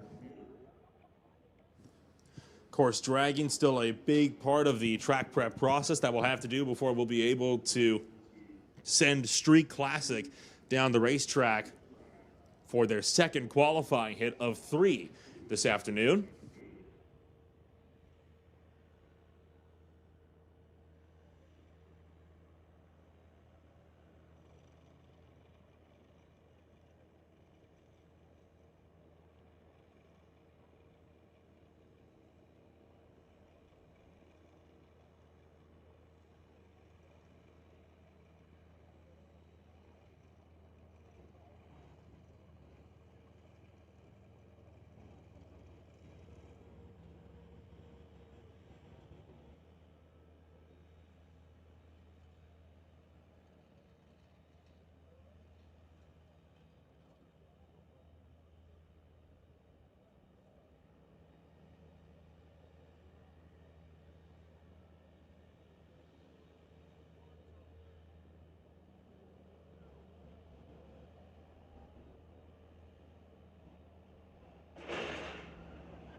So scrubber is put back into its place, and you see the tractors out on the racetrack now dragging the surface.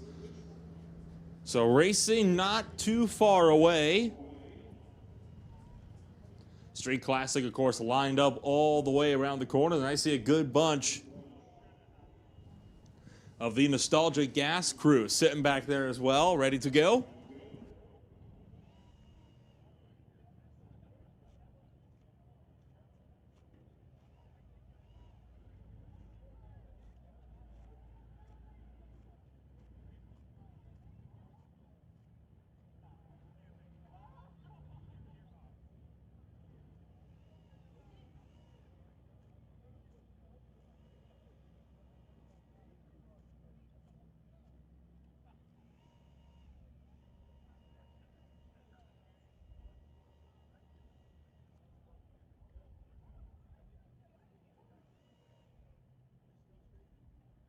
And I even see some of the street rod cars back there as well. So we're getting quite a few classes geared up and ready to rumble again as soon as those tractors make their way off of the racetrack. And safety crews deem that this facility is green for more action at the titanium strip.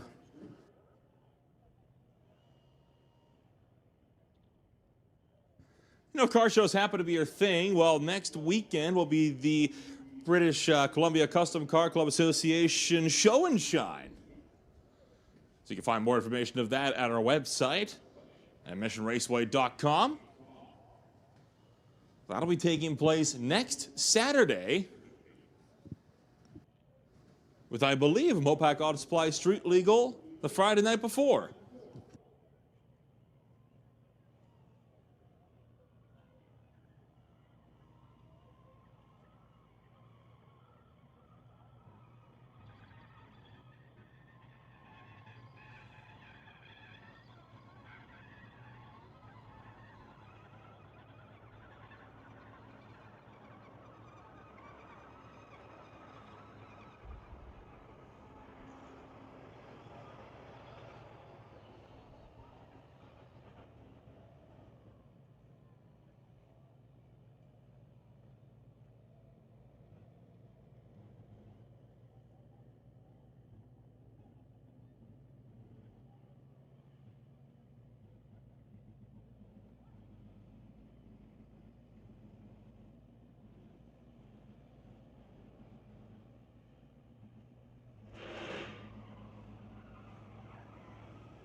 All right, good news.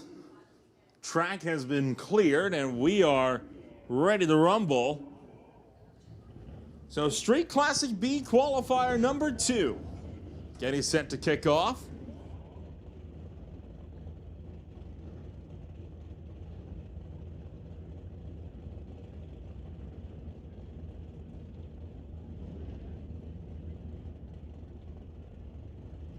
First pairing up, it'll be Ralph Ehlers, bringing up his 1957 Chevrolet, facing off against Matt B, running a 64 Dodge.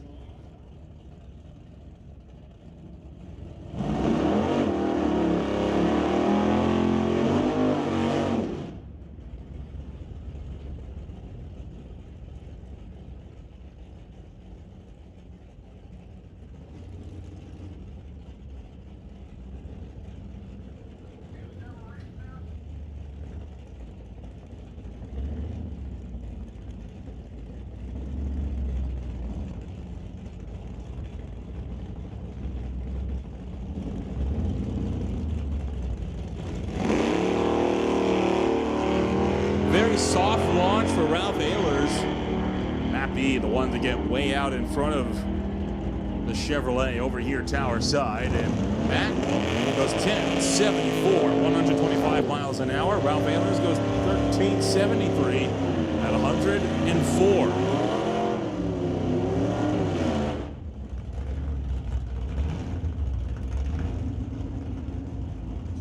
Andy Fisher, the next one up for the Western Hydro Blasted Apache pickup, facing off against the Warbird, driven by Will Friesen.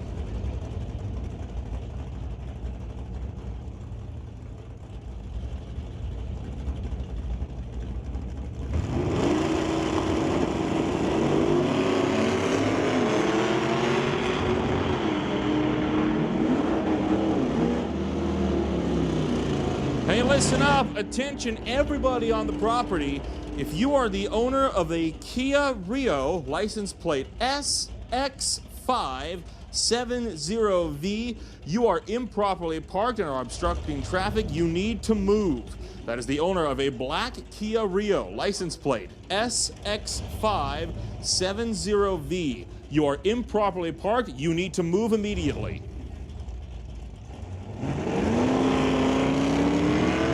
Fisher went 11.49 while Will Friesen went 9.77. That brings up Steve Brown and John Knowalchuk, and it'll be Black Betty to get there first. 11.36, 119 miles an hour. Got there, just 12th second to the Bionic Pierogi Racing, number 62 Ford Falcon out of North Delta. And that rolls us over to the next pair. Nothing on file for the racer over here at TCS side, going up against Earl James with that 63 Henry J in the far lane.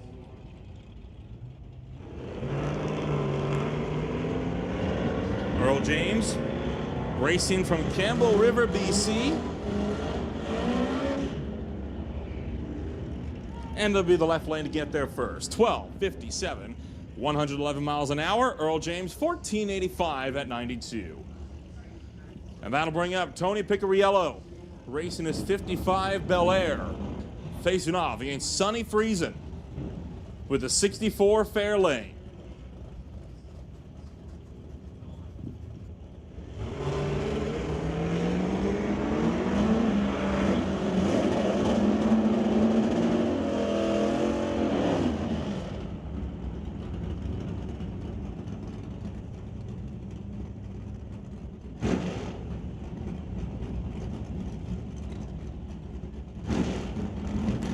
Picariello went 14.9 with a 5, 73 miles an hour. Sonny Friesen was 12.43 at 105. Bring up the super shifter, Jamie Roth, racing his Comet, racing against Colin Moore in a 63 Fairlane.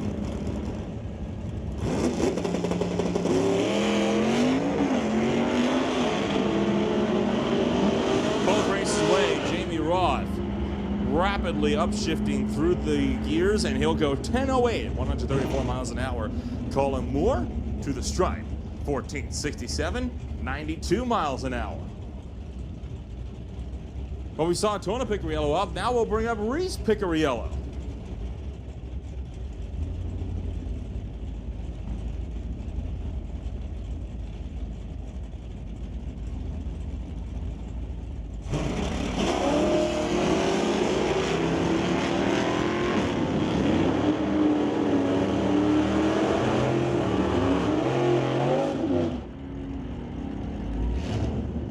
Picariello goes 10:30 with a 9, 128 miles an hour. His opponent follows through with a 12:08 at a $1:13. That races Tim Corner against John Nielsen. The freak child Studebaker going up against a Pontiac.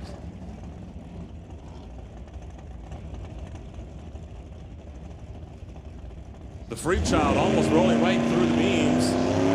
Takes off on a red light. The Canso in hot pursuit.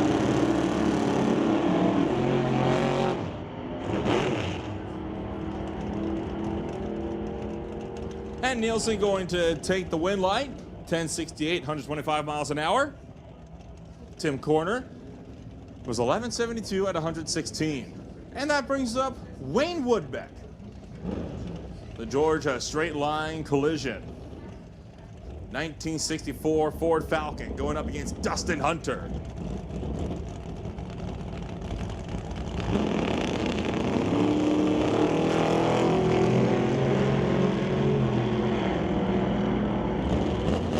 Dustin Hunter racing to the top end. 9:04, 149 miles an hour. Wayne Woodbeck goes 10:52 at 126.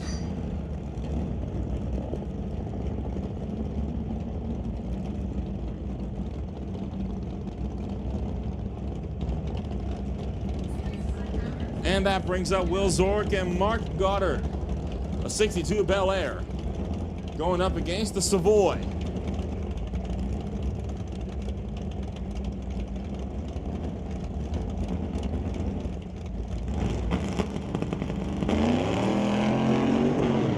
Zork spinning up the wheels.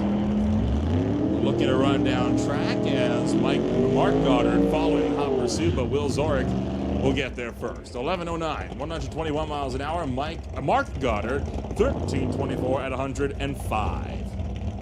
Brings up Ryan Johnston and Terry Charles.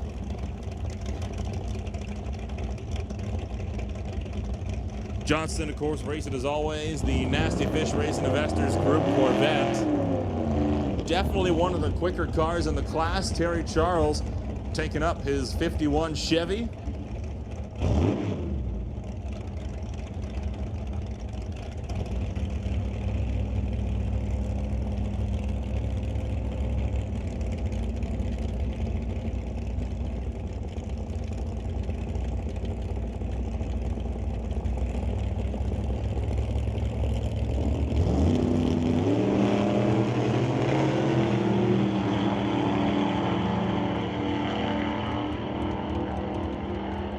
Johnston, 8:53, 160 miles an hour. Terry Charles, 10:16 at a $1:28.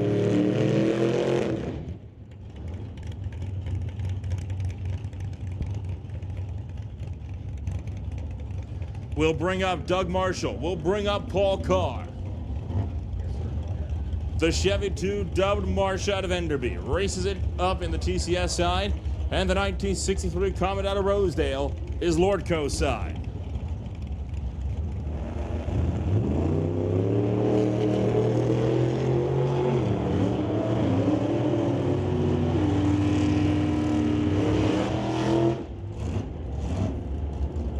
.10:03, 131 miles an hour. Paul Carr goes 11:03 at 123. And that brings up Jerry Brabander and Ray Bollinger. The BC scale Chevy 2 will face off against the Just Mechanical and TestandTune.com Pontiac.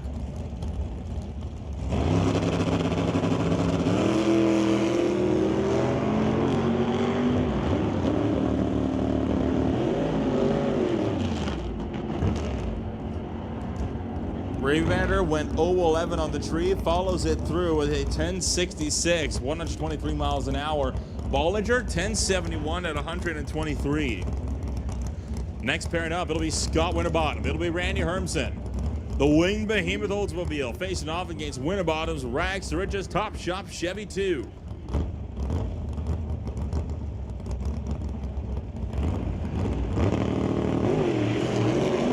And as is so often the case, that car refuses to launch in a straight line. but quickly yanks that car back to the left, keeps it in the groove, goes 941. 139 miles an hour. Randy Hermsen, 1371 at 102.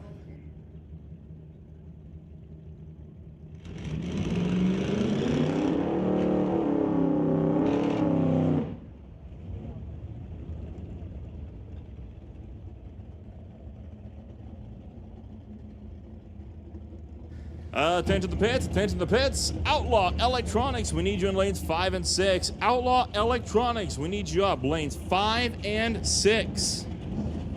Lee Grant brings up the oldest car on the property, second oldest car on the property, a 1929 Ford, racing against Ray Murphy. Ray Murphy easily out in front. 1037, 130 miles an hour.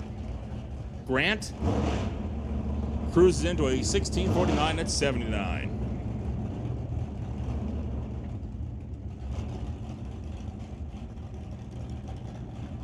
And that'll bring up Larry Rodenizer for Old Yeller.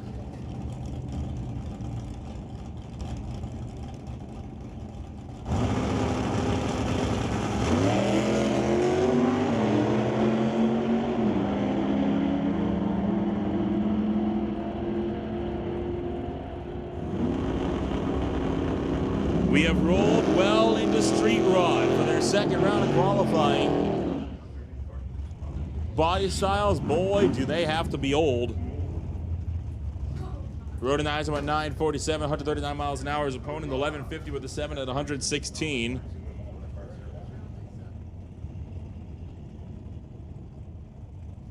Street Rod only allowing body styles up to 1948. Nothing more than that.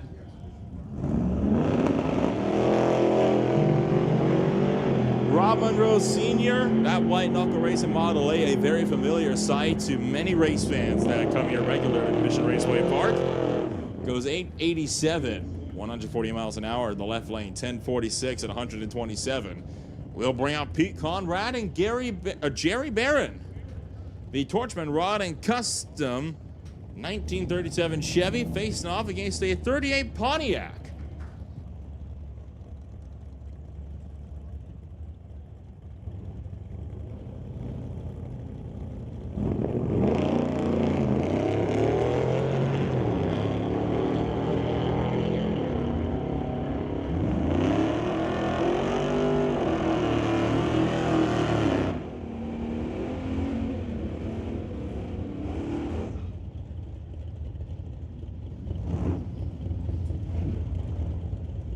Brings up Ryland Cook with a 1947 International pickup, going up against Robin Redding with the Junkyard Dog Model T. Now that car, I believe, the oldest one on the property over on the right side of the racetrack, but still has a surprising amount of speed to it.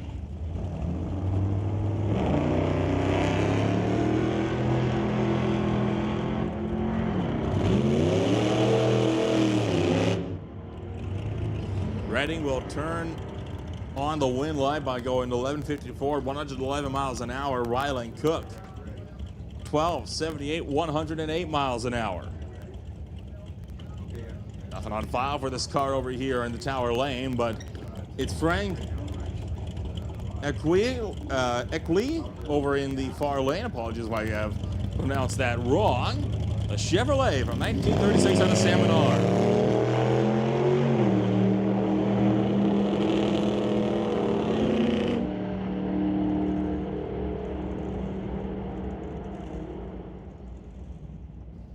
$10.51 for the left lane. Right lane, $12.99. The last car in Street Rod, it'll be Hawk Lee with a 1932 Ford Roadster from Langley.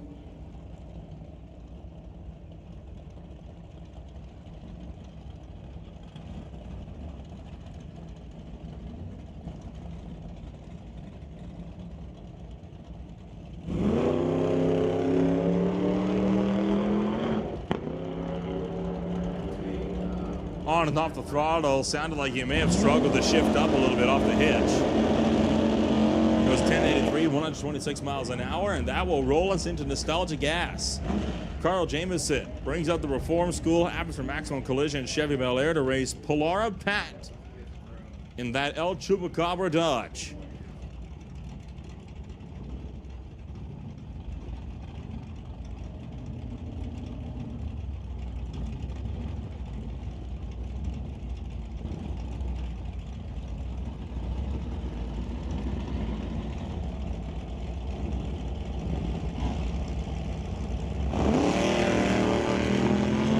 Wheels up wash for Pat. The straight axle Dodge running down track, and we'll get there first. 1070 with a 124 miles an hour. Carl Jamieson, 1309 at 104. Bring up Jody Wilson with that 55 Bel Air to race against Randy Couric. And an identical 1955 machine. Same cars, same make, same model, different paint job.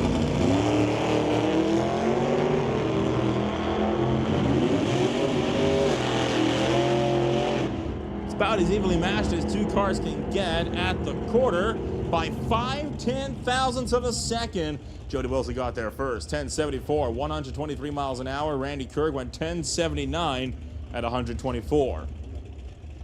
Bring up Michael Mahoney, bring up Mark Ballant. The Dewey, Cheatham, and Hal Plymouth racing against another 55 Chevy in the right lane.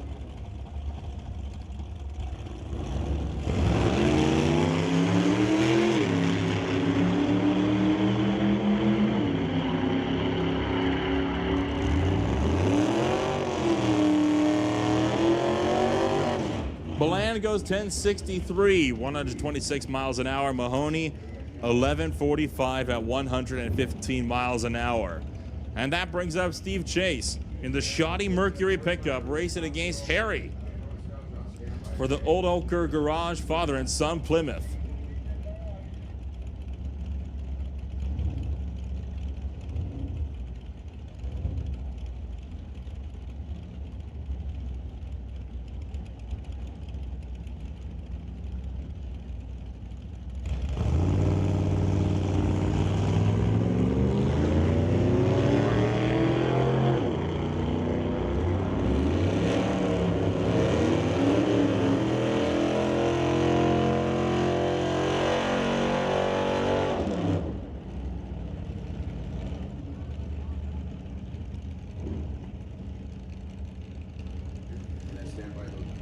Attention the pits, attention the pits. Outlaw non-electronics, we need you to lanes 1 and 2. Outlaw non-electronics, come on up to lanes 1 and 2.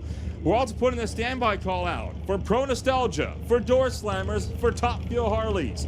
That is Pro Nostalgia, Door Slammers, Top Fuel Harleys. Your standby call has just gone out. And Outlaw non-electronics to lanes 1 and 2.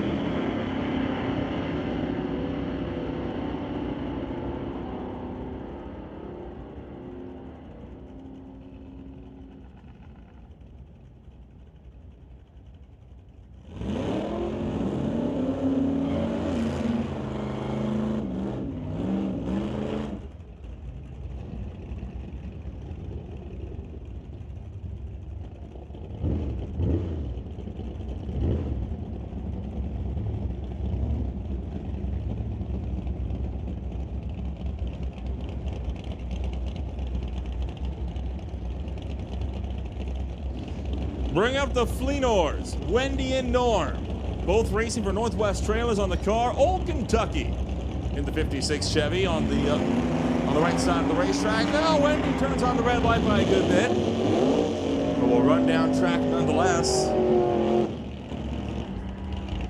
Wendy Fleenor, top end, 1266, 99 miles an hour. Norm Fleenor, 1224 at 110. And that brings up Terry Denome and Shane Ledger. That 57 Ford published in the Canadian Hot Rod magazine, going up against Desperado.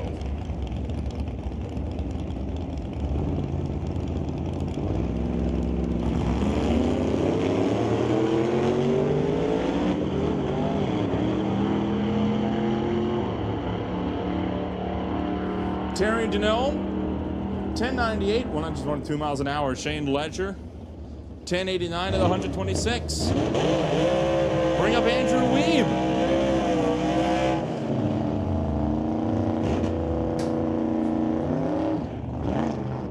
Andrew Weave racing that 47 Austin against Phil Stewart, the Flying Scotsman, running the 1951 Henry J.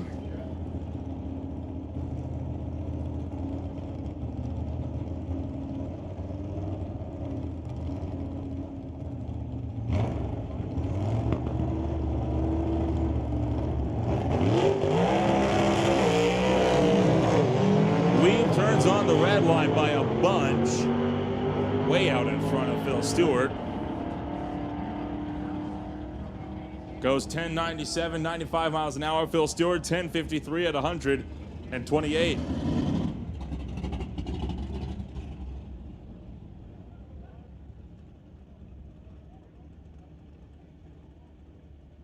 And that brings up Doug Poirier, the Cool Hat Header Coatings Henry J. He'll be the last car in Nostalgia Gas before we will roll into the Outlaw classes.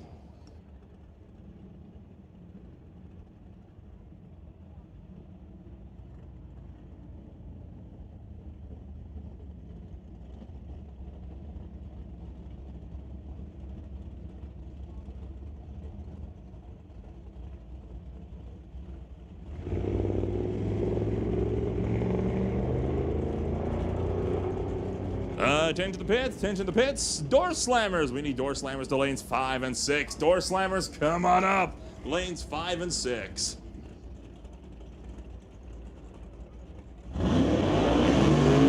So here we go. Outlaw non-electronics.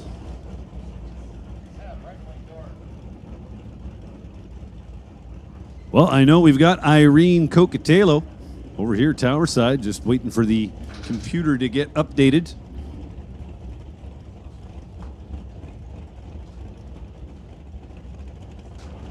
And David Foote, 55 Chevrolet Bel Air, you see in the right lane. David was a participant 1 week ago in the Street Outlaws program here at Mission Raceway.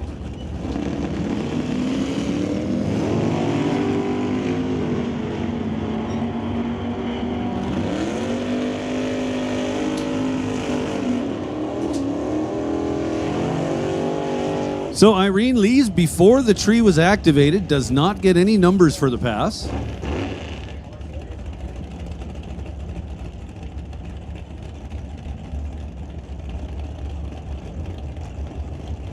Hey, listen up out there in the pits. Canada West Door Slammers, Canada West Door Slammers. This is your call to the staging lanes. We'll take Canada West Door Slammers in 5 and 6, and all those who eventually will not fit in 5 and 6. The overflow will go into lanes 3 and 4. Kevin Garlick, a little bit of a wild launch, made his way over to the center line, then reeled it back in. Mike Robinson gets there second, 920, 141. Kevin Garlock, 898, 147. And that's going to set up Ron Fawcett and Andy Hatton. Ron Fawcett, former regular here at Mission Raceway. Haven't seen too much of him lately. Ron's in the tower lane, the little 1923 Model T altered. Now you might be wondering, what's the difference between an altered and a roadster? Well, the most obvious difference is a roadster, driver still sits over on the left-hand side. In an altered, driver sitting right in the middle. Andy Hatton in the Grinch, the 69 Camaro for Bubba's Speed Shop and Titanium Auto Group. Hatton turns it red by just 4 thou. Fawcett also red by 15 thou. So we have called Canada West Door Slammers to lanes 5 and 6. Canada West Door Slammers, we are looking for you in lanes 5 and 6. Overflow goes into 3 and 4. Ted Buss and Graham Foster. Graham Foster, 68 Camaro out of Fort St. John.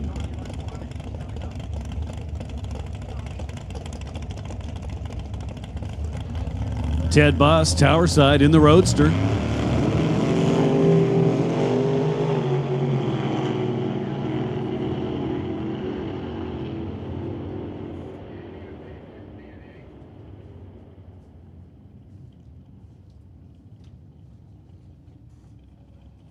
How about a 734, 187 miles an hour for Graham Foster?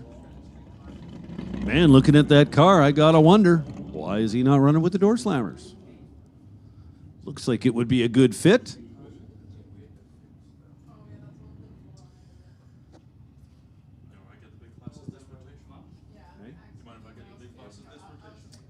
We can do that, yep.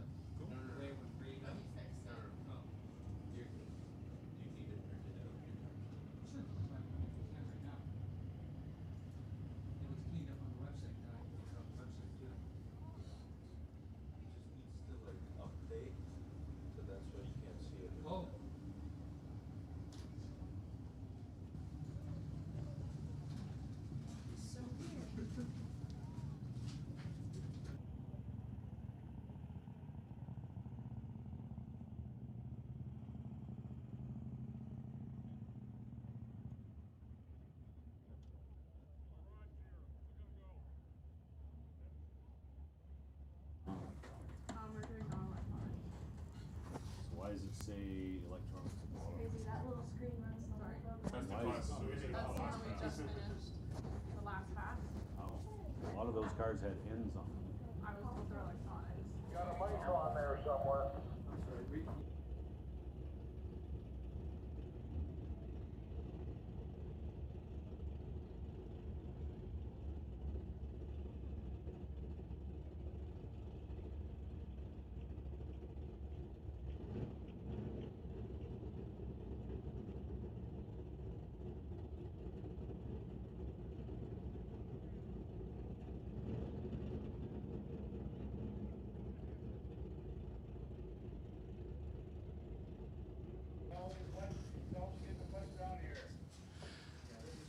Hey, listen up out there in the pits. Door slammers, where are you? We need you in the staging lanes. Door slammers, we need you in the lanes. That's where you should be.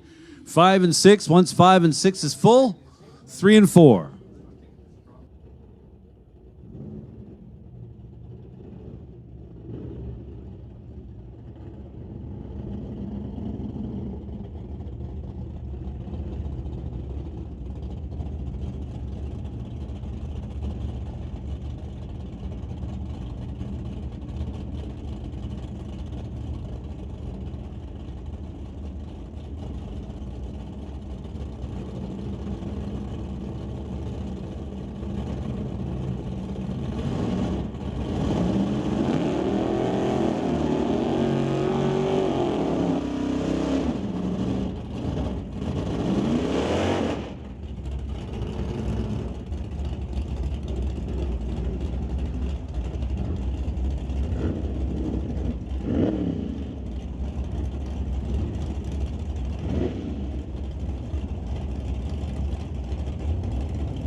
So rolling through Outlaw Non-Electronics. Rob Monroe Sr. running down track with Barry Patterson beside him. 886, 149 miles an hour. Patterson goes 984 at 137. Brings up Brian Heffel and Rob Love. The 72 Vega facing off against the 67 Nova. Lorco Auto Parts and BDL Auto represented over on the Lorco side.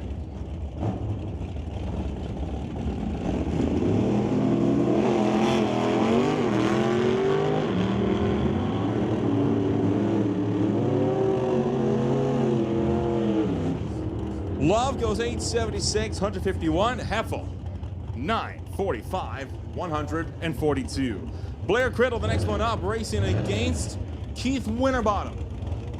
And I still see another altered yet in the lanes. But for now, the Precision Performance Roadster set to make another pass down Broadway.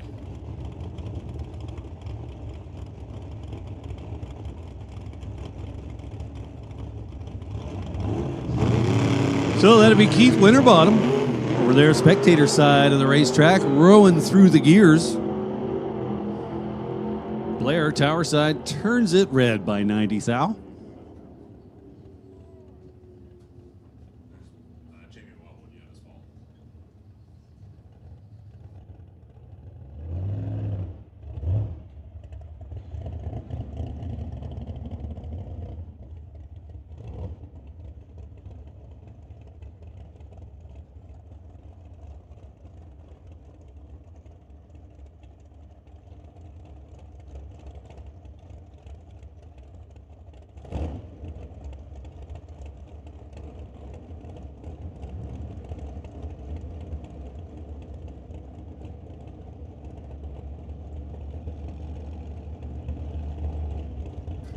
So the final pair in Outlaw Non-Electronics, Lorne Dufour getting set to take the Do For You Auto Body Done Right Performance 1923 Model T, going up against Jamie Wellwood in the G&T Auto Parts Bantam Altered. How's that for a couple of smoky burnouts? 565 cubic inches of big block Chevy motor. On the right-hand side of the racetrack, they'll start to back it up and get set for an alter-on-alter grudge match.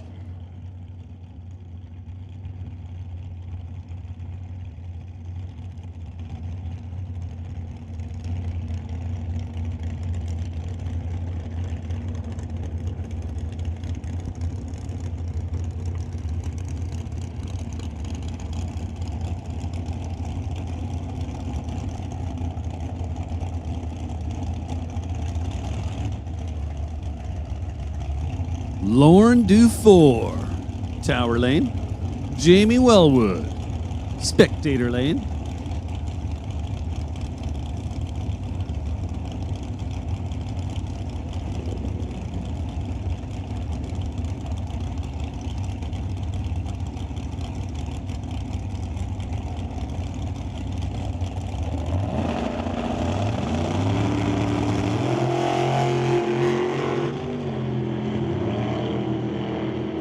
Well, Jamie Wellwood on a little bit of a wild ride over there in the Lordco lane. Forced to get off the throttle. Wise decision. 8:11, 163 miles an hour for Lorne Dufour.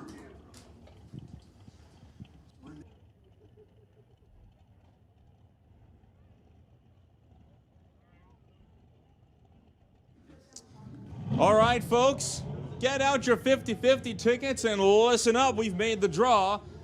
The winning ticket, it is a blue ticket, 6513622. That is blue ticket, 6513622. 6513622. You have won the 50-50 draw. You have 13 minutes and 20 seconds to come on up, second floor of the timing tower, to collect your prize. If you do not, we will redraw. Once again, that is 6513622 for the 50-50 draw.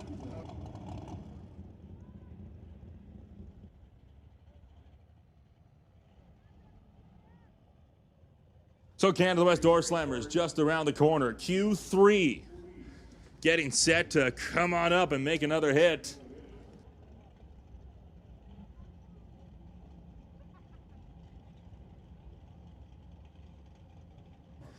Terry Shaflita currently stands as the #1 qualifier with a 7:06.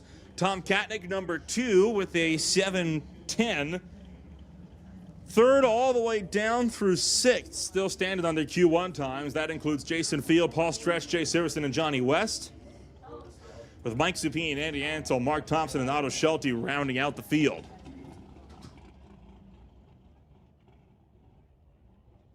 The first pair in the water box, it'll be Howie Winklehorst and his 1955 Bel Air facing off against Paul Debris Sr.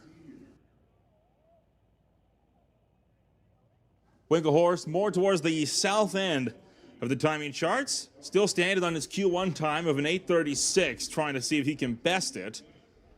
While Debris, an 8:54, sits 31st out of 36 that have qualified so far, with all drivers so far still in the field.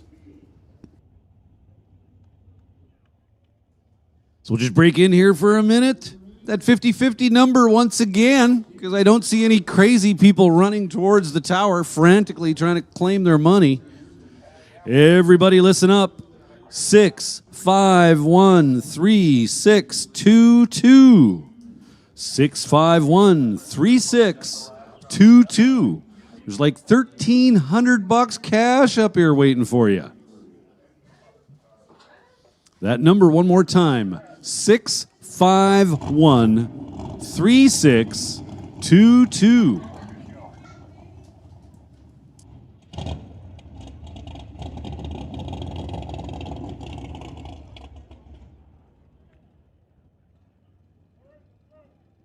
Order has been given to fire the cars. Door slammers and their third qualifying hit about to kick off at the Langley Loafers Old Time Drags.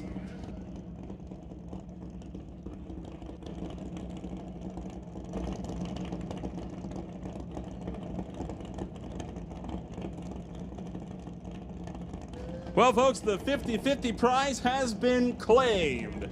So, prize, the 50-50 has been claimed. Thank you all for your support for Team on a Mission. Now let's roll to some door slammer qualifying.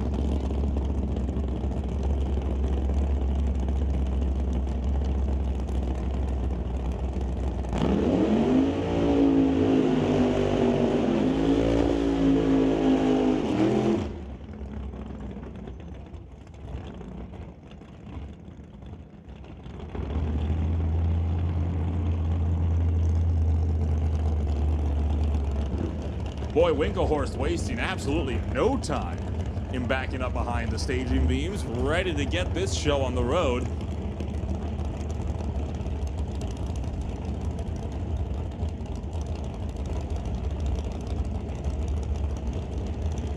Two drivers seeing if they can improve into the top half of the field. Debris, the first one to stage, Winklehorst in just behind.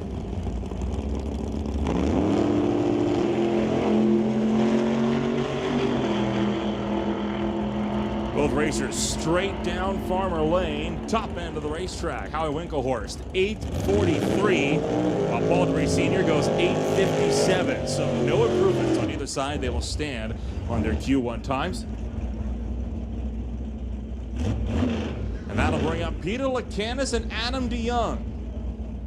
Lacanis, of course, a longtime racer here at the Strip for that Transporters Logistics Corvette, facing off against Adam DeYoung and that iconic Artex Racing Camaro.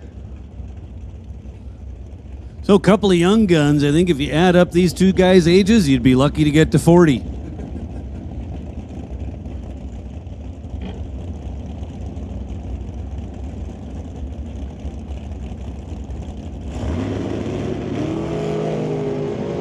Lacanis turns on the red light by 4th thou, but not a problem in qualifying. Adam DeYoung running down track goes 8:37, 163 miles an hour. Lacanis 8:63 at 156. And that is, again, no improvement on either side of the tree.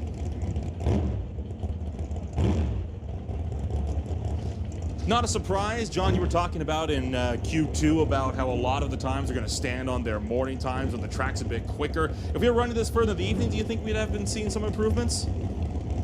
Well, anything's possible. Typically, that is how the weather works. You're going to be fast in the morning, and the later you run into the afternoon and early evening, it'll get fast again. It doesn't stop them from trying. We'll bring up Brad Powell in his 67 Chevelle out of Linden, Washington, racing against Mark Thompson and Marvel Racing Studebaker coming out from Coldstream.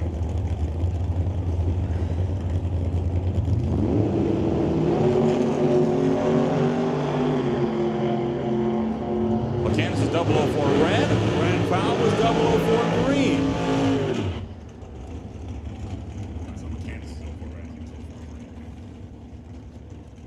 Mark Thompson goes 7:54, 182 miles an hour. Brad Powell, 8:43 at 158. To bring up the next pair, Mike Kenworthy. Racing that Firebird, as always, out of Arlington for Speedmart Illusion Motorsports, was 10th in the points in the 2023 campaign. He'll face off against Terry Shaflita.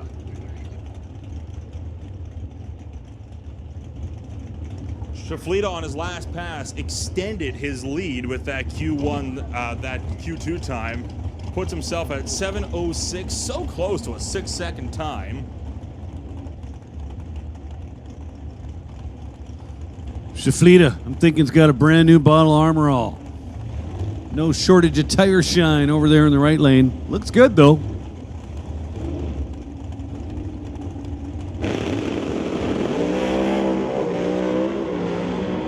Not only does it look good, but it can run numbers as well.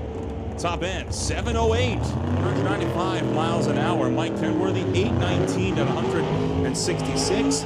So far, all three of Shaflita's passes have been within half a tenth of each other, so a very consistent car for that Firebird.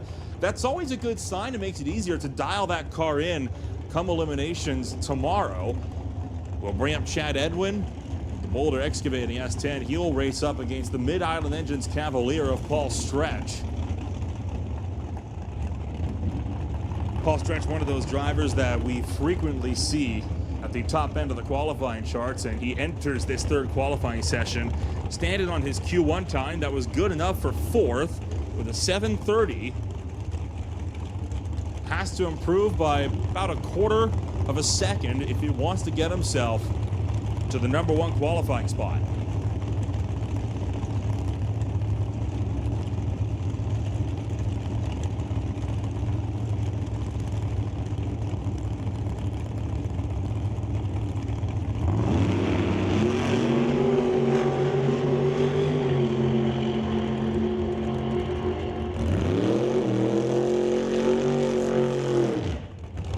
Chad Edwin way off the throttle at the top end of the racetrack, goes 9:13, so something going awry. Edwin wasn't happy with it, so he is going to coast to the top end. Paul Stretch, 7:33, will not improve on his time, goes 189 miles an hour.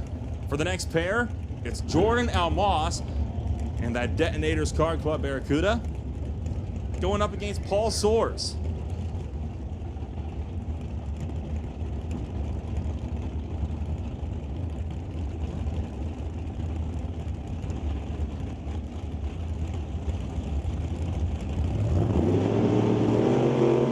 Wheels up for Almas, sets them down past 60 feet to the quarter.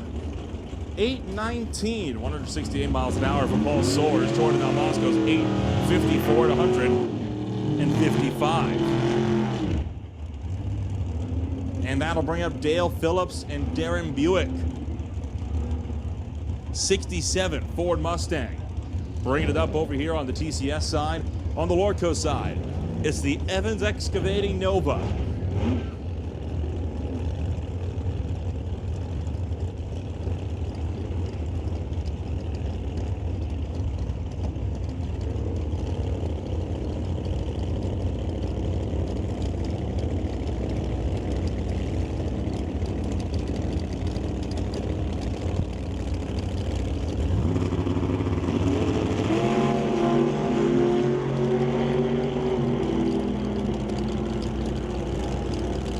Phillips, 792, 170 miles an hour.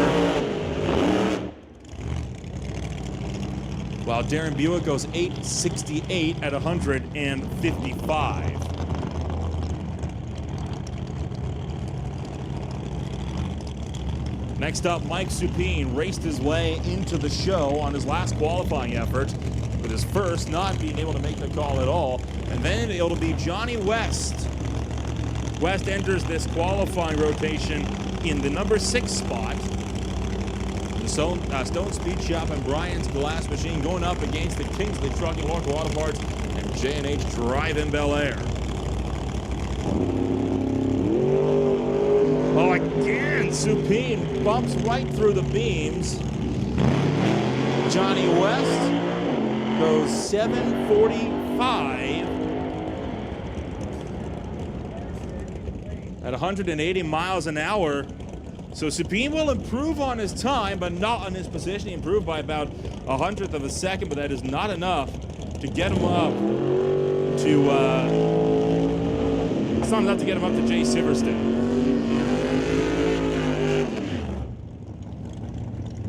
We'll bring up Andy Antle.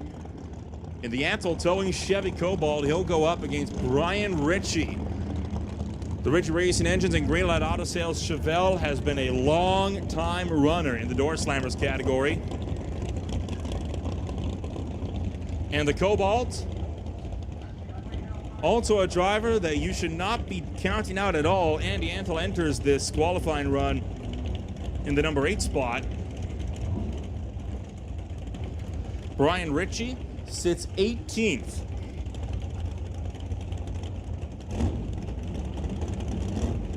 Both cars capable of going rounds in bracket competition.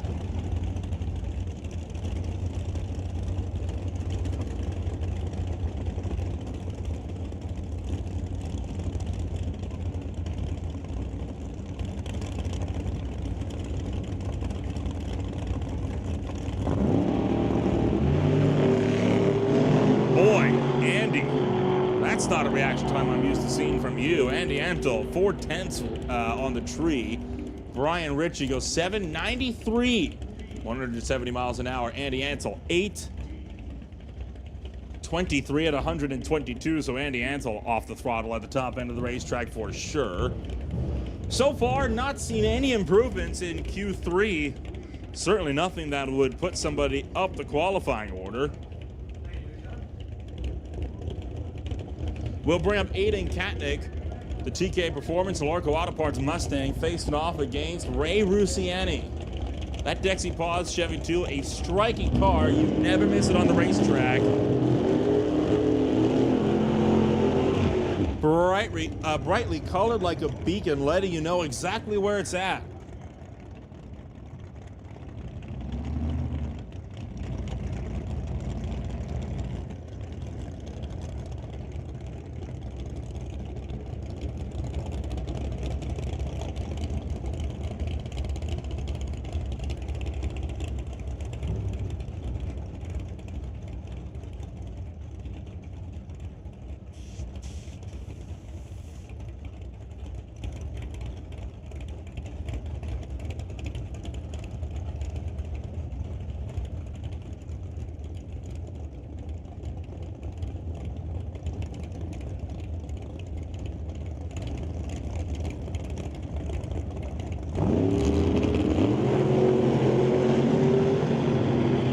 Both drivers firing down track. Top end of the racetrack, Ray Rusiani gets there first. 839, 159 miles an hour. Aiden Katnick, 854 at 160. Attention in the pits, attention in the pits. We need Pro Nostalgia to lanes 5 and 6 and Top Fuel Harleys to lanes 1 and 2. Pro Nostalgia, bring it on up to lanes 5 and 6. Top Fuel Harleys to lanes 1 and 2.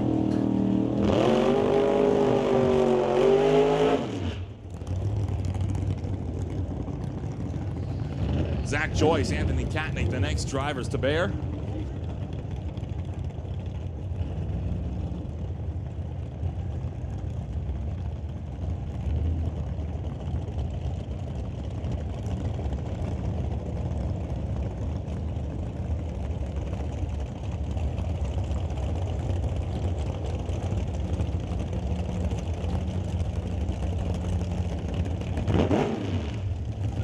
Zach Joyce taking up that 1948 Austin A40, a 512 cubic inch blown motor under the hood. Meanwhile, Anthony Katnick racing that Dodge Dart.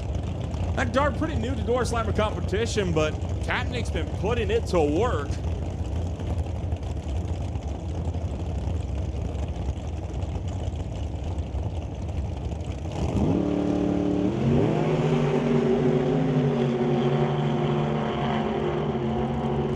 Joyce running down the racetrack. Goes 785, 173 miles an hour. Meanwhile, Anthony Catney goes 887 at 158.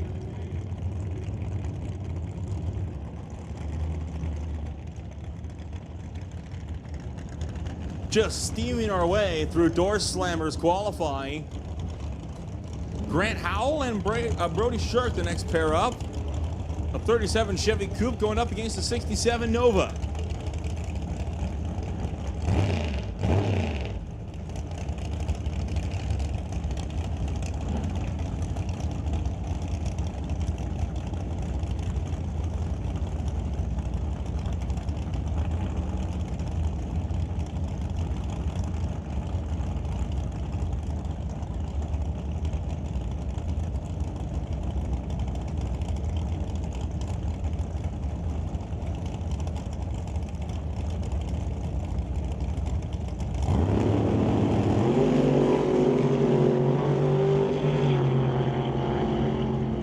Grant Howell moving on up. He'll go to 776, 174 miles an hour. Brody Shirk, 86 with 7 at 157 miles an hour. So there seems to be a little bit of confusion about where we are in the race day schedule. Well, here's how I see it. Door Slammers are up there right now. Following them and Nitro Harleys along with Pro Nostalgia will then roll into what will be Q3 for everybody else. Currently, we're in Q3 for Door Slammers. Now, Door Slammers might actually get their fourth when they come back up with Nitro Harley. But we'll wait and see. However, we are looking at 3 runs for everybody today, so if your class has only made 2, well, we can do the math. It's fairly simple. 3 minus 2 would tell us you have 1 left. I didn't even have to use a calculator to do that. If I was in school, I'd be using a calculator just to be safe. Dave Warren running down track. 797, 172 miles an hour. Andy Hathaway, 838 at 157.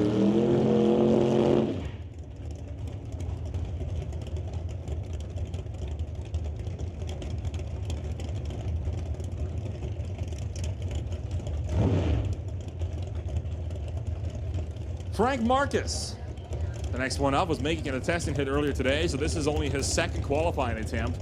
The Woody Nelson Racing Machine, taking the 1970 Plymouth. Racing today in memory of John Marcus.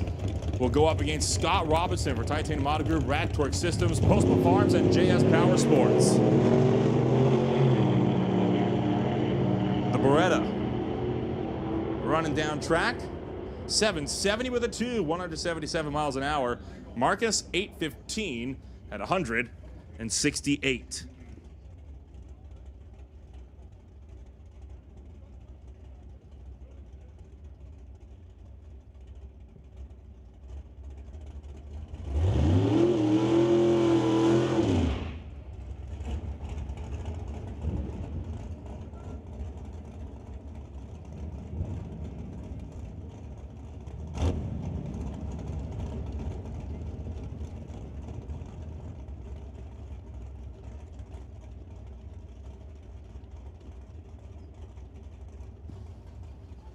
Attention to the pits, attention to the pits. Pro Nostalgia, where are you at? Pro Nostalgia, we need you to lanes 5 and 6. Pro Nostalgia, bring them on up. Lanes 5 and 6 for your next qualifying hit.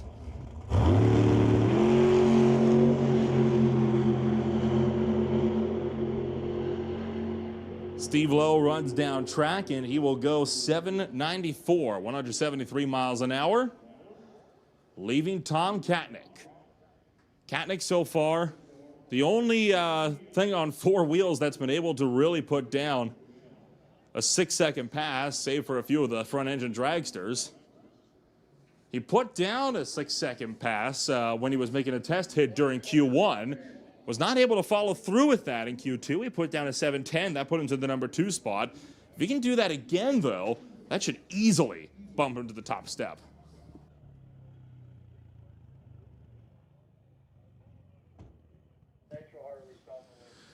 So we'll make another call for Nitro Harley. Nitro Harley, we need you in the staging lanes. Pro Nostalgia, we need you in the staging lanes. Nitro Harley and Pro Nostalgia to the lanes, please.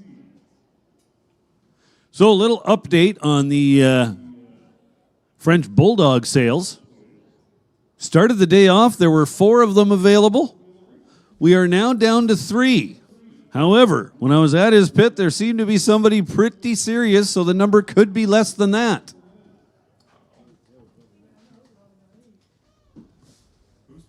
So again, I'll warn you. Unless you're willing to potentially fall in love and feel the need to buy one of these, I would not head over to Carson Barlow's pit. If you do want to go see some cute puppies, and you think you'll be able to maintain control, go ahead, check him out.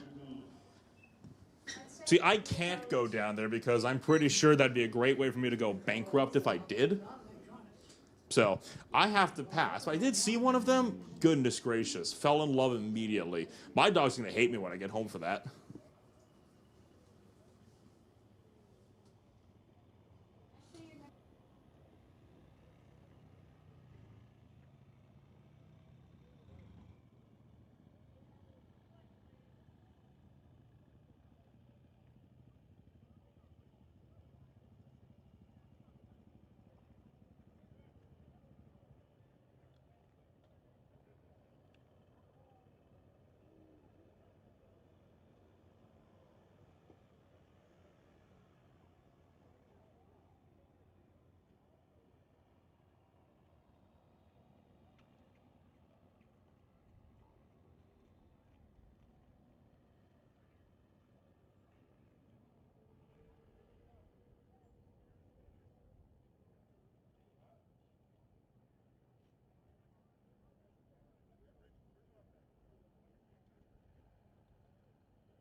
So Tom Katnick fired up.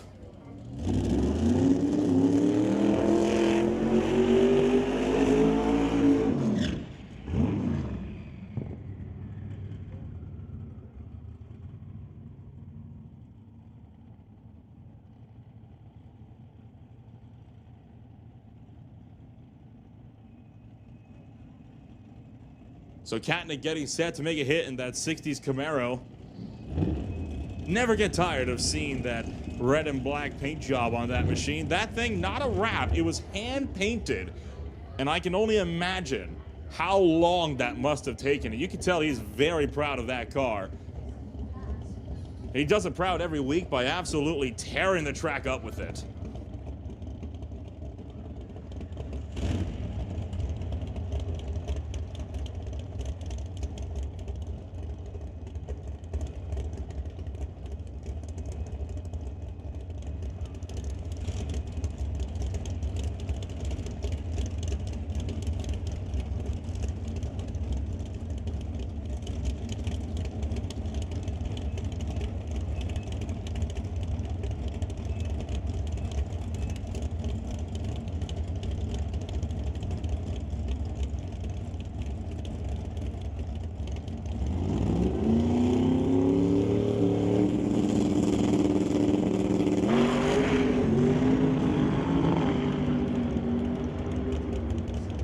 Struggling with some grip right at the hedge, but how about that? 664 at 217, and that is more than enough for the #1 qualifying spot. Unless Greg Field comes up, I think that's it.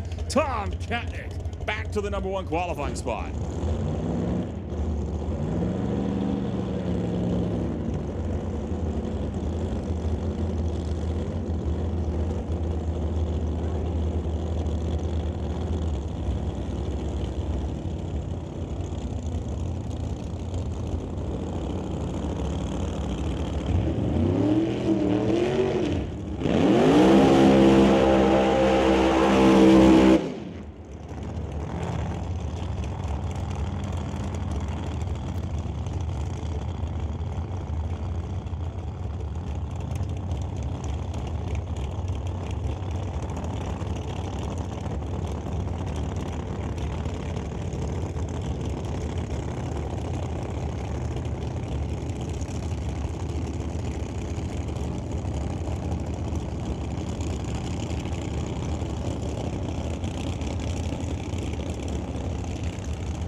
So it looks like Luke Below going to be going up against Derek Shirk for a bit of a grudge match here.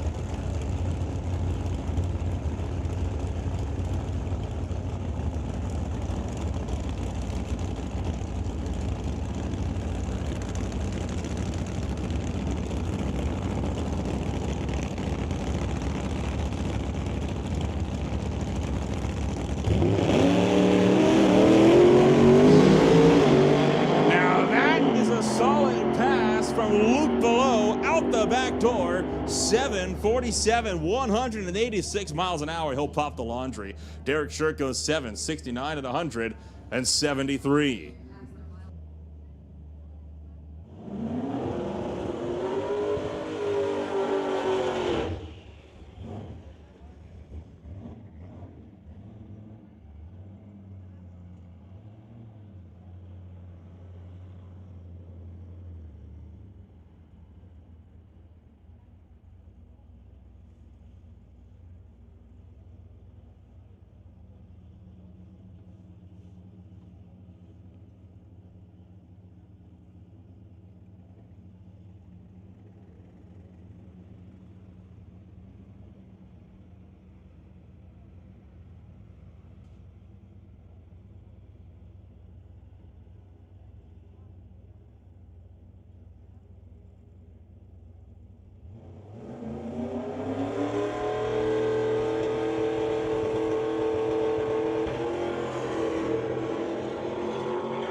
All right, door slammers in the books. We get set to turn some nitromethane loose. Top Fuel Harleys in the water box.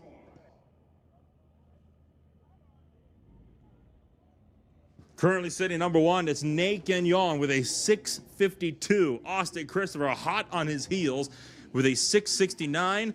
Jim Schellenberg, you see him in the water box right now. He has got a 717 for number three, and Pete Waugh brings up the rear with a 788. Damian Cowden was not able to make a hit on his first attempt. He'll try to see if he can go at it here in Q2.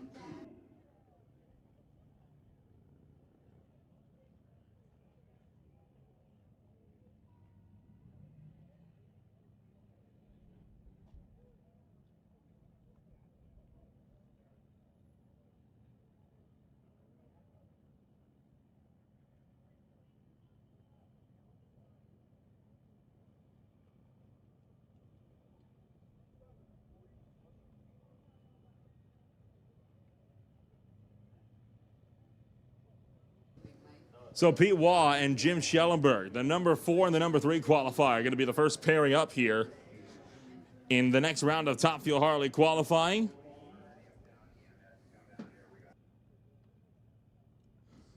Pete Waugh, of course, one of the racers for the Big Kids Racing team.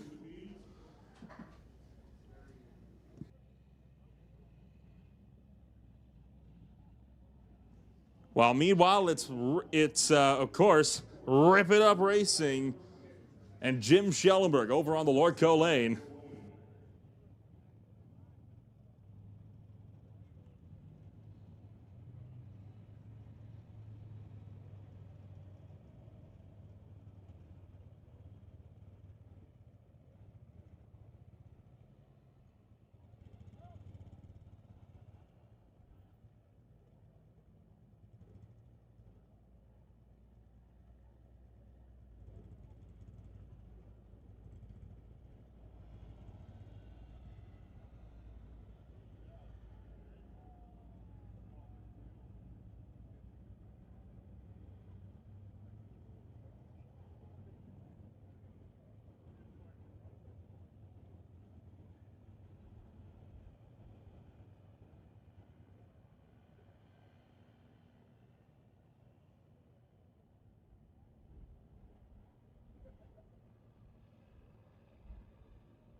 So, folks, we have a little bit of a medical emergency. Apparently, someone's fainted over here on the pit side towards the back somewhere. So the ambulance is attending him, and as is the rule, well, we don't run cars unless the ambulance is available. So we are taking just a short break for a very good reason, and we will be back to the action just as soon as we can be.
So we got Top Fuel Harley back up here for their second qualifier. Just finished running door slammers. However, we might not be completely finished. There is one more car back there. Not sure whether we're going to be able to squeeze them in or not. Following Top Fuel Harley will be Pro Nostalgia.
So, folks, we certainly appreciate your patience, but as explained, safety crew attending to a situation right now.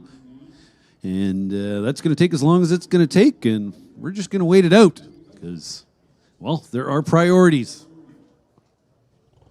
Just as soon as they can get back into position, we will pick up right where we left off. One final car to go down the track in this third round of qualifying for the Canada West Door Slammers.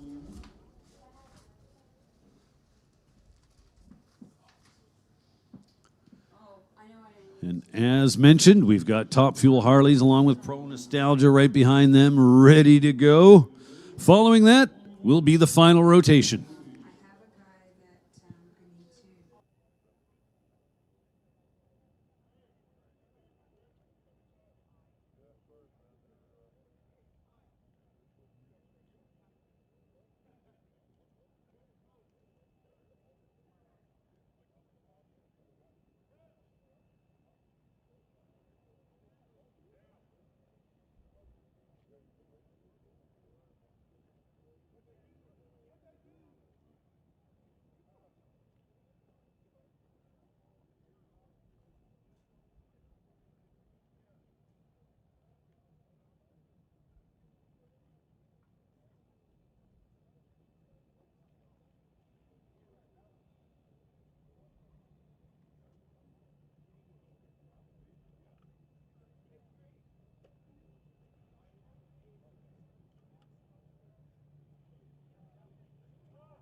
section backs all the way up.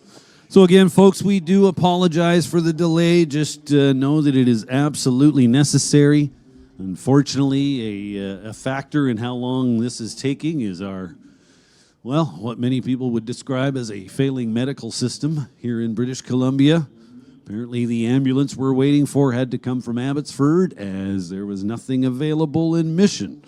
And as I understand it, the hospital up the road, they're virtually all but closed up today for a lack of staff. So unfortunately, that is where we sit right now, and we have no choice but to wait this out. So that's what we'll do. Again, Mission Raceway Park, half-track snack shacks open for business. If you haven't got yourself decked out in some new swag, go see the Langley Loafers. They've got an event t-shirt. There's lots of race teams, Titanium Racing Team, and I know the Top Fuel Harley guys, and there's probably many more. There's lots of merch available out there. Go check it out. Say hello, introduce yourself. They'd love to see you. Now, of course, you're not going to find too many people at the Top Fuel Harley pits right now because they're all up here in the staging lanes waiting to run.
There goes our ambulance to be with the other. So a general reminder for everybody on the property when it comes to wheeled vehicles. And by wheeled vehicles, I mean scooters, bicycles, basically anything with wheels.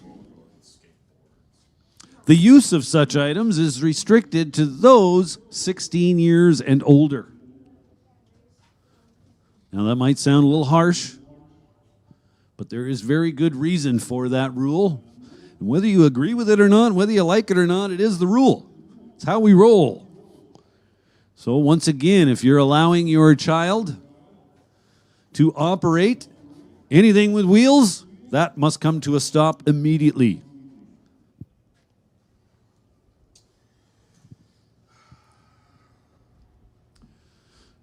So just to give you a little bit of an update, while we were dealing with the first medical situation, a second medical situation arose. So a little bit of a complicated situation, but we are getting it sorted out, trust me. And we want to get back to the action just as badly as you do. Again, trust me. Should not be too much longer. Again, we do thank you very much for your patience.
So once again, folks, we certainly appreciate you choosing to spend your day with us here at the Strip, the Titanium Strip, rather, at Mission Raceway Park.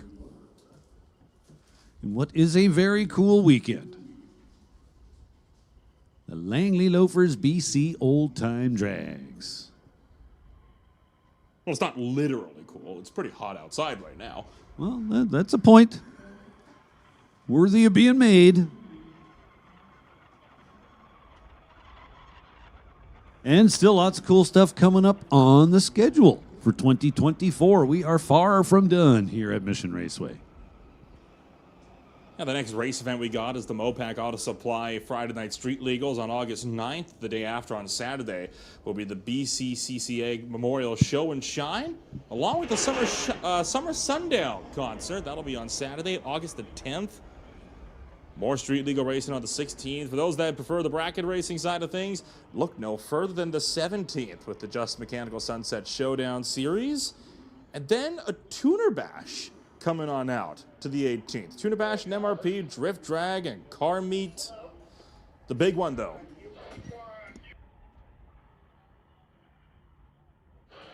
The big one, Smoke, Fire, and Thunder, presented by Orco Auto Parts. Testing on August 22nd and 23rd with radio qualifying on Friday night. Main event, August 24th. Mark your dates. Be there or be square for Smoke, Fire, Thunder on the 24th. And then another race on the 25th on that very Sunday. So lots of big events, lots of special events coming up soon here at Mission Raceway Park.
Hey, a little announcement for the 554 team. Apparently, Luke Balo, helmet, gloves, and jacket are apparently laying on the wall somewhere on the return road. Was asked to make that announcement for you. So Luke Balo and team, the 554 car. If you're wondering where your helmet, jacket, and gloves are, they are laying on the wall on the return road somewhere.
So I don't really want to sound like a broken record. Well, there's probably a lot of young people out here who don't really understand that phrase. But back when we used to listen to records, if your record got a scratch on it in the right place, it would just kind of repeat the same thing over and over again. And I kind of feel like that's what I'm doing, but it is what it is, folks. We're dealing with medical situations for people, and that's got to take priority. So as bad as you want to see more stuff going down the track, well, we're right there with you. We want the same thing. However, priorities being what they are, we do have to deal with other situations before we can resume the program, but that is upcoming. We most certainly appreciate your patience and would certainly invite you to use this time to take a walk around the pit side. There is just absolutely no shortage of cool stuff over here on this side of the racetrack. The beer gardens. Wow. What a great way to kill time. Ice cold beer. Available right here at Mission Raceway.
So while we continue to remain in the holding pattern for the duo of medical situations on the racetrack, well, not on the racetrack, but on the race property, the next person that's going to be up is going to be Jason Field, the Ritchie Racing Engines and Greenlight Auto Sales Chevelle. Going to be able to just slip in to make the call for Q3 of the Canada West Door Slammers category. From there, we'll be rolling back into Top Fuel Harley, where Pete Waugh and Jim Schellenberg, both patiently waiting under the Lord Kawada Park Spectator Bridge. They sit 4th and 3rd in qualifying respectively. Both bikes capable of more. They're going to be giving it everything to try and see if they can get onto the number 1 or the number 2 spot for Sunday's eliminations.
So once again, ladies and gentlemen, your patience is very, very much appreciated.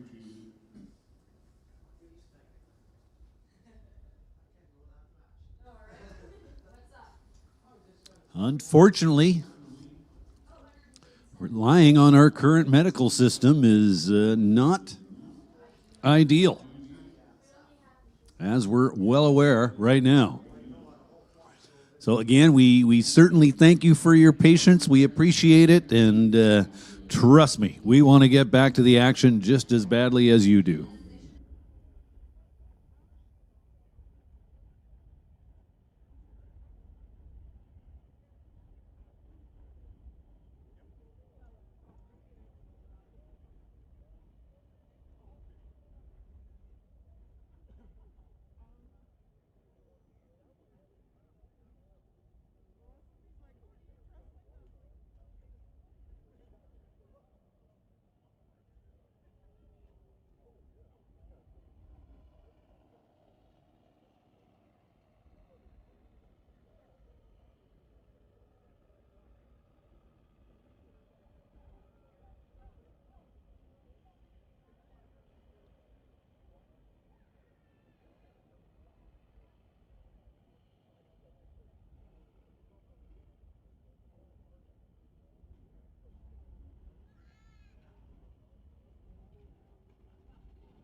So again, folks, we apologize for the delay, kind of out of our hands. The chatter I'm hearing over the radio now is kind of pointing towards something a little positive, to where the end of this delay might be in sight.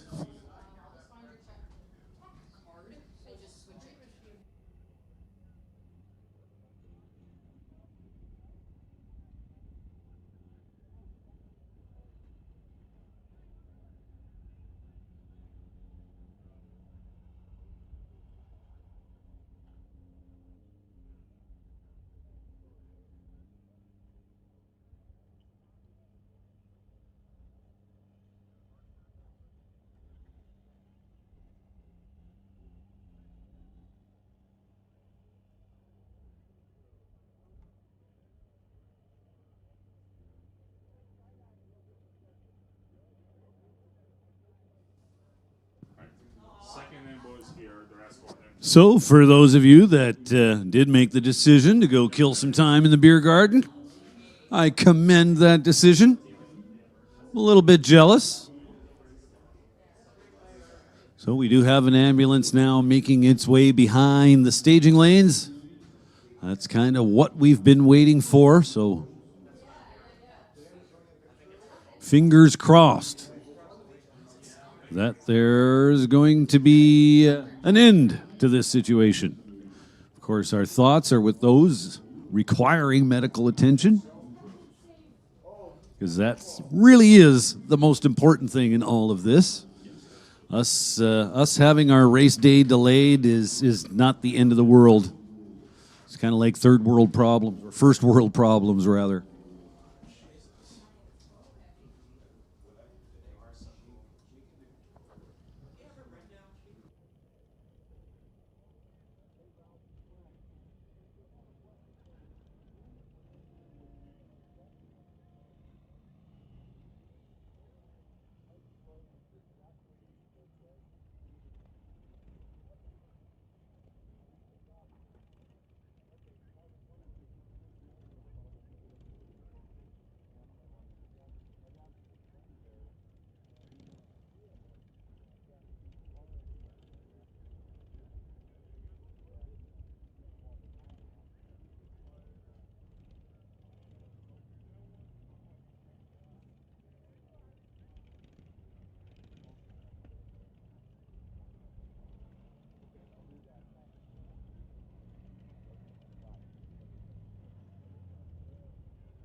Well, ladies and gentlemen, guess what? We're just putting all the crew members back into place, and then we are going to run. So again, thank you so much for your patience. It is very, very much appreciated.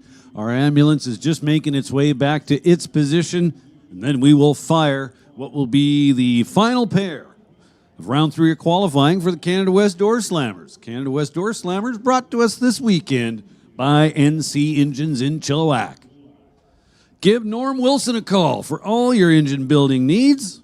I'll even give you his number, 604-795-9739. I didn't do a very good job of reading that number, so we'll do it again. 604-795-9739. So the final pairing going to be made up of Jason Field and Otto Schulte, the Richie Racing Engines, and Greenland Auto Sales Chevelle will go up against the next gen hearing Georgia Straight Line Collision, Associated Tire and Auto, and Quality Signs Still Cruising Cavalier. Otto Schulte was not able to make the initial call. His wheelie bar was broken, but he has taken the time to weld that thing back together, so he's going to be able to just barely sneak in and get a run in with Jason Field for the final qualifying pass. And Door Slammers is Q3. And then, of course, it's the Nitro Harleys. Back to party.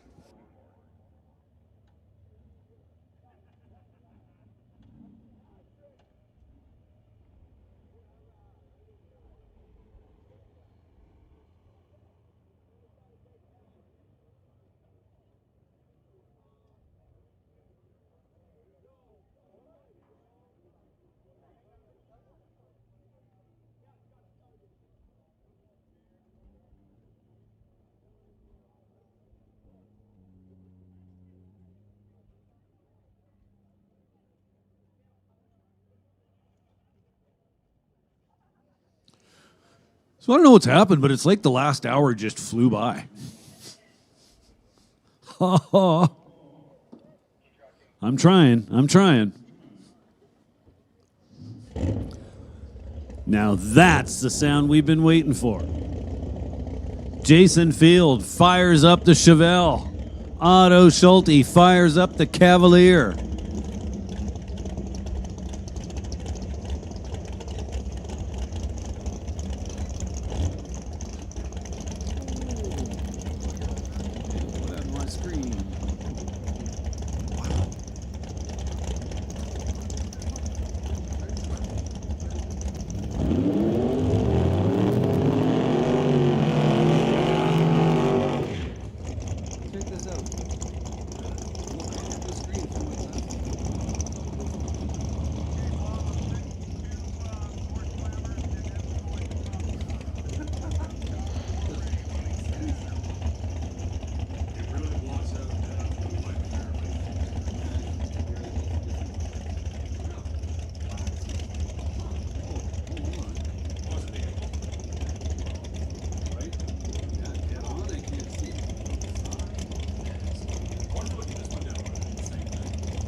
So just 1 thou separate them back here on the starting line. Schulte was better with an 18. Jason Field was right there with him with a 19 reaction time.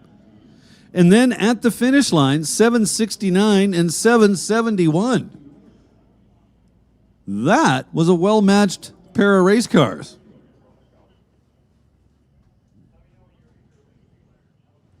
And now at long last, Top Fuel Harleys. Once again, it is Pete Waugh and Jim Schellenberg. Qualifier numbers 4 and 3.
burnouts complete. Both bikes pre-staged.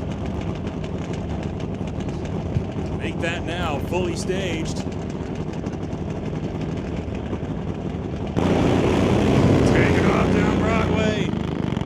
Both get towards the center line and they'll both back out. So both racers will be they will both abort their runs. But there was certainly an effort to be made there right on the starting line, but definitely not what either rider was hoping for. Bring up Austin Christopher, your number 2 qualifier, going up against number 1, Nate Gagnon.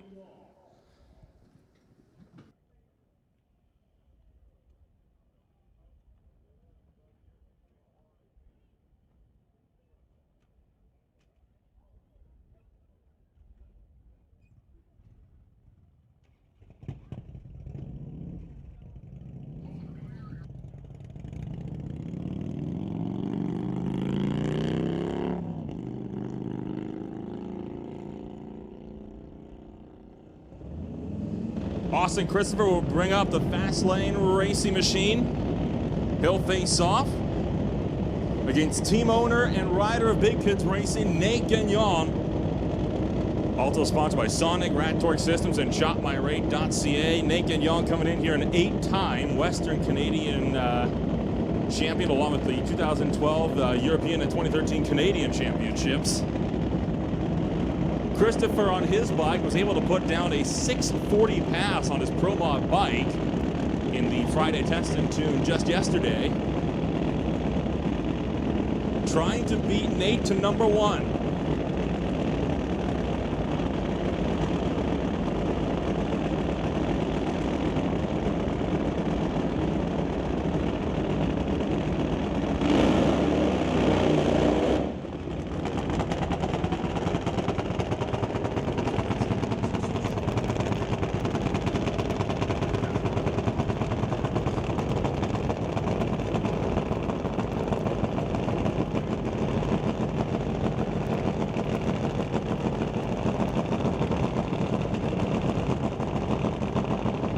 Austin Christopher trying to see if he can double up in the win column.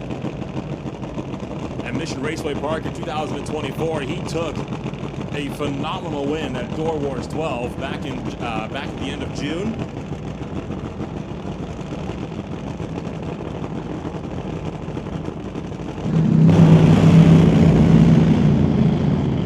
Carrying the front wheels past the 8-mile mark to the top end. 652, 185 miles an hour for Gagnon, but Austin Christopher breaking the 200-mile-an-hour barrier with a 672. Wild how different the speeds can be, yet so will the ETs. So Austin Christopher will remain number 2. Nate Gagnon, I believe that will actually extend his lead in the number 1 qualifying spot. So a couple of good-looking side-by-side Top Fuel Harley passes. Anytime you got a pair of those bikes side-by-side and you still hear 4 holes firing as they approach the finish line, you know you're going to see some good numbers pop up on the boards. And that's what we just had. So that's just going to leave Damian Cowden as the last Top Fuel Harley to try to make a qualifying pass. Cowden, of course, was unfortunate enough to have some problems on his first qualifying attempt. Didn't end up putting down the full pass, and in fact, didn't even manage to stage the bike. So right now, Cowden sits timeless. He is trying to see if he can get that bike onto the qualifying sheets.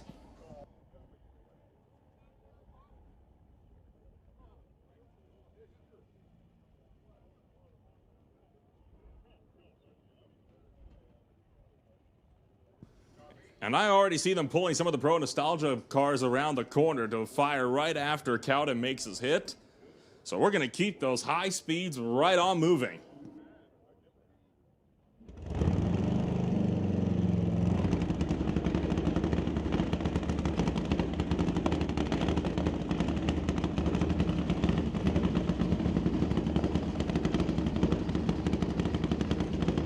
Well, that bike's got a very unique sound to it.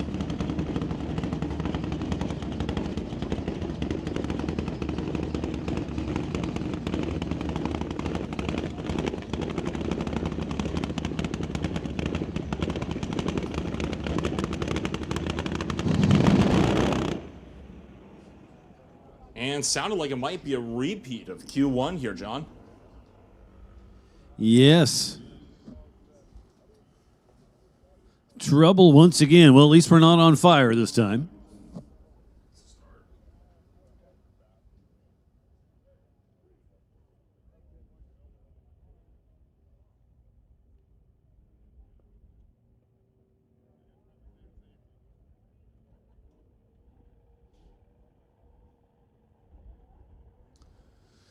So unfortunately for Damian Cowden and team, it looks like they're going to take a trip back to the drawing board.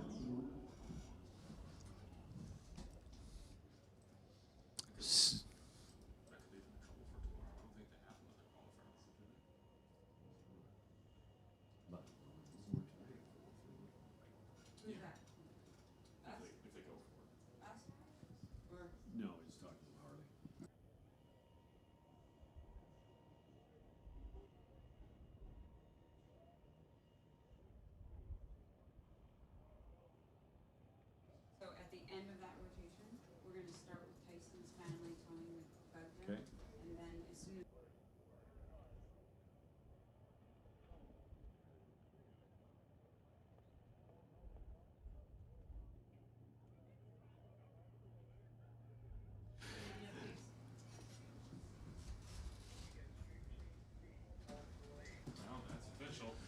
Street Machine Charlie, this is your call to the staging lane. Street Machine Charlie, come on down. Street Machine Charlie, this is your call to the staging lanes. So we'll begin the third rotation for all the Loafers classes with Street Machine Charlie. So Street Machine C, come on down to the staging lanes, please.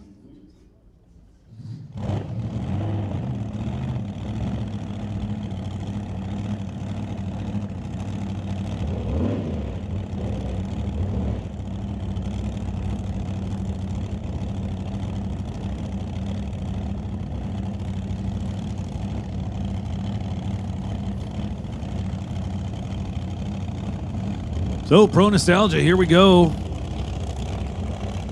Dragster versus Altered.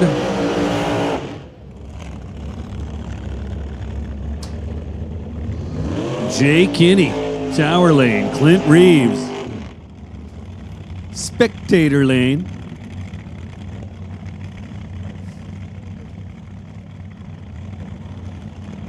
Couple of Oregonians. Is that right? Doesn't sound right. Oregonians? I don't know. A couple of guys from Oregon. That works. Jay Kinney, Tower Side from Turner, Oregon. And Clint Reeves from Springfield, Oregon, over in the right lane. The number 4 qualifier lining it up here on the left side of the racetrack. Put down a 7:29 on his first pass. Meanwhile, Clint Reeves all the way down in the number 8 spot, 7:93, and currently half a second off of the number 7 qualifier, Steve Henry. You reckon that car might be able to punch his ticket up there a bit? Well, we're going to find out here very, very quickly.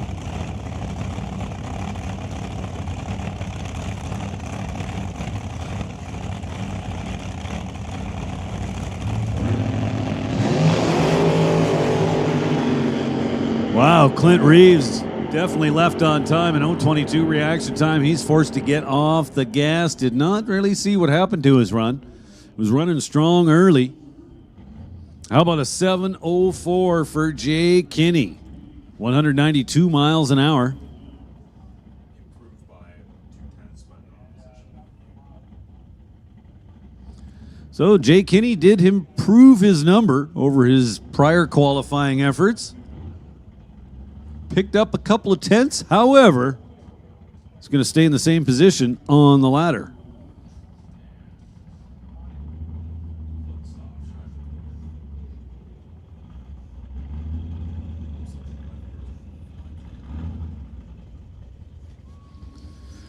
So Clint Reeves, you can see him still there in the right lane, has come to a stop right around the quarter-mile finish line.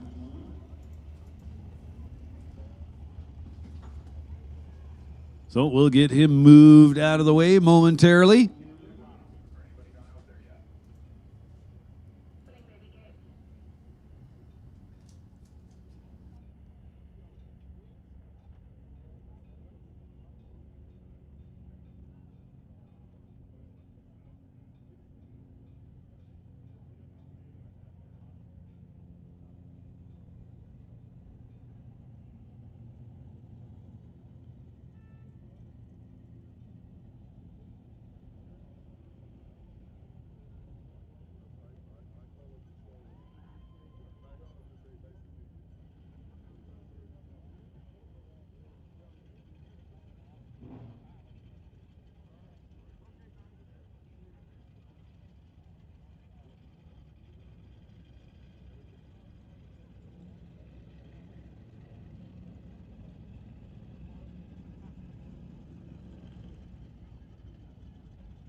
So as you can see, his crew's come on out there with a golf cart, or somebody has. They've got him hooked up, moving him off. Apparently, lost the transmission. Good news, track is dry.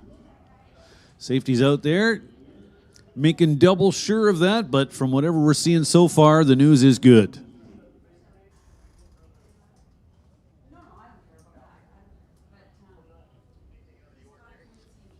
Got another pair of these pro nostalgia competitors underneath the bridge, ready to fire up just as soon as we give them the signal to do so.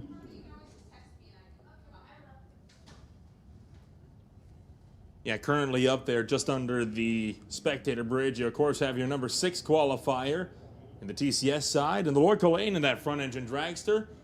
Mark Tabor brings up the number 3 qualifying spot. The first driver outside of the 6-second bracket set a 7:030 on his first pass down. Number 2 set a 6:97. So not too far up the road. If he can hook up, number 2 is still very much on the cards.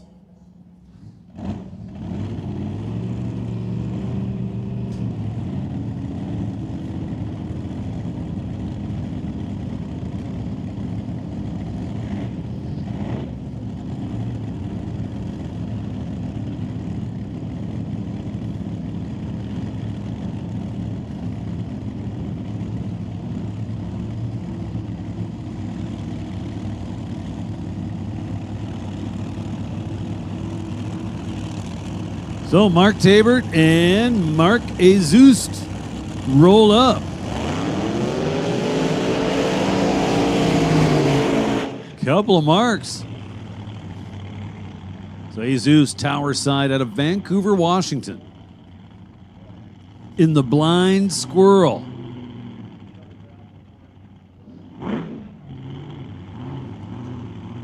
Mark Tabert from Sherwood, Oregon. In the right lane, behind the wheel of the dragster.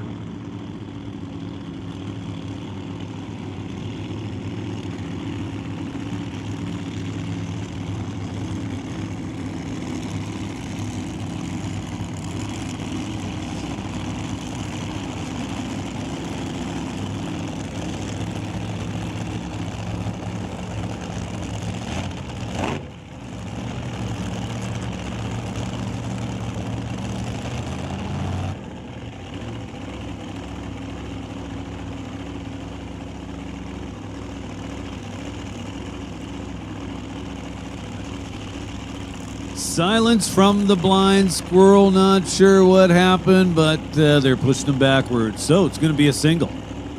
Mark Tabert in the right lane. Going to make a pass all by himself.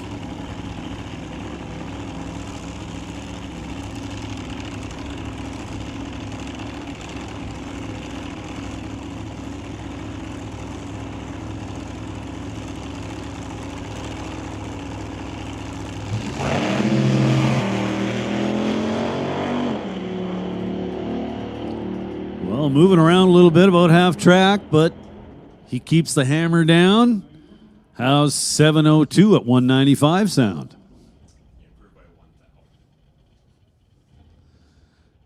So Mark's got himself a bracket car. Apparently he improved by 1 thou. That means he made 2 runs within a thou. I could introduce you to a lot of bracket guys that would like to make that claim.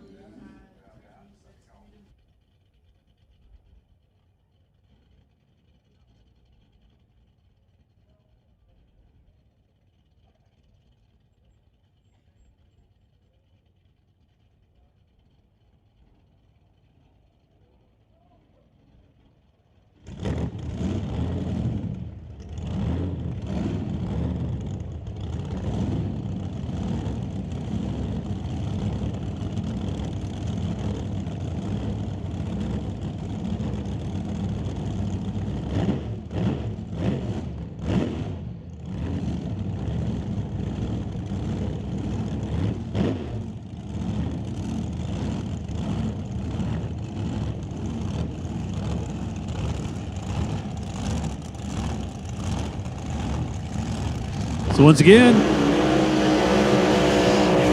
we've got an altered in the tower lane and a dragster in the spectator lane. Nick Pruitt He's our number 2 qualifier so far out of Eagle Creek, Oregon. In a 2002 Dave Tuttle built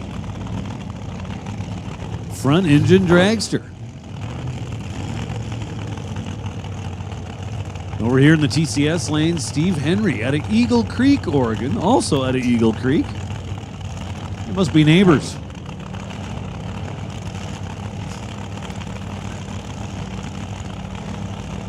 Steve Henry driving the Tasman.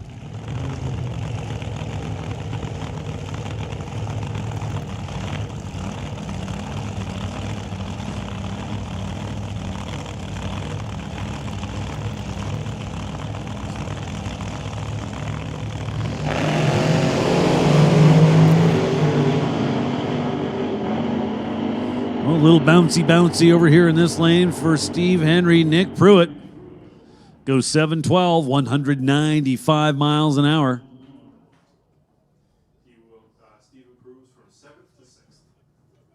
So Steve Henry moves up a spot with that 740 pass, 174 miles an hour.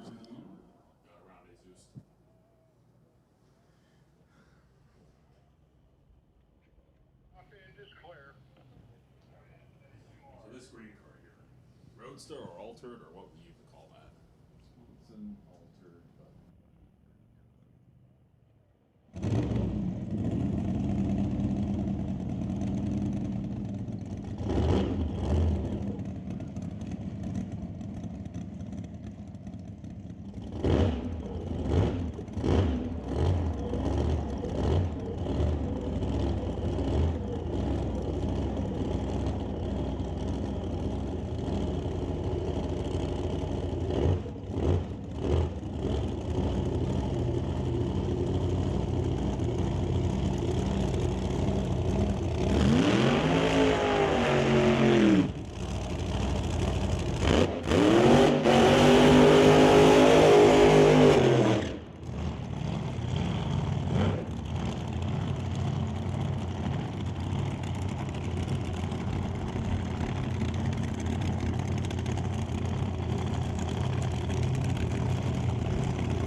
So Miles Butts back up here once again. Miles from Enderby in the left lane, the very, very, very green 1932 Ford Altered.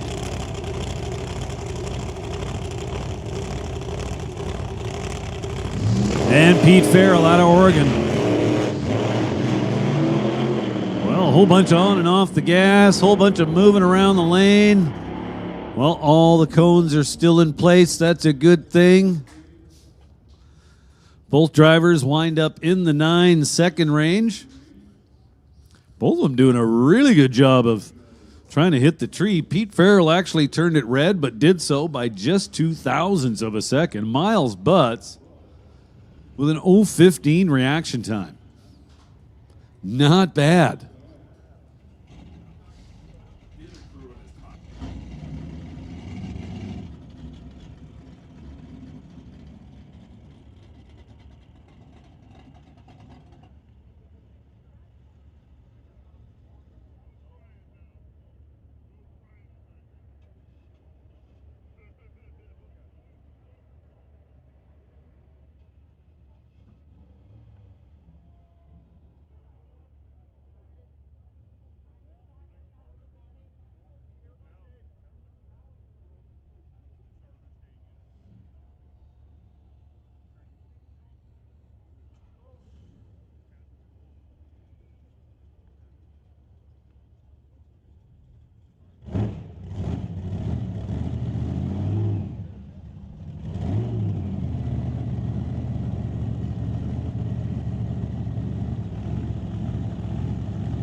So Darrell Hurst from Issaquah, Washington, in the Moody Blues.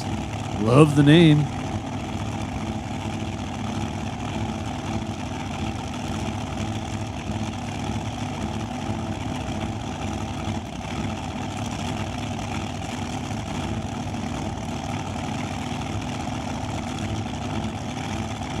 So this is a Ford power plant, fairly rare, not unheard of, but boy, that thing was generating some wheel speed early, let me tell you. So a little bit of a mild pedal there towards the finish line, but he manages to hang on, lays down a 684, 202.9 mile an hour pass, good enough for the number 2 position.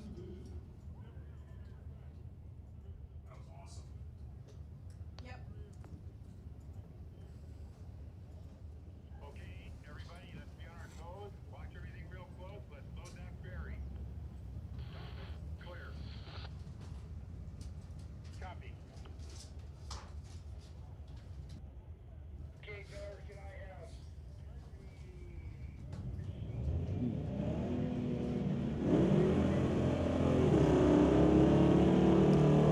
Hey, listen up out there in the pits. Listen up in the pits. Street Machine B. Street Machine Bob. This is your call to lanes 5 and 6. We will take Street Machine Bob in lanes 5 and 6. Just a little reminder to everybody still in competition. We are a little behind schedule at this point. Just in case you hadn't noticed, I'd point that out. So we are looking for everyone's full cooperation. Be ready for the call. When we call you to the lanes, please get here as quickly as you can. Have your cars ready. Keith Peterson and Jeff Holman. First pair down the track. Keith Peterson puts up the better number, 11:56.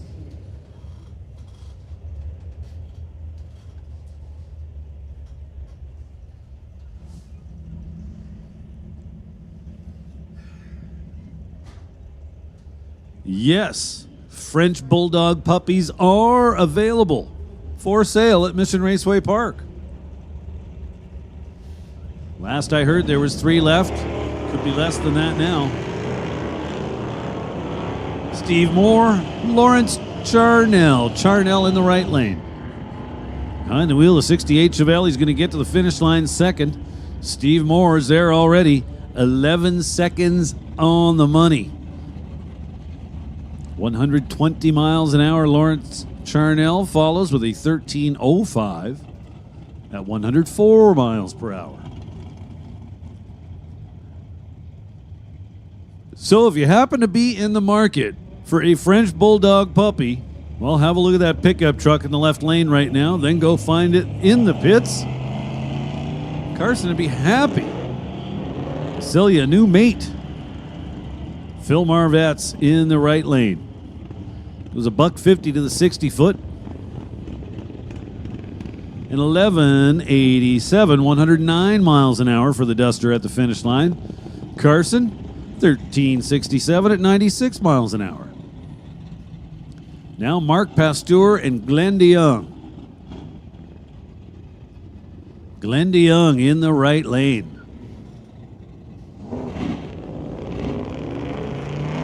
Couple of nice shiny Chevrolets. Both 69 model years. Nova and a Camaro. Nova's getting to the top first. 1294, 108 miles an hour. Mark in the Camaro. 1479 at 94 miles an hour.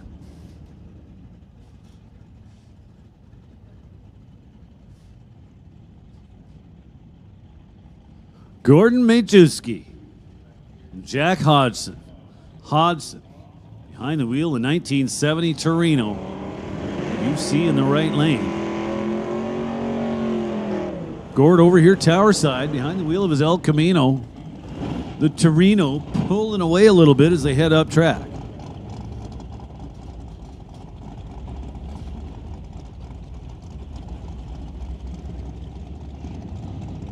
So now a couple of regulars here at Mission.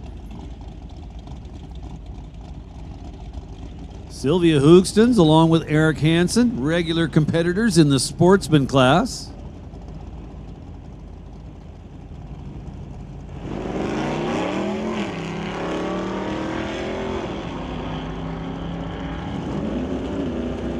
Good little matchup here. Eric Hansen seems to be out front by just a little bit. 12:44 to a 12:66. And now Veronica Hodgson and Ron Clark. Veronica, also a regular racer here in the bracket classes. Her 69 dart. Made it to the winner's circle twice the other weekend. Veronica didn't really have anything to do with it. It was Matt Warner.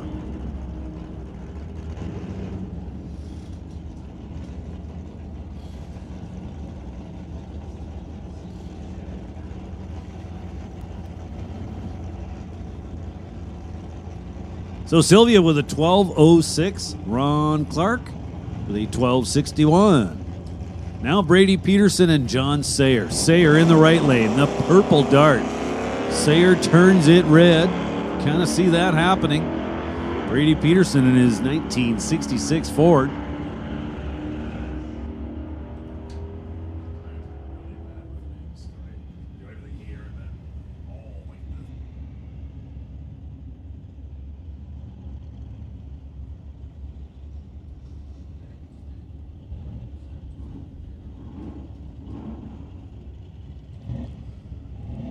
So now,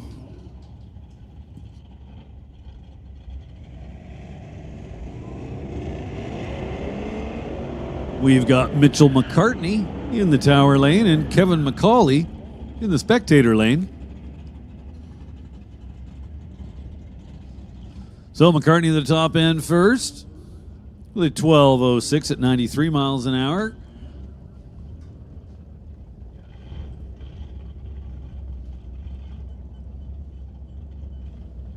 The Old Acre Garage, Chevy panel.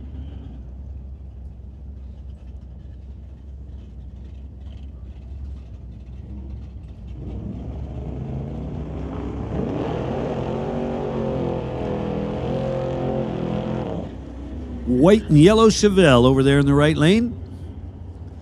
Don't have a name for you. Seems kind of odd because I'm pretty sure we did earlier.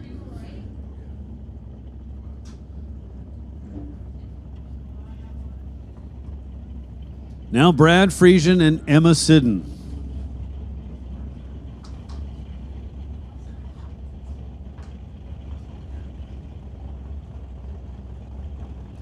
Emma Sidden in the right lane. 1968 Dart. It's a post car.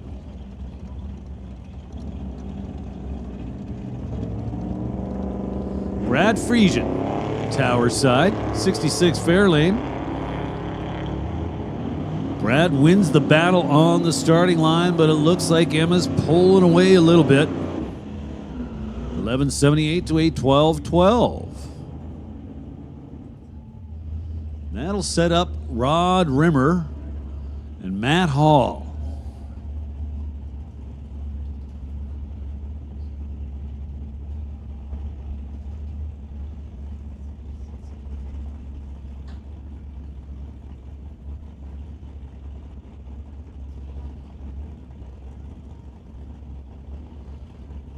Couple Chevys, 67 Chevelle, 1970 Chevy C10.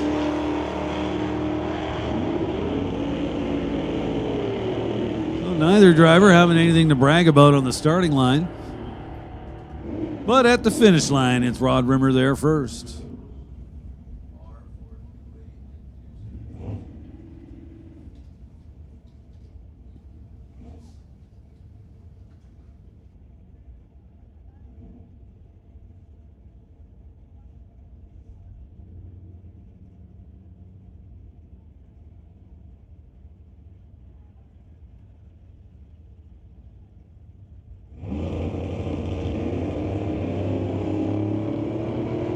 So Terry Hoogstens and Cassie Tippy Terry in the blue Nova. Cassie in the tan-colored wagon, the original paint. With nice patina there. So it was Terry with the better reaction time. Cassie with the better ET. So Rick Tassan, along with Kirsty Tippy. Screen says Christy, but the texts I've been getting tell me it's Kirsty.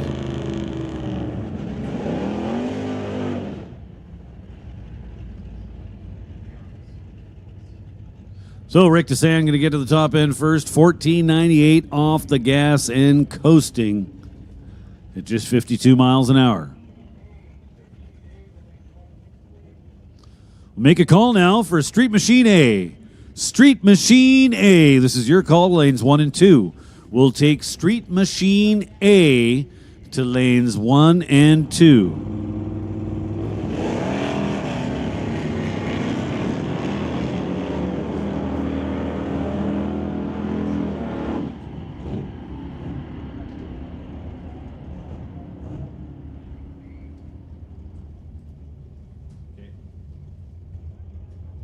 We'll also make a final call for Street Machine Bob. Street Machine Bob, if you're not in the lanes, it's where you need to be. This is your final call. We're also looking for Street Machine A to lanes 1 and 2.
So here we go, another pair, couple of Chevrolets. Luke Staber, Len Stadnick. Stadnick in the right lane, the red Chevelle. Staber in the black Nova. TCS side of the racetrack.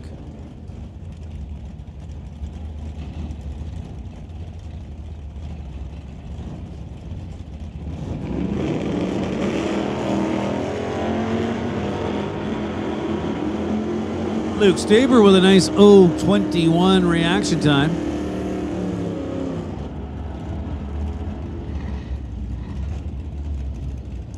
Tops it off with a 10:87 at 121 miles an hour. Stadnick turned it red by just 10 thou, then goes 10:17. Now, couple of ladies, Carla Robinson and Susan Fogier.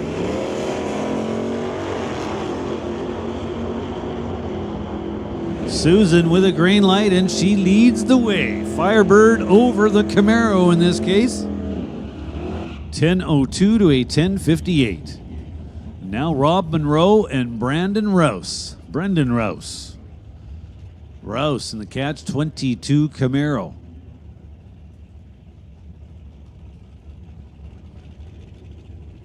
Rob Monroe, Tower Side, 69 Acadian. Clean little car.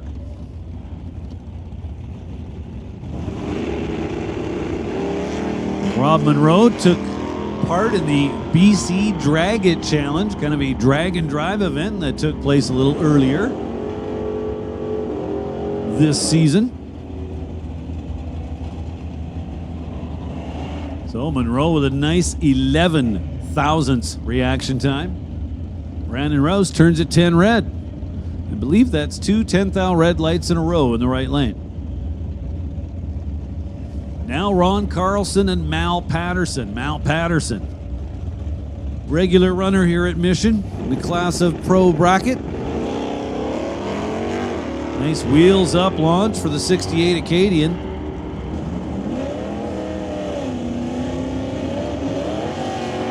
Combined with a double 05 reaction time, excuse me. You want to save some of that for tomorrow there, Mal.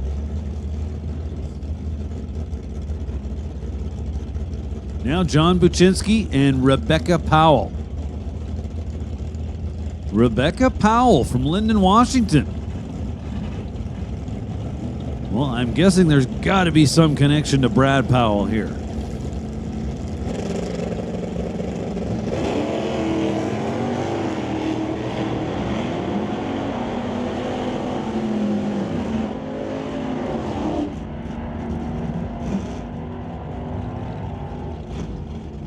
$10.19 getting there ahead of a 10.98. Now Jim Benke and Dale Posnick. Two more regulars here at Mission. Posnick, a regular runner with the BC Super Shifters Association. Jim Benke typically would double in pro bracket, along with the hot rod class. Benke with an 044 launch, then 10:22 at the finish line. 130 miles an hour. Posnick with a 10:28.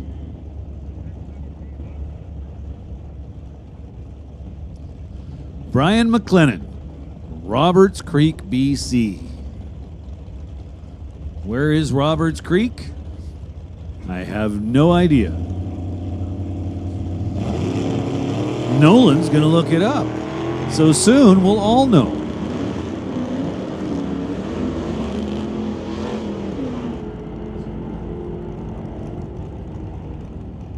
So Troy in the right lane gets there first. No, he gets there second. He's just highlighted in green because he didn't get a red light. He goes 10:63. Brian McLennan gets there in 9.72 seconds.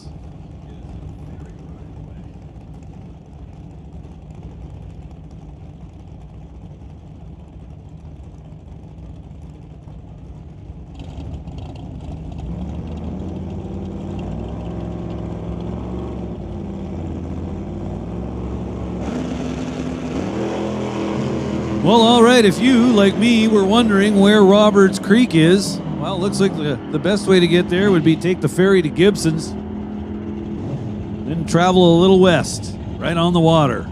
Probably beautiful. So Dennis Winton goes 10:37. Ross Walker goes 10:14. Ross Walker turns it red by just 6 thou.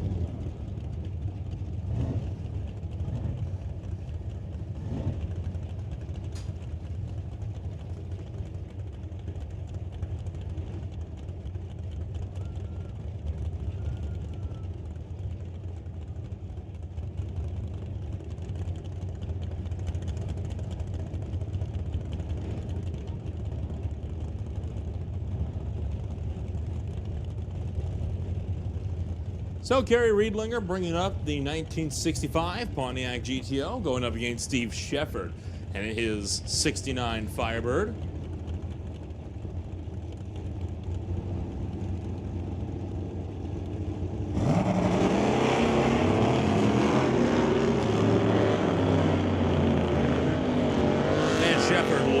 Shepard leaves on a red light, but Riedlinger still going to get out in front. Goes 1079, 125 miles an hour. Steve Shepard goes 1171 at 112. Brings up Al Henley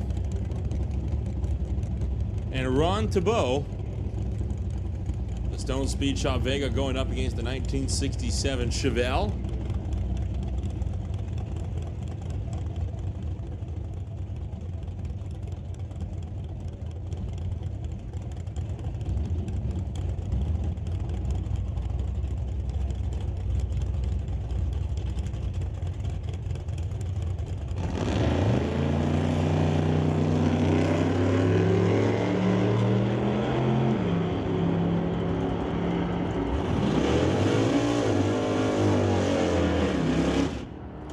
Henley will go 1071, 127 miles an hour, while Thibault will go 1109 at 120 miles an hour. And for the next pairing in Street Machine B, Jim McIsaac running that smooth finish concrete Plymouth, going up against Dave Carman out of Lake Stevens, Washington in his 69 Mustang.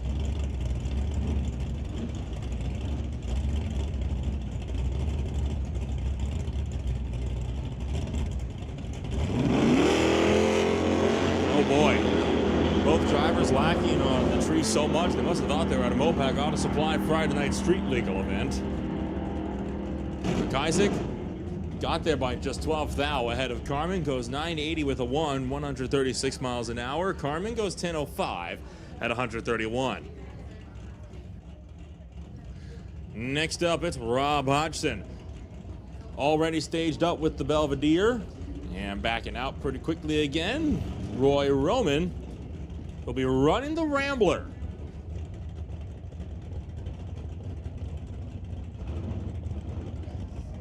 Attention to the pits, attention to the pits. We need Street Classic to lanes 5 and 6. Street Classic, bring them on up, lanes 5 and 6. So the Trick or Treat Rambler in a heads-up race with Hodgson, but looking like Hodgson will pull the gap and goes 1071, 123 miles an hour. Roman, 1125 at 118.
So Glenn Fillingham goes 10:29 in the AMC.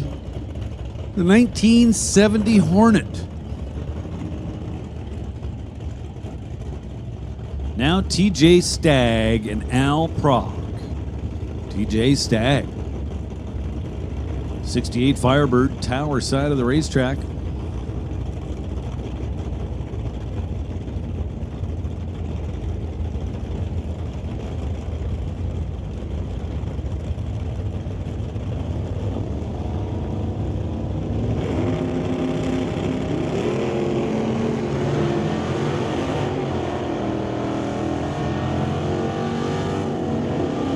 Oh, Al Prock looked like he's moving around a little bit over there in the right lane. Not sure what's going on. Does manage to go 10:21 at 127 miles an hour.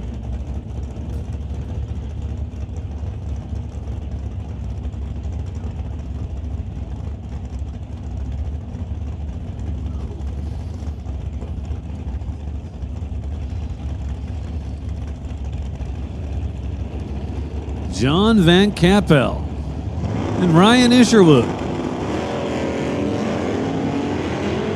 John in the 66 Chevy 2. 540 cubic inches.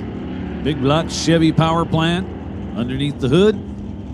Propels him to a 991. So just about hits the super gas index dead on.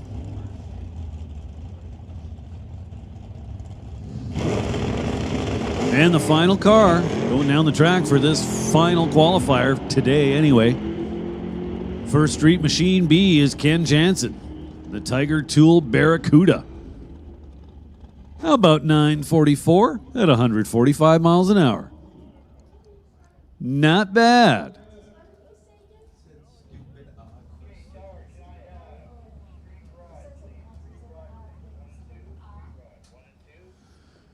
Attention in the pits, Street Rod. Street Rod, this is your call of the staging lanes. We need Street Rod to lanes 1 and 2. Street Rod, bring him down to lanes 1 and 2, please.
Well, here we go with Street Machine A.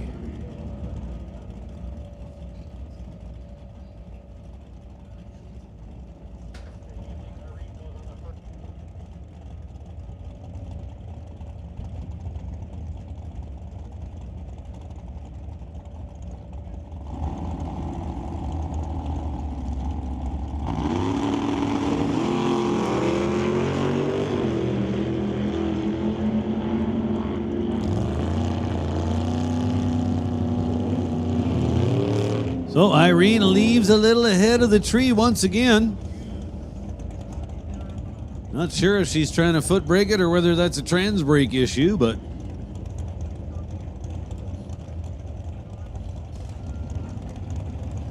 Jerry Epp and Warren Jacobson.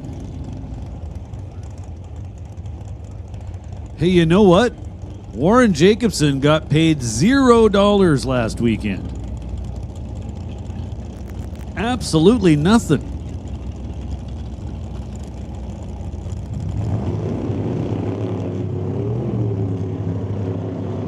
So Jerry Epp with the better reaction time by just 0.02 of a second. Well, these are a couple of guys who like to play with the throttle stops. So 11:14 and 11:19.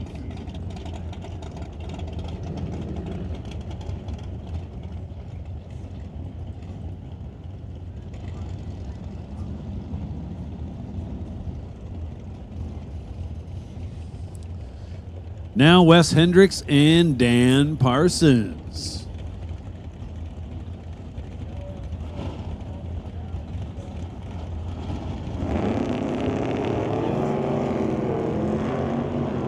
Attention in the pits, attention in the pits. Nostalgia Gas. This is your call to the staging lanes. Nostalgia Gas will take you in lanes 3 and 4. One more time, Nostalgia Gas to lanes 3 and 4. Street Rod, you guys should already be on your way to lanes 1 and 2.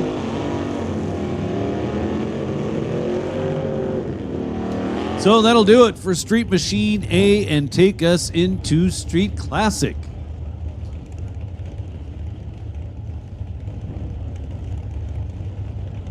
So Street Classic is just all one class on Saturday and Sunday morning for that matter. After that, once qualifying is complete, we'll separate the top 8 quickest cars in Street Classic and they'll become our A class.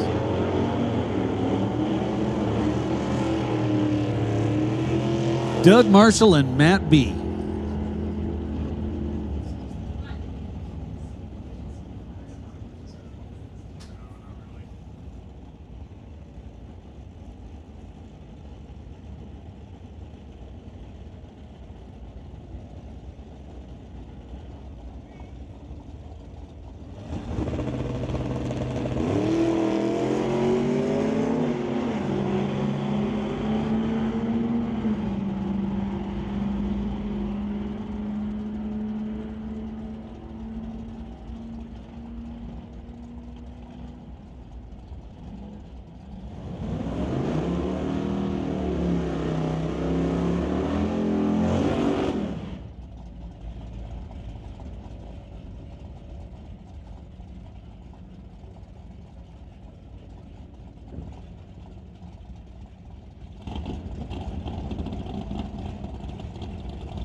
So Ralph Ehlers and Daryl Tippy. Ralph Ehlers, 57 Chevrolet Nomad.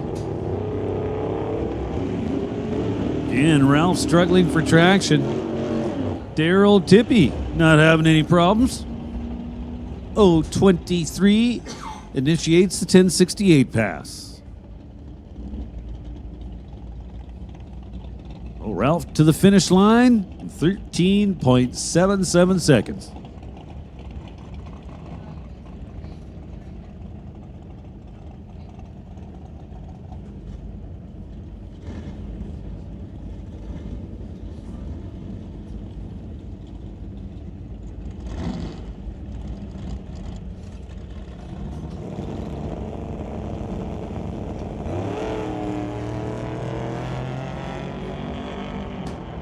So Paul Carr on a single. Scott Winterbottom suffering some kind of breakage up there on the starting line. Not going to be able to make the run. So Paul Carr goes 11:06. 122 miles an hour in the Green Comet.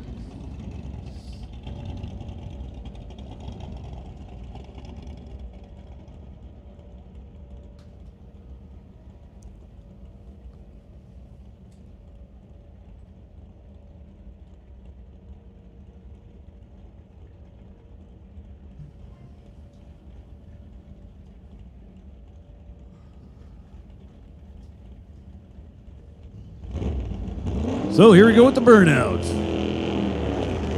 Will Friesen and Tim Cordner. Cordner in the Freak Child. 1955 Studebaker pickup truck.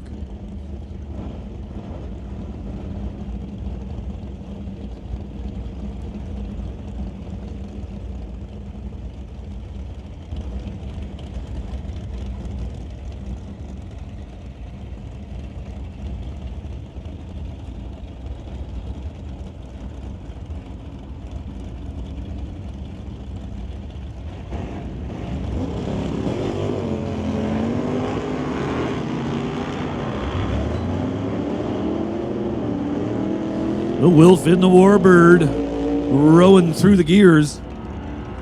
1017, 135 miles an hour.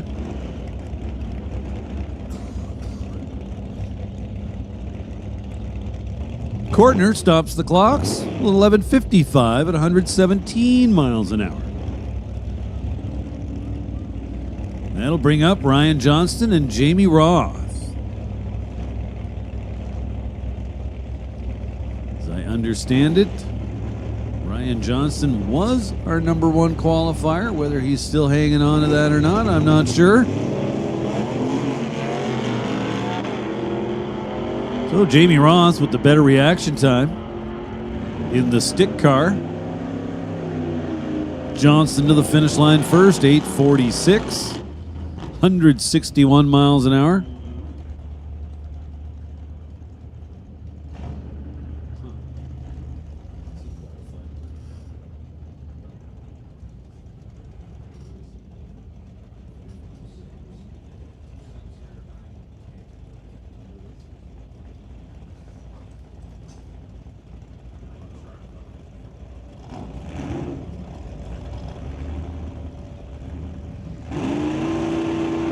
Now Randy Hermsen and Andy Fisher.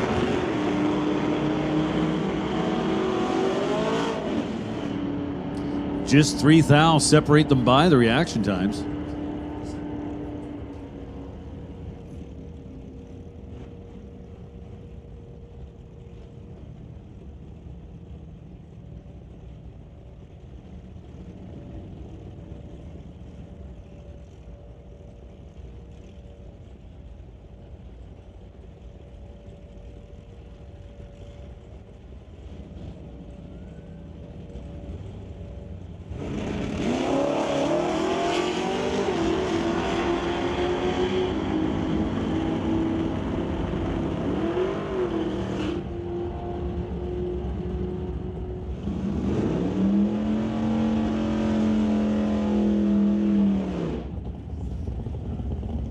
Reese Piccarello with a 10:43 at 128. And Tony Piccarello with a 16:06 off the gas and coasting 69 miles an hour. So just rolling through Street Classic here.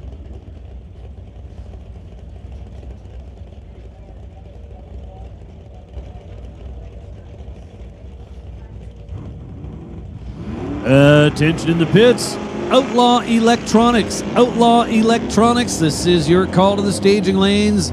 Outlaw Electronics to lanes 5 and 6. One more time. We need Outlaw Electronics to the staging lanes. Outlaw Electronics to lanes 5 and 6. So the big Dodge goes 1276. Vic Senra. The Ford pickup truck, 1054. Now Terry Charles and Wayne Woodbeck. Wayne Woodbeck from Merville, BC. That's another place I have no idea where it is. Terry Charles from Langley. Pretty sure I've heard of Langley. Got a good idea where it is. So Terry Charles starts off with a 13 thou red light, then goes 10-20. Wayne Woodbeck starts off with a 008 red light, then goes 10-38.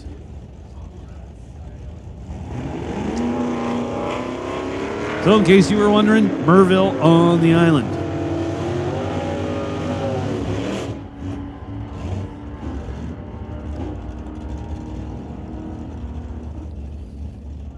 So John Konowalchuk goes 1183, 115 miles an hour. Mike Goddard with a 1253 at 111. That's going to bring up Jerry Brabander, tower side.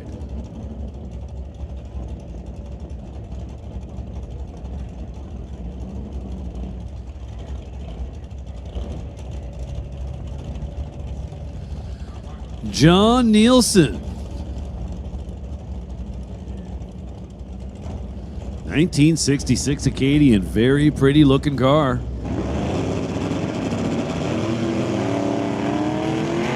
Little snoozy on the starting line. Jerry Brabander definitely left on time. How's 008? I take it. Jerry, 1069, 123 miles an hour up top. In the right lane, John Nielsen goes 1080 exactly. And I mean exactly, 10.8000. Now Will Zorick and Dustin Hunter. Dustin Hunter in the little Falcon, right lane. Will Zorick in the Bel Air, tower side. This is a real 409 car, folks. Still sports the 409. Will Zorick, a regular competitor with the BC Supershifters Association. He goes 1109 at 122. Dustin Hunter gets there well ahead with a 905 at 148 miles an hour. I believe this will be the final Street Classic entry to go down the track in this final round of qualifying.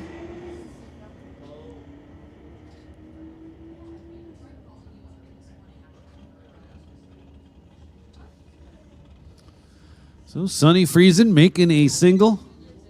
Left side of your racetrack, 1266, 104 miles per hour.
So, Street Rod rolling underneath the Lorca Auto Parts Bridge.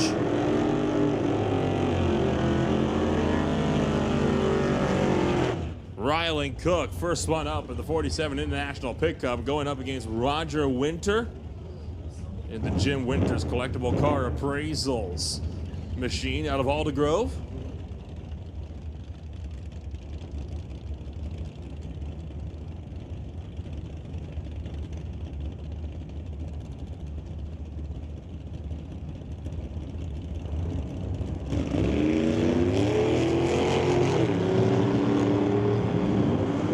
Winter turns on the red light. Rylan Cook going to be running down track. Winter turned on that red light by a pretty big margin, a bulb or more.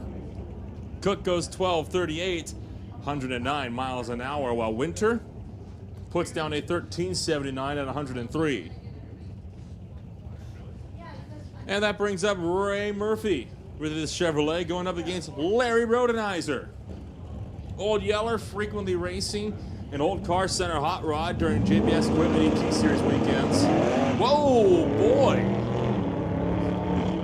And that is all the hallmarks of something broke, and clearly on the rear end. That car shot hard left.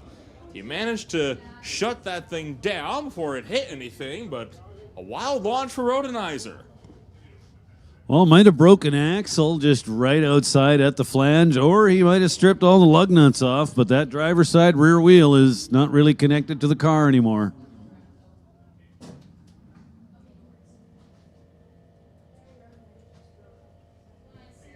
Ray Murphy went down track on what ended up being a bit of a surprise single.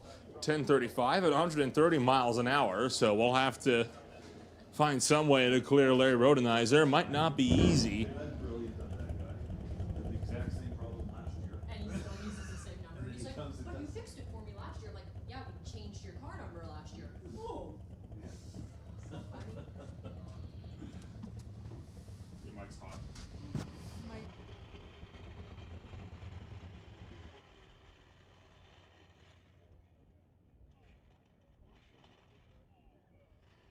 Ah, they're getting the jack out.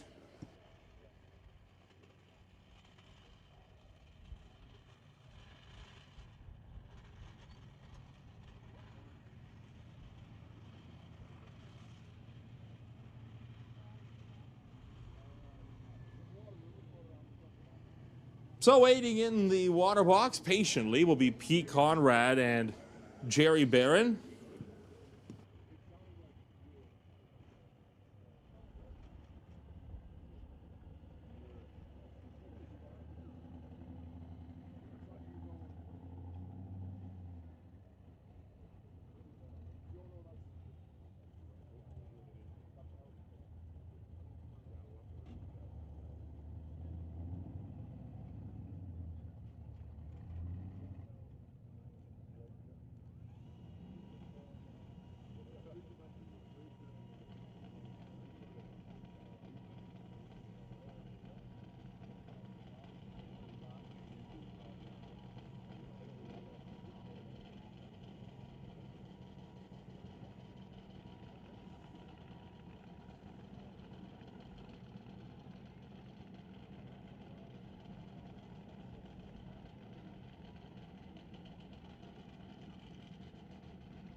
Attention in the pits, attention in the pits. Outlaw, non-electronics. This is your call to staging lanes 1 and 2. Outlaw, non-electronics. Bring them down to lanes 1 and 2. One more time. Outlaw, non-electronics to lanes 1 and 2, please. So you saw them working the jack to lift up the back of Old Yeller. And with the wheel dollies out, my anticipation here, they might be looking to get some wheel dollies under the cars. They can try to roll it back that way. Obviously, when a whole axle breaks, especially on one of the driven wheels, it becomes a bit of a logistical challenge to get it moved. But some quick thinking, and this car should be out of the way shortly. They've got to hoist it up. That left rear in the air now.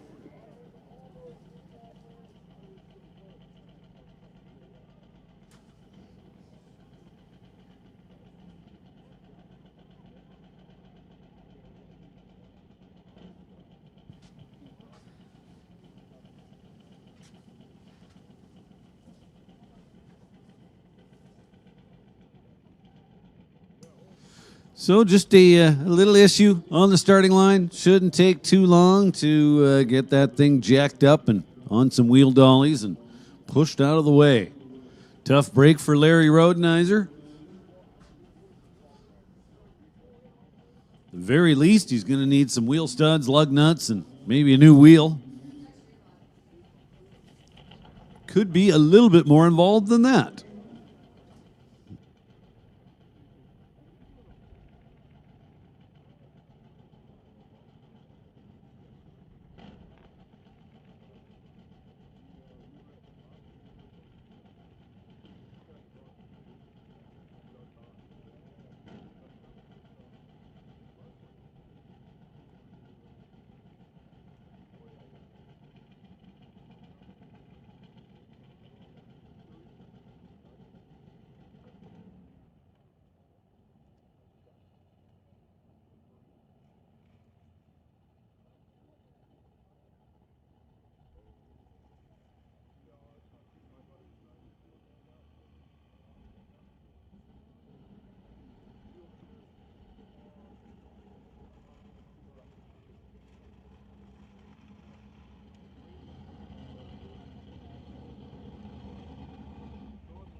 So Pete Conrad and Jerry Barron. Jerry Barron driving the Pontiac in the Lordco lane.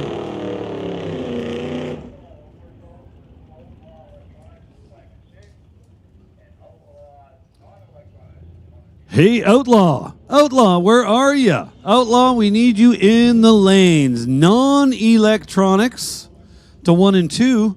Electronics in 5 and 6. Outlaw electronics to lanes 5 and 6. Outlaw non-electronics to lanes 1 and 2. Hockley in a Hemi-powered 32 Ford. That's right.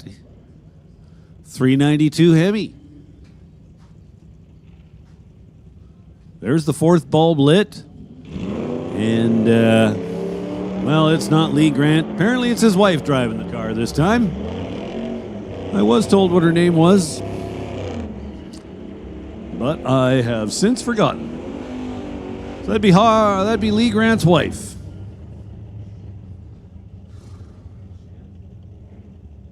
We believe it's Shannon behind the wheel. Shannon goes 1738, 77 miles an hour. Hawk Lee, the nice 1073 at 123.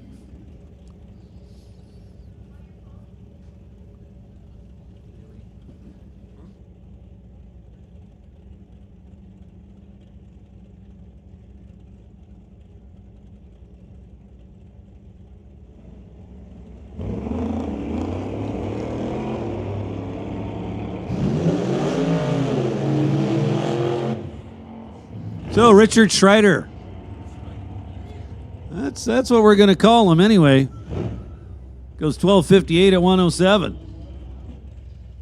Robin Redding with an 11:51, 111 miles an hour.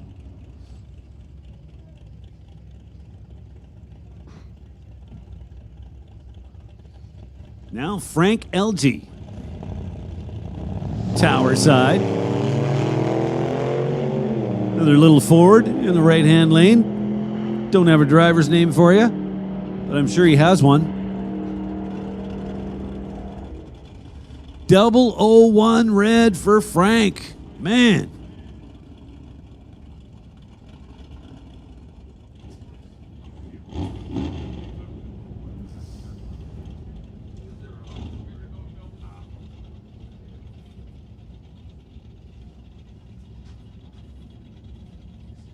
So we have made what should be a final call for the Outlaw classes. Outlaw, Electronics. You guys should be in lanes 5 and 6, and non-electronics. You guys should be in lanes 1 and 2.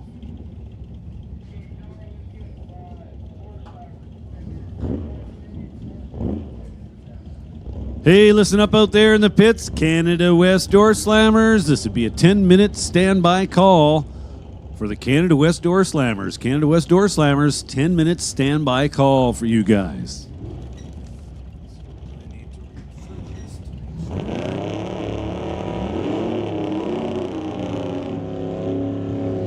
Moving into Nostalgia Gas, we got Randy Couric, the first one up in his 1955 Chevy Bel Air, going up against Shane Ledger. Desperado, back to do battle. So the pair of 55 Chevys inching their way towards the pre-stage beams.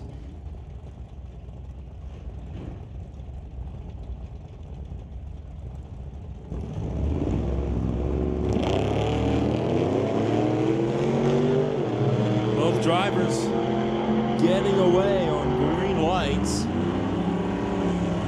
Randy Couric gets there first, 10:77, 123 miles an hour in this third qualifying hit for Nostalgia Gas.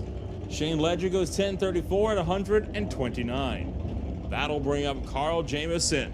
The Abbotsford Maximum Collision dubs that car Reform School, already fully staged in, going up against Barry Oliker for the old Alker Garage, father and son Plymouth.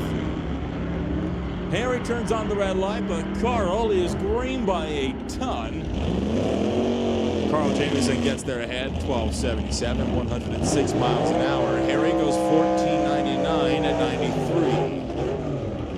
And that brings up Terry Denome. That 57 Ford, published in the Canadian Hot Rod magazine, he faces off against Andrew Weeb.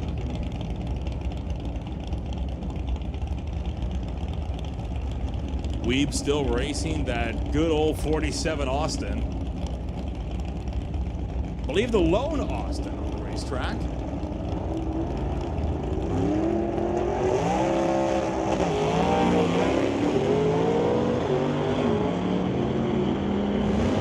Gets out ahead.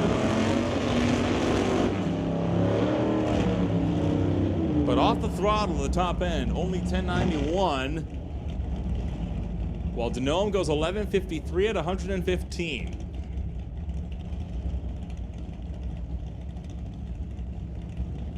On the TCS side, El Chupacabra, the 1964 Dodge driven by Polara Pat. On the Lorco side, it's the Wild Turkey, a 55 Ford headed up by Klaus Scherbeck.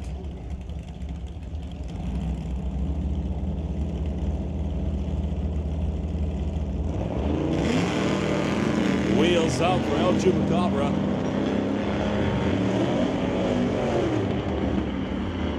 The Wild Turkey trying to chase. Won't come close. Polar Pat 1066. 124 miles an hour. Sherbeck goes 1351 at 96. And that will bring up the next duo.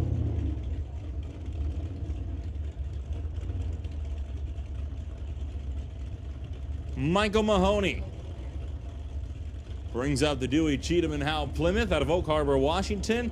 He'll face off against a Henry J on the far side.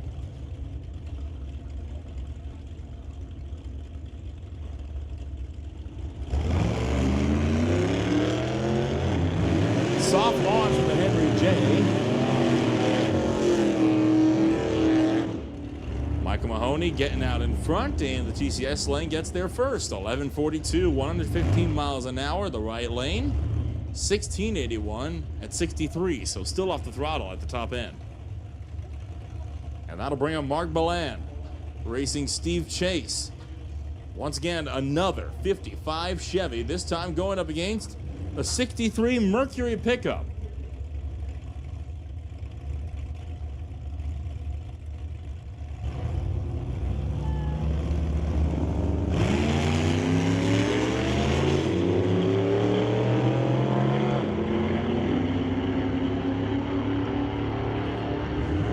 Staying out in front of Chase goes 10:59, 126 miles an hour, while Chase goes 13:54 at 98.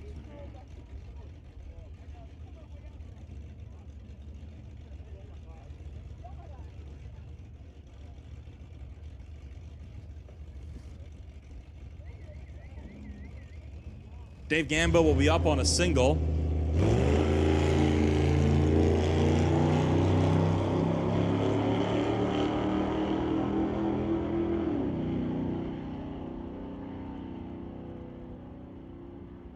Dave Gambo, 1396, 96 miles an hour on the single hit.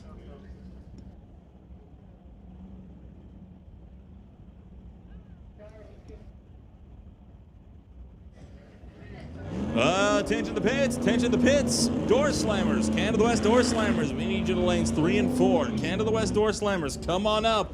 Lanes 3 and 4. So Norman Wendy Fleenor, Old Kentucky, up here in the 56 Chevy with an identical 56 Chevy, same make, same model, same year. Even the same sponsors, Northwest Trailers, etc. But one's black, one's white. Norman in the left lane, Wendy in the right.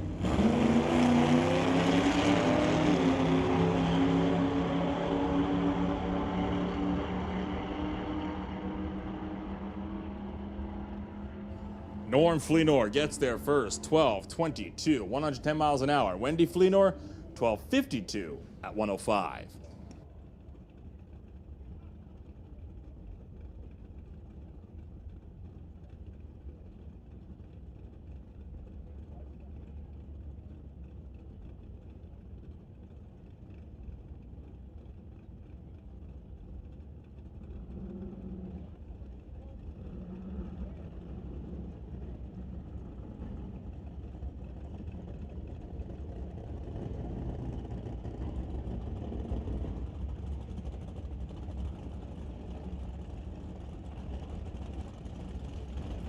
Moving into Outlaw, the Rosebud brings it up.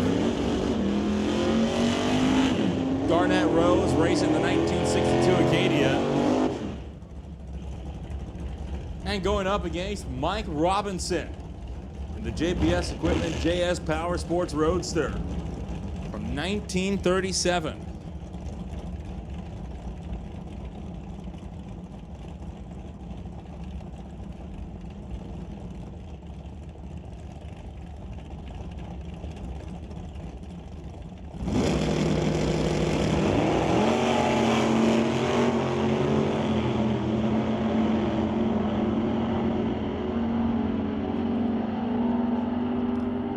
Robinson out in front goes 9:24, 141 miles an hour. Garnett Rose, 9:85 at 133.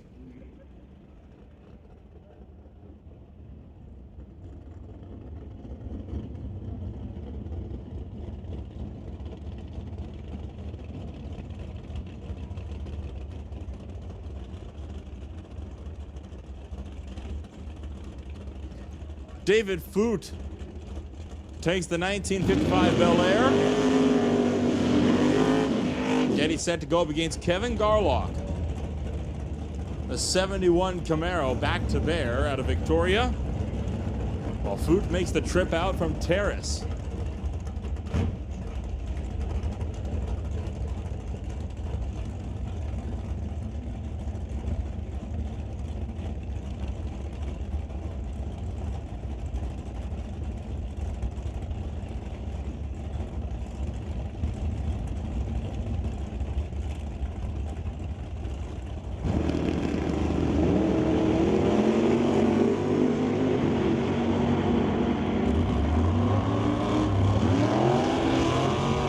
Top end of the racetrack, it'll be Kevin Garlock to get there first. 9:04, 147 miles an hour. David Foote, 895 at 148. And that'll bring up Ted Buss alongside Ron Fawcett. The Shawnigan Trucking Ford Roadster from 1934 going up against the, and I quote this, slightly altered straight line race cars Model T. Slightly altered. I think that's an understatement. That is very much altered. But hey, it's quick. So Ron Fawcett set to make another hit.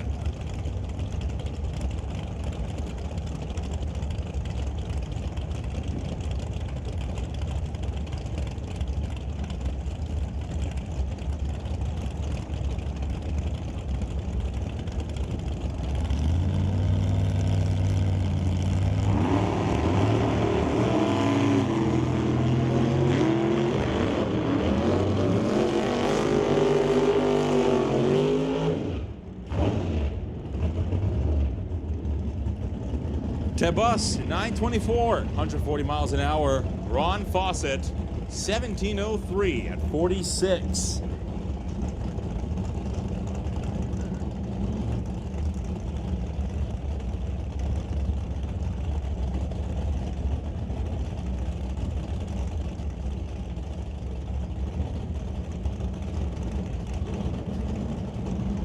Bring up Andy Hatton and Graham Foster. Loveless Beach Out Titanium Auto Group's 1969 Camaro going up against the Chevy.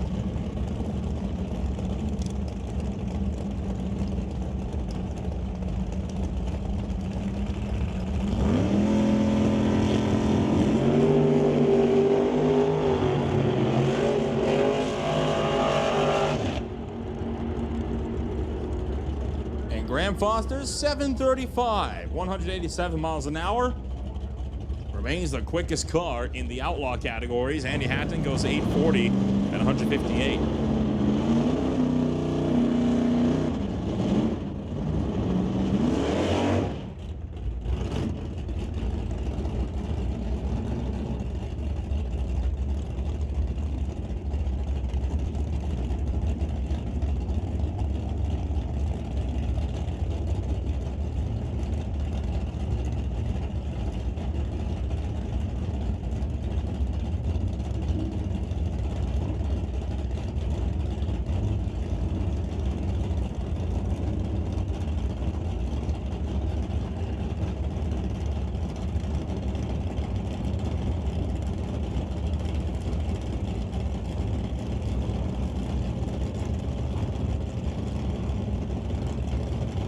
So Barry Patterson and Jamie Wellwood, the next pair up. Patterson launching first in the coronet, but turns on the red light. Wellwood quickly out in front of the TNT Auto Parts Altered. 8-10 with a 7, 165 miles an hour. Oh, he lost something at the top end there. Some piece of debris flying off the back of that car. While Patterson goes 982 at 136.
So we just had to retrieve a little bit of debris, we'll call it. That's a nice word, kind of covers everything.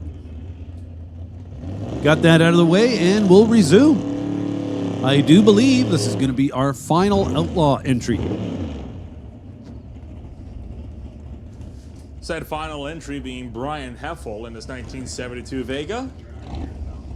Sporting a 434 cubic inch small block Chevy motor.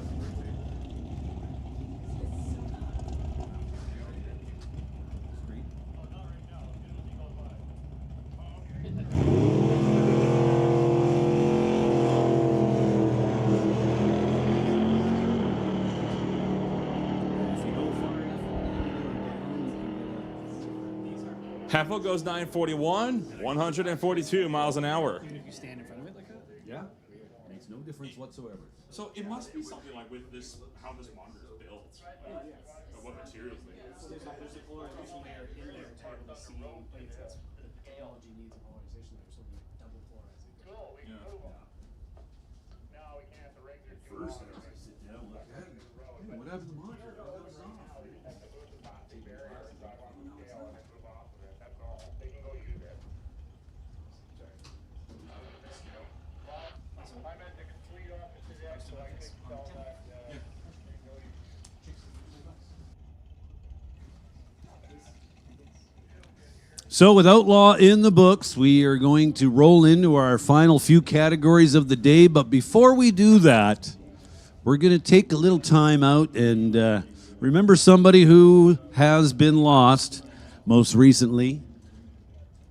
Seems like each year there's more and more. We all lose friends and people that are close to us.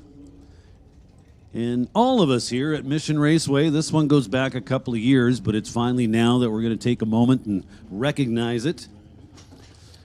We all lost, well, all of us, and especially the Canada West Door Slammers, lost somebody who was very special to us. So what you see going down the track right now is Tyson Wells's old VW Bug. Currently, there's no motor in it. Normally, there'd be a big block Chevy in there, and that thing would run in the 7s and the 8s. His crew chief, Norm, is going to be driving the golf cart, and I do believe I see Tyson's wife, Heather, in the passenger seat. So we're going to take a few minutes out and remember Tyson and do a little procession. We're going to watch his car go down the track one more time. And I'll tell you a little bit about him. Tyson Wells. Drag racing was one of Tyson's favorite chapters in his life. He loved it, that it incorporated family and friends. Tyson started drag racing a VW Bug alongside of Dave and Kathy Bowering from Abbey Country Motors around 1999.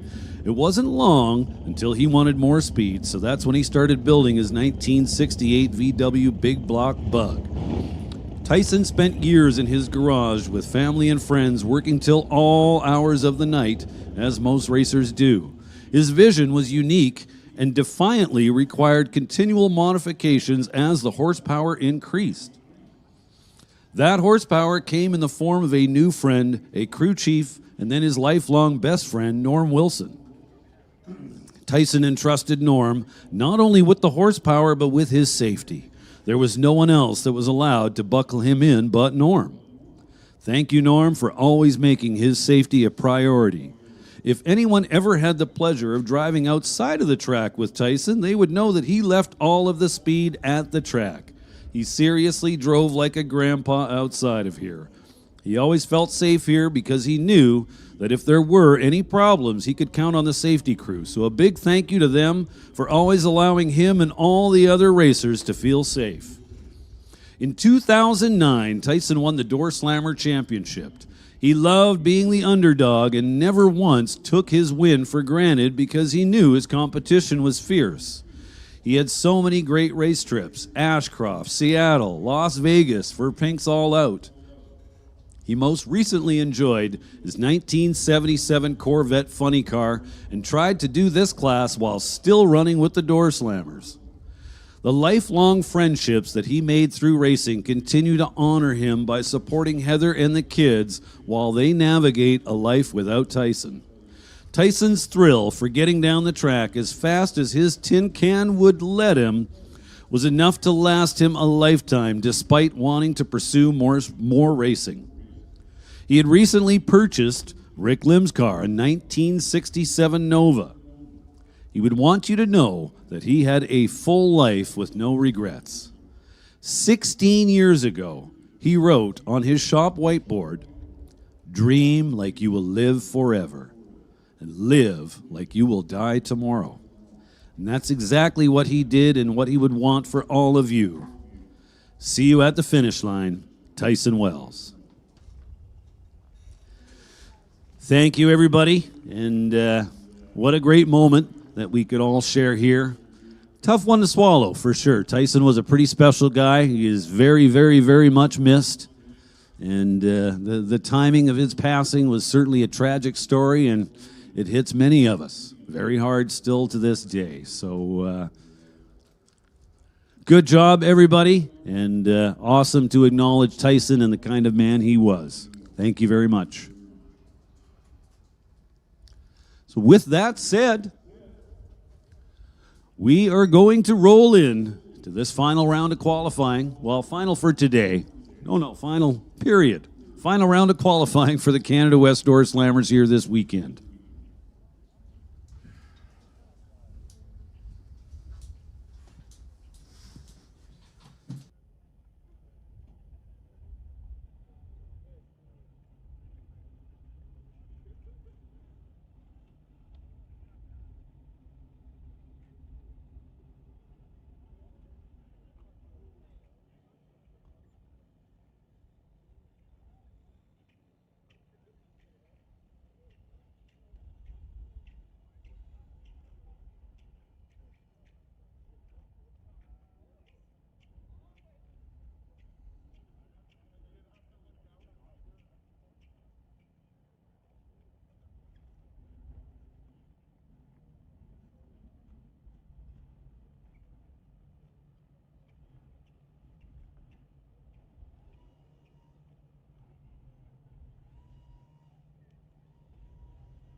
So let's put the Top Fuel Harley Davidsons on standby. Top Fuel Harley, this is your standby call. Please be ready to go. Pro Nostalgia.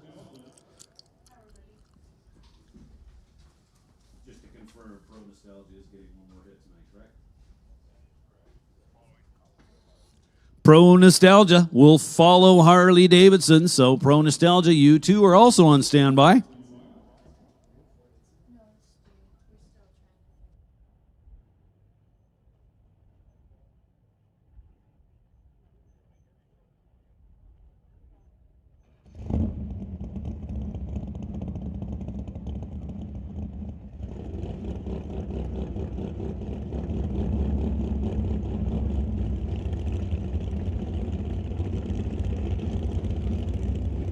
So here we go with our first pair, Mark Thompson and Ken Christensen.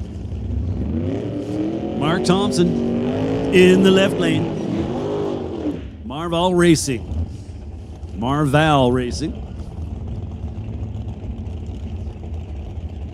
Ken Christensen in the ex-Joe Delahaye Pro Mod pickup.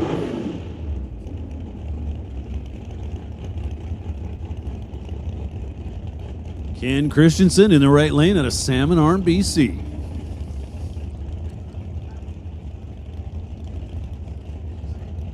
So I mentioned Mark Thompson, Marval Racing. Do you know why it's called Marval Racing?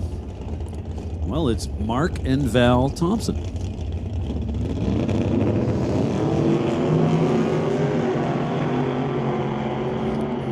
So Christensen left a little ahead of time.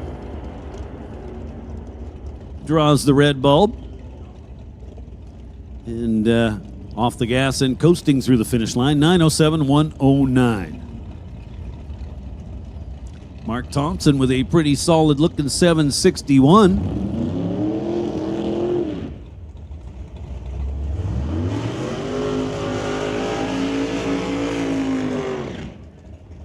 Wow, Dave Warren with a nice long burnout tower side of the racetrack.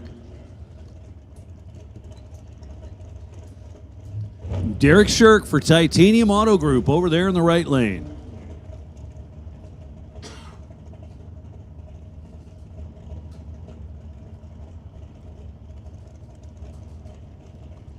So Derek Shirk in the spare car.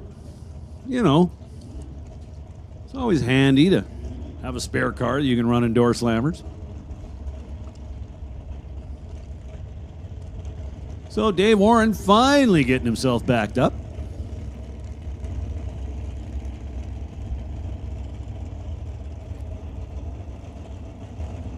Started his burnout back here on the starting line, finished it somewhere near Maple Ridge. Takes a while to get backed up from that.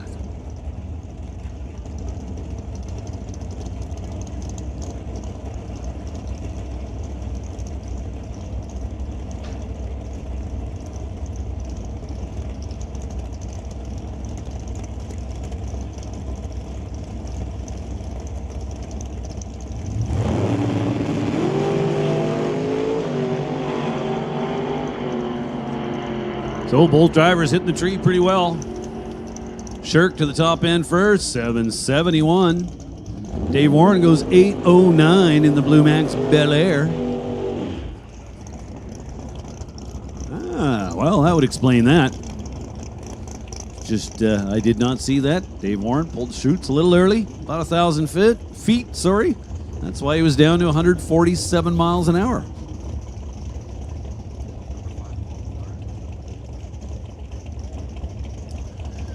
The champ in the tower lane, Jay Severston, winner of the last Door Slammers event.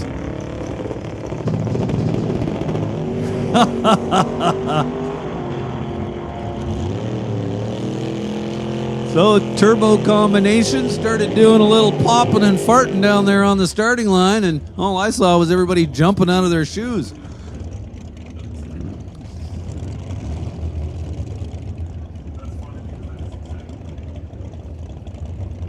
Jay Severston goes 742, 186 miles an hour. Kind of stole the show.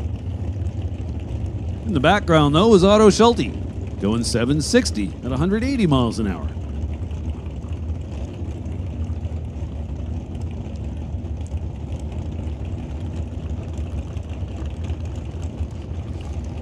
Brody Shirk and Jason Field going to be next up.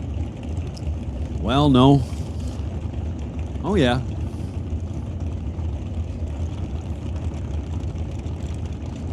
So Jason Field currently sits number 3 on the qualifying sheet.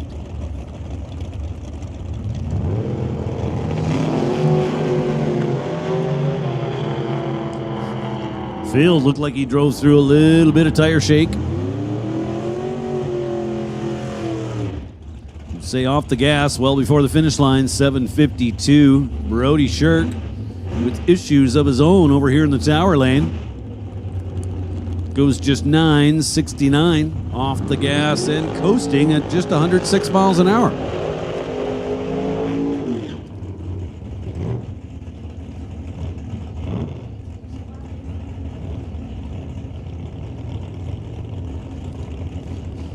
Chad Edwin and Darren Buick.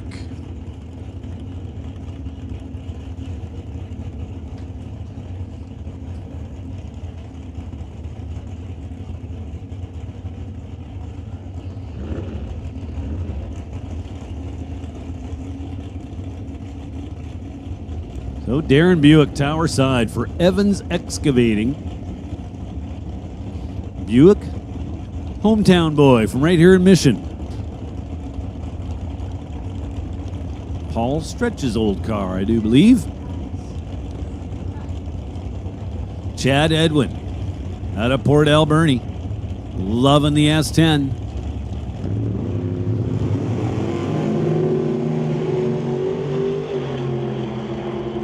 Chad also driving through a little tire shake.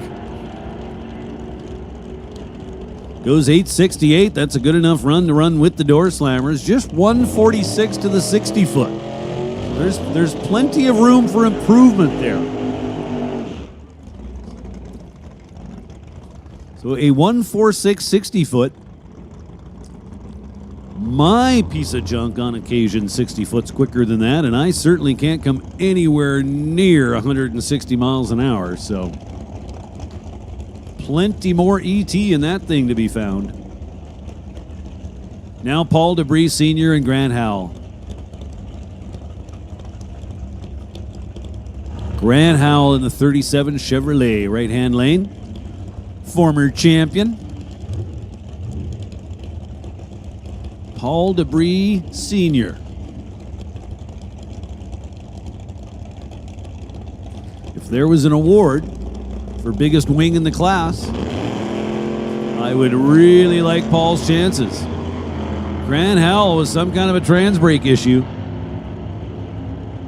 It was kind of there, then it wasn't there, then it was there again. And that certainly doesn't work.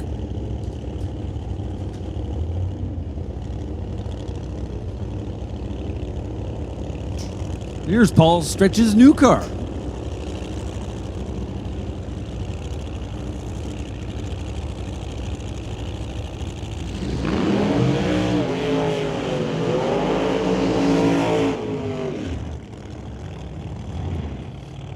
Mike Supine over there in the right lane. Love that black GTO. Just got an old school bad look to it.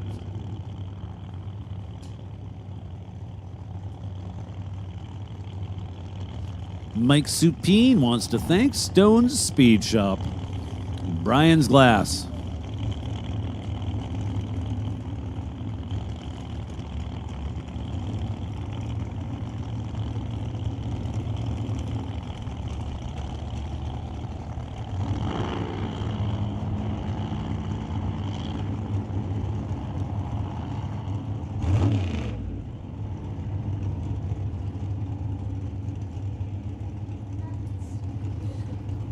So Mike Supine not able to get the GTO backed up, so he's taking it down track.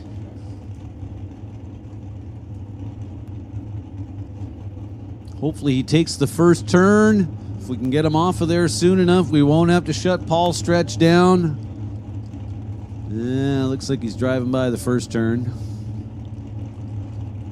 Should be almost to the second turn. Paul Stretch is still idling, doesn't seem too worried about it. And he's off the track.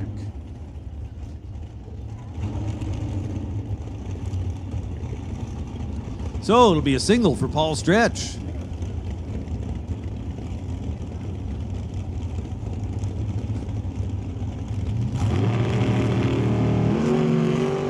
It was 118 on the tree. Straight down Broadway. How about 734, buck 89?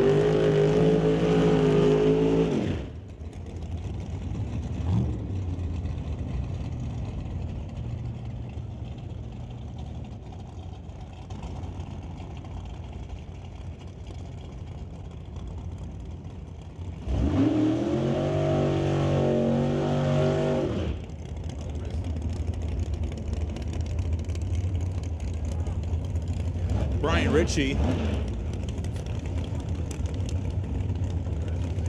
Pete O'Candace going up against one another. The Ritchie Racing Engines, Greenlight Auto Sales Chevelle going up against the Transport Logistics Corvette. Attention in the pits, attention in the pits. We need Harleys and Pro Nostalgia to the lanes. Top Fuel Harleys and Pro Nostalgia, come on down to the lanes. Pro Nostalgia and Top Fuel Harleys to the lanes. Candace already pre-staged. Chevelle, the Chevelle of Brian Ritchie in just behind. Both drivers taking off. Brian Ritchie pulling the gap. And that car comes in for a 797. Well, for Pete Candace, it is an 862. And that actually will improve him on the qualifying sheets. And by 3 foul, that should put him behind Darren Buick.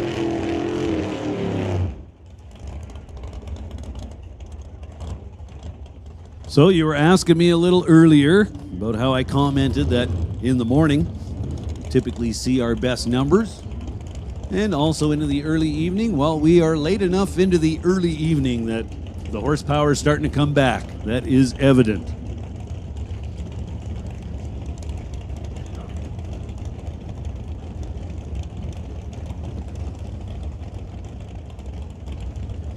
Now Henry Zacharias and Jordan Almas.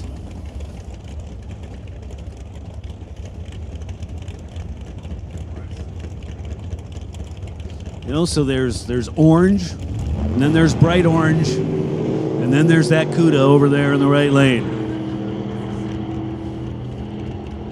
So Henry Zacharias leads the way.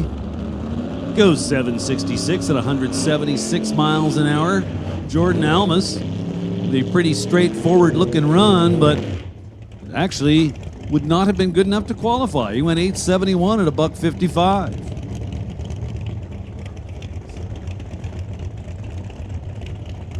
Now, Scott Robinson and Andy Antle.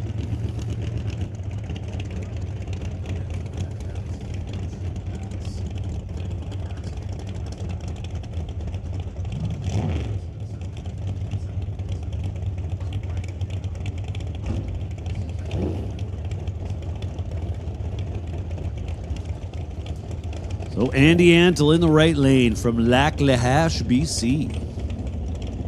2011 Chevrolet Cobalt. Robinson in a 1994 Beretta. This is a race car that has been around, let me tell you. It has done a lot of winning in a lot of different classes over the course of its life.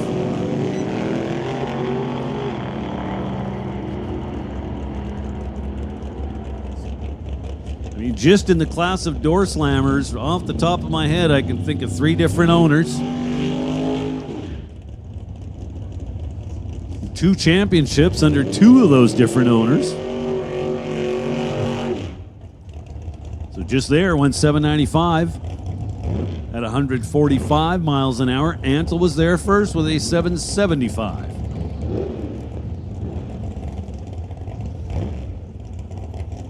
Now Brad Powell, Dale Phillips.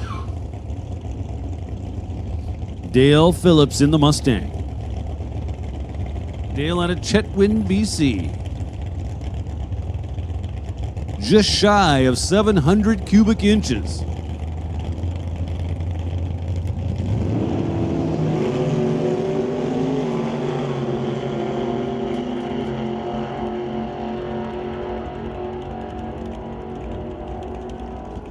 How about an 843 for Brad Powell? Dale Phillips there well ahead with a 793. Now Aiden Katnick.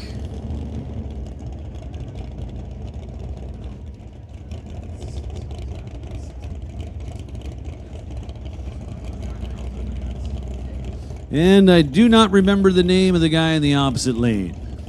Now, normally it'd be Lane Woolley driving that car. And I do not see Lane down at the starting line, so I don't know, maybe he is driving it now.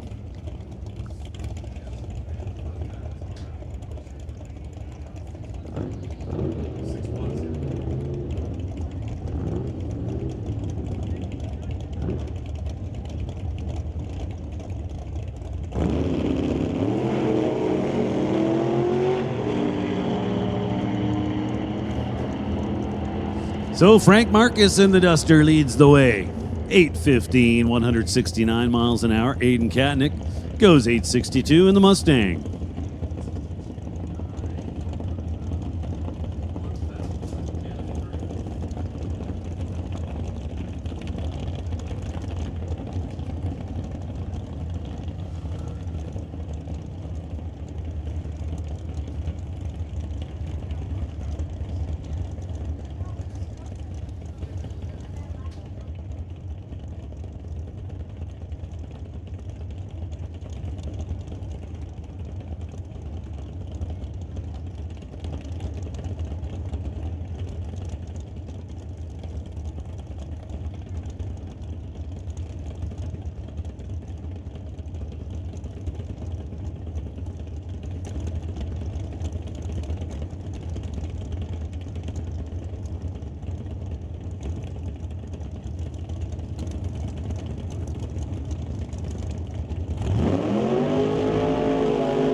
So Anthony Katnick and Zach Joyce.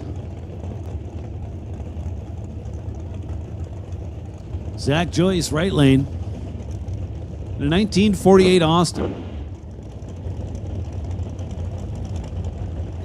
Well, Austin, it's a tiny little car. You know what we should do? We should put a huge engine in it. Well, yeah, that's a good idea.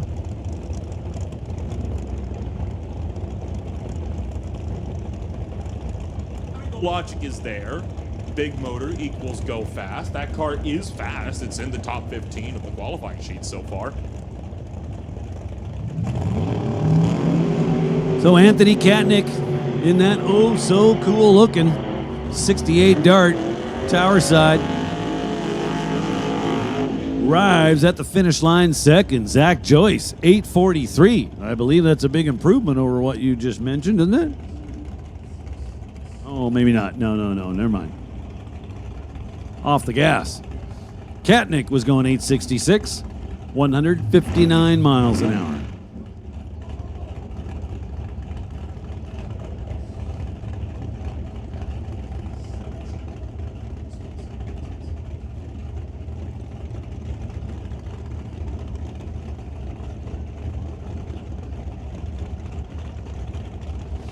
Now Paul Soares going to line up beside Howie Winklehorst.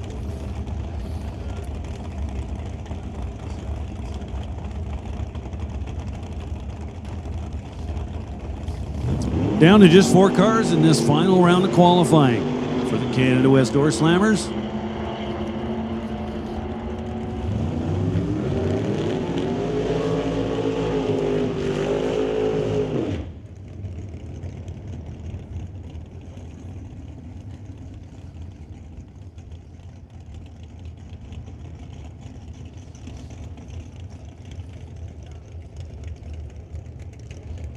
Paul Soares, 825. Howie Winklehorst, 854. That'll bring up our final pair. Ray Russiani lines up beside Mike Kenworthy. Kenworthy in the right lane for Speedmart Illusion Motorsports. Speedmart and Illusion Motorsports. Sorry, I made that sound kind of funny. Ray Russiani for Sexy Paws Online Dog Stuff.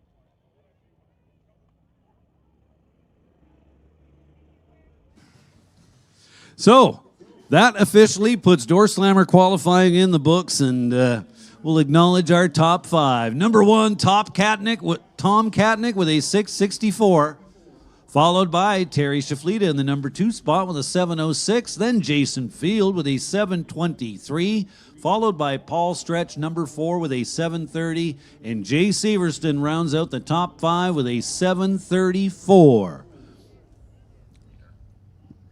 How many cars do we have qualified on the ladder? How about 36? Wow, how cool is that? Thank you for coming out and supporting the Canada West Door Slammers class.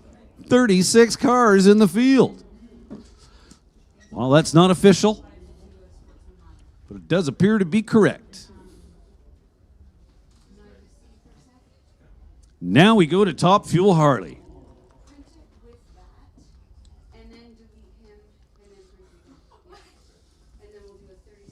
Much like the Door Slammers when they came out for their second qualifier, there was no improvements all across the board, including Damian Cowan being unable to make a hit on his second attempt. But hey, third time, potentially the charm, if he's back there.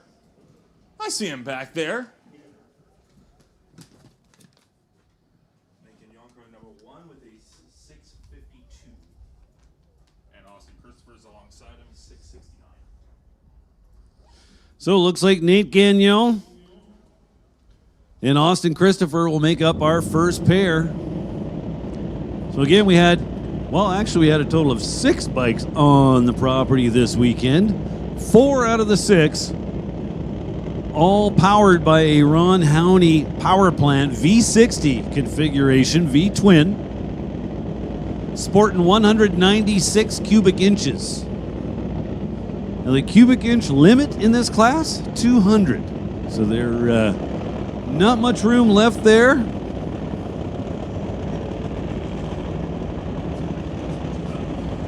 I was talking to Ron this morning. He said with this kind of weather, the better the weather, the less nitro percentage they'll run. But he was saying they're in the kind of summer weather now where they're pretty much at 100% nitro. There is no need to mix. Nitromethane is it's finicky, to say the very least. Now, you might think, like most fuels, if you were to put a drop on the counter and take your big lighter, you could just go up to it and light it on fire and it would burn. Well, that's what gasoline would do. That's what alcohol would do. Nitromethane would just sit there. It would not burn. However, if you were to grab a hammer and smash that same drop, it would blow a 2-inch hole through your said countertop. It needs to be pressurized. Austin Christopher on a nice pull down the right-hand side of the track. How about 650? Straight to the number 1 spot. 218 miles an hour, baby. Nice looking pass over there for the Fast Lane Racing Team. Congrats going out to them. Nate Gagnon goes nowhere. Little pop out of the bike, rolled off the starting line, but back wheel did not even cross the starting line. Considering the track's been picking up in speed, though, especially as that pass is made evident, you have to wonder if that pass is successful, do you think Nate hangs on to number 1? It could be close. Well, he's certainly capable of doing so.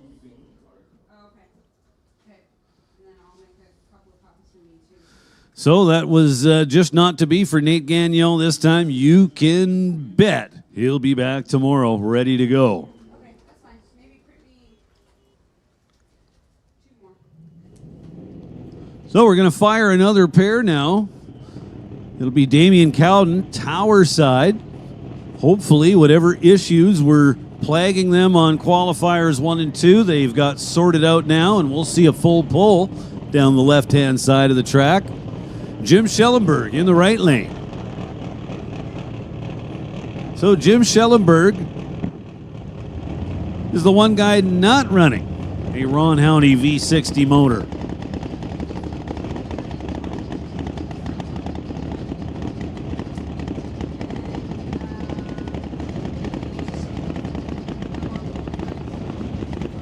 So it'll be Jim Schellenberg in the right lane, Damian Cowden over here left side of the track. Bike's got a very odd sounding idle to it. To be honest with you, I don't have a good feeling. Yeah.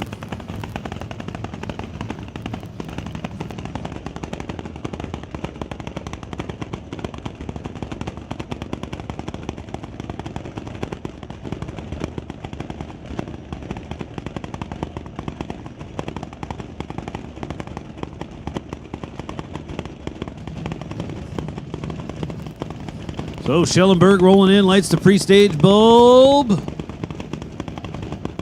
Damian's in, waiting for Schellenberg. 4 bulbs lit. Schellenberg on a nice pull all the way 1,320 feet, goes 685, 204 miles an hour. He's going to remain number 3, but that was a good-looking pass. Give a guy a little bit of confidence rolling into eliminations tomorrow after making a pass like that. Nice job.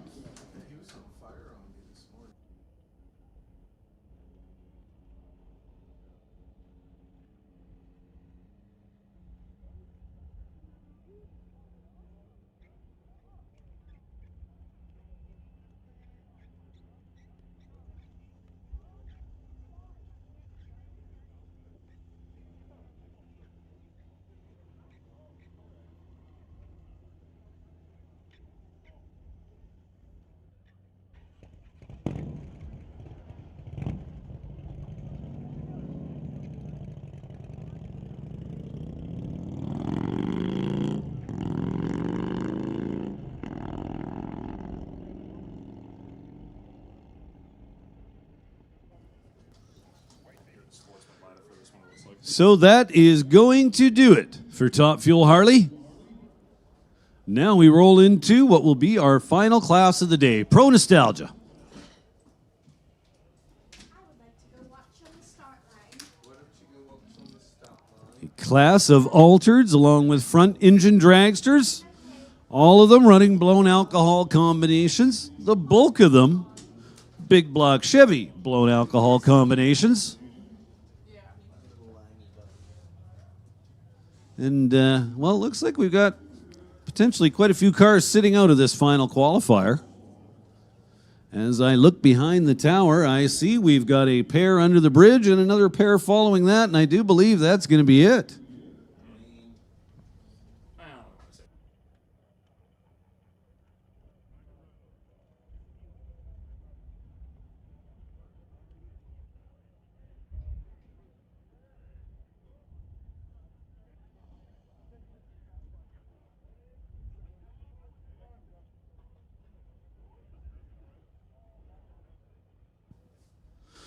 Race director Wally DePerrin giving them the signal to fire up. Well, that didn't go very well. Well, neither of them want to stay running. Okay. Well, the Altered's got fire.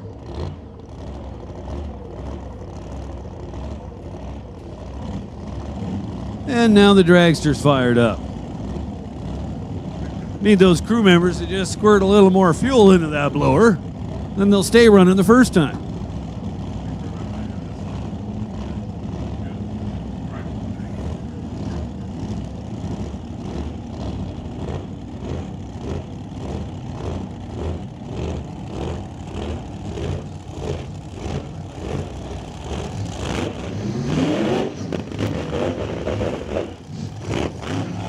Miles Butts and Nick Pruitt. Miles Butts. No, I'm serious. That's what his name is. It's on my screen. All right? Miles in the right lane out of Enderby.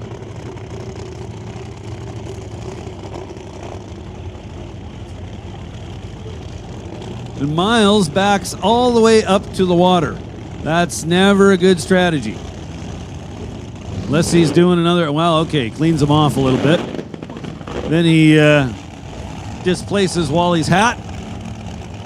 'Cause why wouldn't you? You know.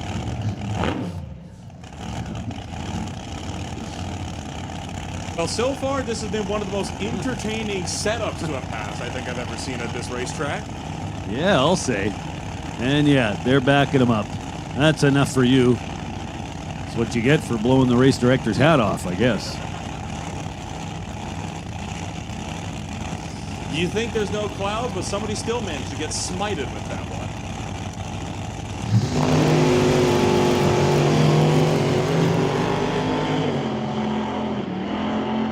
So Nick Pruitt out there all by himself, forced to pedal it a little bit in the middle of the track.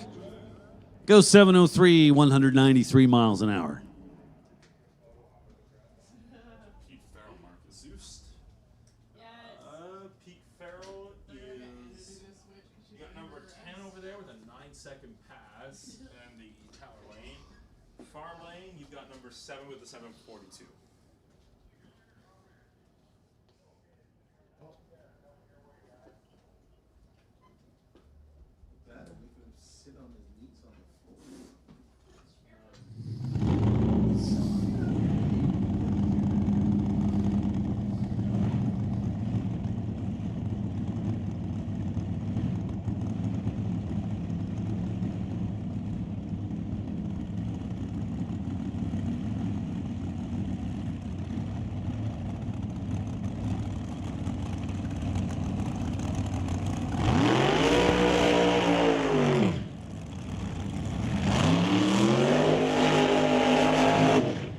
This will be our final pair of the day, ladies and gentlemen. Pete Farrell and Mark Azust. Mark out of Vancouver, Washington, that 1932 Bantam Alter. Affectionately known as the Blind Squirrel. You know what they say about a blind squirrel? Well, even a blind squirrel finds a nut once in a while. I have no idea how that relates to our present situation. I just thought I'd bring it up. Sub 9-second pass, maybe?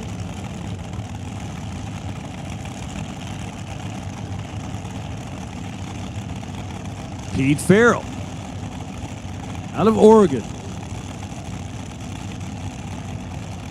Doesn't specify where in Oregon, just Oregon. Maybe Pete forgot.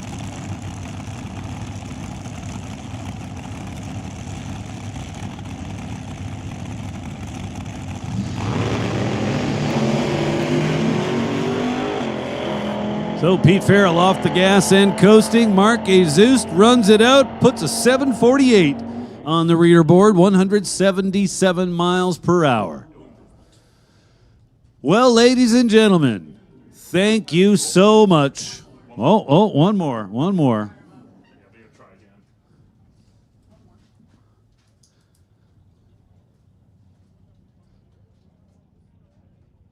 Well, in advance, I'll just kind of continue on with what I was saying. Ladies and gentlemen, thank you so much for coming out to Mission Raceway Park today to spend the day with us in the Langley Loafers and the BC Old Time Drags here at the Titanium Strip at Mission Raceway Park. We so love having you out here with us. We certainly hope to see you back here tomorrow. Tomorrow will be Eliminations Day. So we're down to one final car.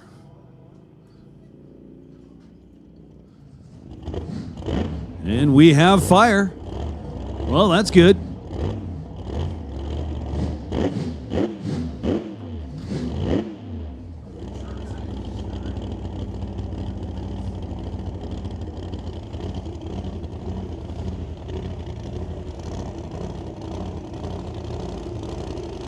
All right, we're going to give Miles another chance.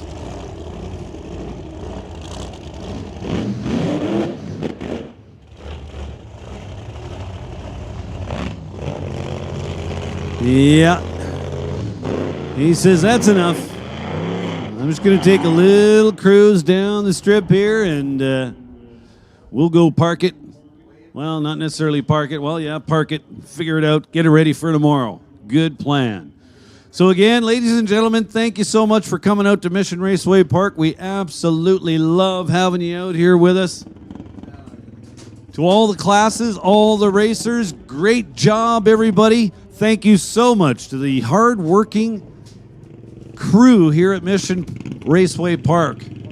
So many people that spend very long days out there pushing a broom and various other manual labor jobs that we simply would be nowhere without them. So thank you so much for all of your efforts. Please know it is very much appreciated, even though sometimes it may not seem like it.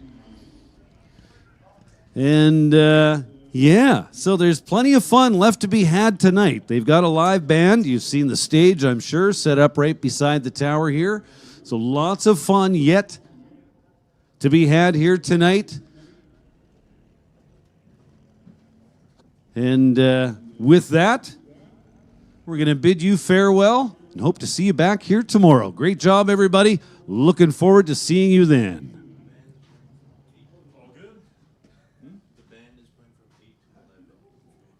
So I'm just told the band should be hitting the stage in about 45 minutes. The game plan is they're going to do a show going from 8 to 11. Oh, look what we have up in the tower. A little Frenchie. So everybody have a good night. Stay safe. We'll see you in the morning.